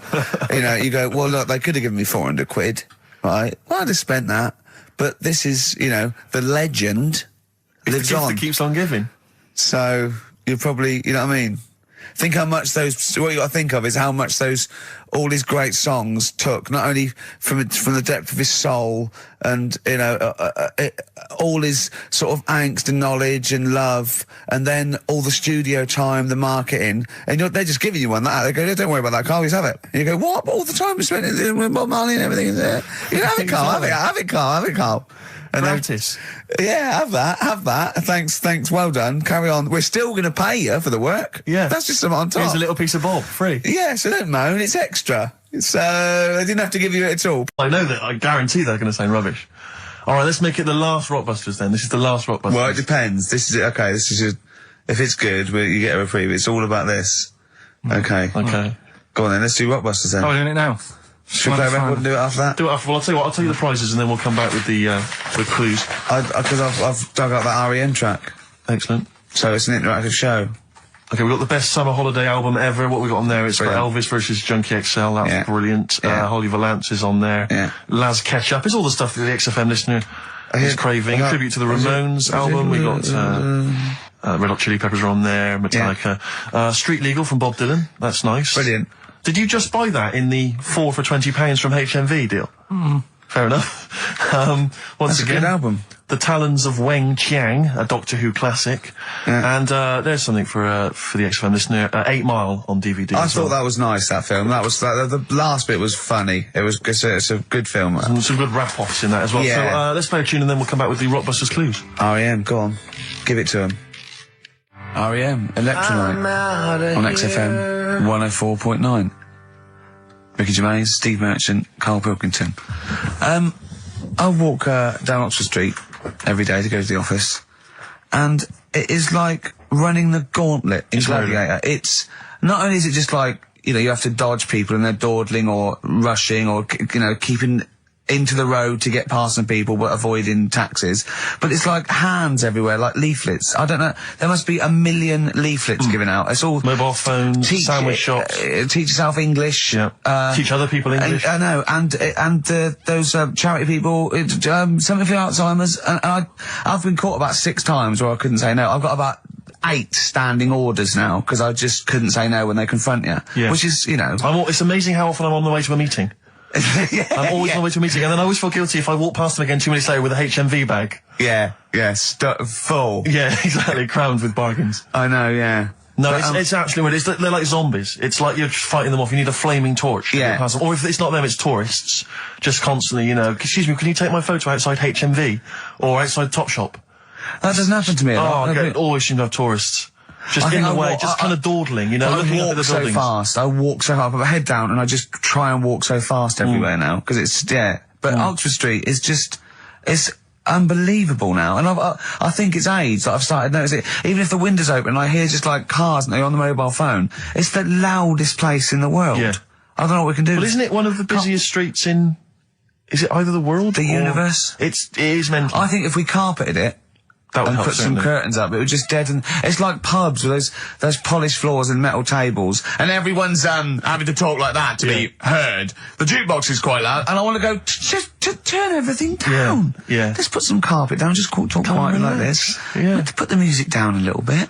We'll have a good time. I've never quite understood that impulse. I don't know again if it's age where you go in a club or a pub, as you say, and then it's just slightly too loud. So it just makes everything slightly tricky. It's slightly tricky to have a conversation. But what annoys me is when it's for the amusement of the barman or barmaid. If they're bored, they're in a pub, they've got the music up, their music up, right, techno blaring, right, they've got a telly on, watching a soap opera, and I want to go, choose one or the other. I mean, what are you watching? I got a minicab last night. I imagine you don't travel in minicabs, but the guy driving, one of those guys, I know he's driving a cab on a Friday night. Okay, no one wants to be doing that. And he had one of those phone, the little earpieces that you put in, so it looks like they're talking to themselves. And he's there, and he goes, where are you going? I went, crouching. He went, and he's chatting on his mobile phone the whole time. His voice was so loud, he had the radio on as well, and he wasn't concentrating on the road. I just thought, look, I'm paying you £10 here to take me somewhere. Please, just stop chatting or arranging your social life for 2 minutes. Get me to my destination safely, and then you can resume your conversation. My favourite one is I'm going to so and so terrace, please. Where's that? I want to go right. You're not taking me then. Yeah. I mean, I don't know. I don't know. Exactly. I don't drive. That I'm paying you. That's why I'm paying you. That's got to be part of the service. But I mean, I know people who've been in minicabs, didn't know where I was, and didn't have an A to Z. No, I was in East London once. I said to him, I'm going to North London. He went, where specifically? I went, Swiss Cottage. He went, sure. I said, do you know the way? He went, yeah. Set off. Along the way, he went, do you know the way? I said, I thought you knew. I said, have you not got an A to Z? He went, no. He was one of those guys who'd just taken his car out middle of the night. That was all he had. All he had, all his credentials were he had a car. No map, no torch. The 2 other things I bring with me. And he said, so we're driving along. He went, I could probably get you to Camden. I was like, okay. He went, it's the start. I mean, that is the start. Exactly. He went, do you know the way to Camden? I thought, pull over. It's not worth it. I'd rather hitchhike. I'd rather walk. Ludicrous. Those people who just go out. Yeah, they just take a car out to earn a fiver. A car. Oh, have you ever done that? No, well, I'm sick of living here. And you say about people hassling you. When you say here, you mean the world, don't you? No, just in London is doing me head in now. The other week, actually, walking home from here, and like you say, there's always someone hassling you, saying, do you want to buy this? Do you want one of these? Going down Carnaby Street, right? There's your first mistake. He said, into meditation? So I was like, and I had a bit of time to kill, so I thought I'll have a chat, right? Have you got time? Oh, we've never got time, we're too busy. Yeah, I thought you were too busy before. Well, I said, what's all that then? What do you do? And he said, we teach you how to breathe. Like, well, I'm 30. I think Yeah. I've done all right. And he sort of said, "Oh, forget it." Oh, forget it. I'm 30. And in Selfridges, they do like Evian or whatever, that water company are there, and they've got like little glasses of water, and you walk past and go, "Have you ever tried this?" It's water. Yeah. Oh, here you go. We'll try it. You go, Jesus Christ, is that what water is? What have I been drinking then? You've been drinking piss and mud. Have I? I'll have a bottle. Anyway, listen, Rockbusters. Oh, come on then. Let's get it done. Really? Yeah. Come on then. Right, so cryptic clues and initials, you work it out, it's a band and stuff. Yeah. Right, Brilliant. First one. Bob Holness. The first clue, the doctor said part of the foot and the leg was no good, so he took him off and he threw him away. That's the clue, the initials TB. TB, right? The doctor said part of the foot and the leg was no good, so he took them off and threw them away. Second one, the Scottish Monster has got a bit of a tan, right? The Scottish Monster has got a bit of a tan. Okay. That's TD, right? And the last one, well, the 60s singer had a heart attack whilst he was having it away. We won't be seeing him again. Right, and that's FNM. FNM. Well, the 60s singer's had a heart attack. He was having it away. We won't be seeing him again. Email in ricky.gervais@xfm.co.uk. Remember, this is to save Rockbusters. If people don't get this, right, it's no more. So you better, if you want this feature to stay, you better get the clues. Right? Good work, Carl. We'll give those clues again after the next tune. What are we playing? Yeah. Oh, you love it, don't you? You love it. Good, it's a good stomping pop #1 rock. XFM. Jane's Addiction, Just Because. I think things are rocking up. They are indeed. Rocking up in the land this year, Steve. Yes, that's good news, I think. Evanescence, them, The Darkness, rock-tastic. XFM 104.9, Ricky Gervais, Steve Merchant, and Karl Pilkington of a Saturday. Can I just say that the shaving your arse feature from earlier, if you missed that, that was 1:30. That was a discussion on shaving your arse. Yeah. It was great stuff. That seems to have caught the public imagination. We've had so many emails. We've had someone telling us exactly how to shave your arse. Yeah. So if you need that information, I can probably forward it to you. Well, I think this will be the year of rock and arse. Exactly. But it's extraordinary how, you know, just a simple discussion like that you would think perhaps was crass, crude. Mind you, our listeners do like Carl talking about monkeys. Sure. Do you know what I mean? Yeah. It's not like it's something to be proud of. It's not like we changed a nation or freed a people or found a cure for something. We hit them in their, you know, at their level with monkeys and arses. Yeah, exactly. It's what our listeners love. Yeah. Monkeys and arses. Yeah. We should put that on the poster. And they go together, because I joined the zoo last Sunday. Went down and became friends of the zoo. Right? Oh, well, I thought maybe you had to sit in a cage for that thing happened. I went straight for the chimps. Of course. Right? And there's sort of like 3 sort of big sort of adult ones there, and there's people with their kids, and I could see the people just putting their kids away as one of them went up and started putting his face up the other one's arse. Sure. And it was sort of like, I just can't be bothered to explain this to my children. Exactly. So I was just moving away. Oh, come on then. There's the lions. You're going to have a look at the lions. Yeah. What are they doing? They're just sniffing each other's asses. Yeah. Yes. I remember when I used to go to the zoo, I always felt there were certain animals that weren't getting a look in, really, that no one was particularly interested in. The tapir. Exactly. We were going straight to the snakes we were interested in. Yeah. Birds. I don't remember being particularly interested in birds. Big cats, although it's a bit depressing. Great apes. Yeah. Reptile, you're right. Reptiles, yeah. Birds, unless it's a big one that you think could rip a dog apart. Yeah, a vulture you go, or an eagle, brilliant. Yeah, exactly, yeah. Owls are brilliant. Yeah, owls great, but I've always wanted a little owl on my desk. I'd be doing work and there'd be a little owl there, and I go, can you give me that pencil? And it just sort of goes over and gets me a pencil, goes, cheers, and it just watches me and it thinks I'm brilliant. Do you know what I mean? Not really, no. No? No, I've never had nurse have any kind of animal sat on my desk. No, Carl? You'd like a little owl, wouldn't you, that helped you? No, I had a little magpie, didn't I? We've talked about that. Oh, he came down and started pecking your grifter, didn't he? Yeah. What was his name? Maggie. Sure. Brilliant. Inspired. And you took it to school and it didn't come back once, Didn't come back. Didn't see it again. Oh, dear. Did it ever peck your head? Because you used to have hair, didn't you? Yeah. No, it did. It started getting a bit violent. Really? Yeah. Was it becoming sort of of age when it's probably sexual frustration sort, you know, because I think magpies go for shiny objects, don't they? And you were probably sort of Yeah. Probably losing it a little bit then in the front, and so when the sun was out... There's a bit of a sheen on the front. They saw a glare and thought, I'll have that. Yeah. What is that? That's brilliant. Yeah. Or as it was sort of pecking away, it mistook it for a tree. Yeah, because of the noise. Because of the noise. Yeah, the hollow sound. I squeezed his head yesterday. We should just point out, if you're a new listener to XFM, you might not realise that one of Ricky's many sexual peccadillos, I'm assuming it's a sexual thing, I can't justify it any other way, is to just squeeze Carl's head. Yeah. Front I don't know what it is. Sidewise. I don't know what it is. I don't know if it's sexual or, you know, like when you've got a little kitten, you want to squeeze his little face. Do you know what I mean? Do you know what I mean by that, Carl? Yeah, I said that before, squeeze a little head. Yeah, exactly, and I feel that with you, because it's sort of like, he gives so much. Look at Carl's face, he gives so much. It is like he can understand what we're saying. Yeah. And that's what the connection is, I think, between me and Carl and other animals. It's like he can understand what we're saying. But I squeezed it yesterday, and Carl went, I definitely had something crack. Yeah. Because I'm trying to see how hard I can squeeze it. Yeah, I think that was you just thinking, Carl. To be fair. I think the cogs just started to... No, I mean, I think there is a danger, because I think there is a danger that you could squeeze it too much. Yeah, I know. He did a good deed today, the other day, didn't you? Was it? Yeah. What were you up to? You were just, you were talking about, like, you know, being hassled in the street and stuff. And,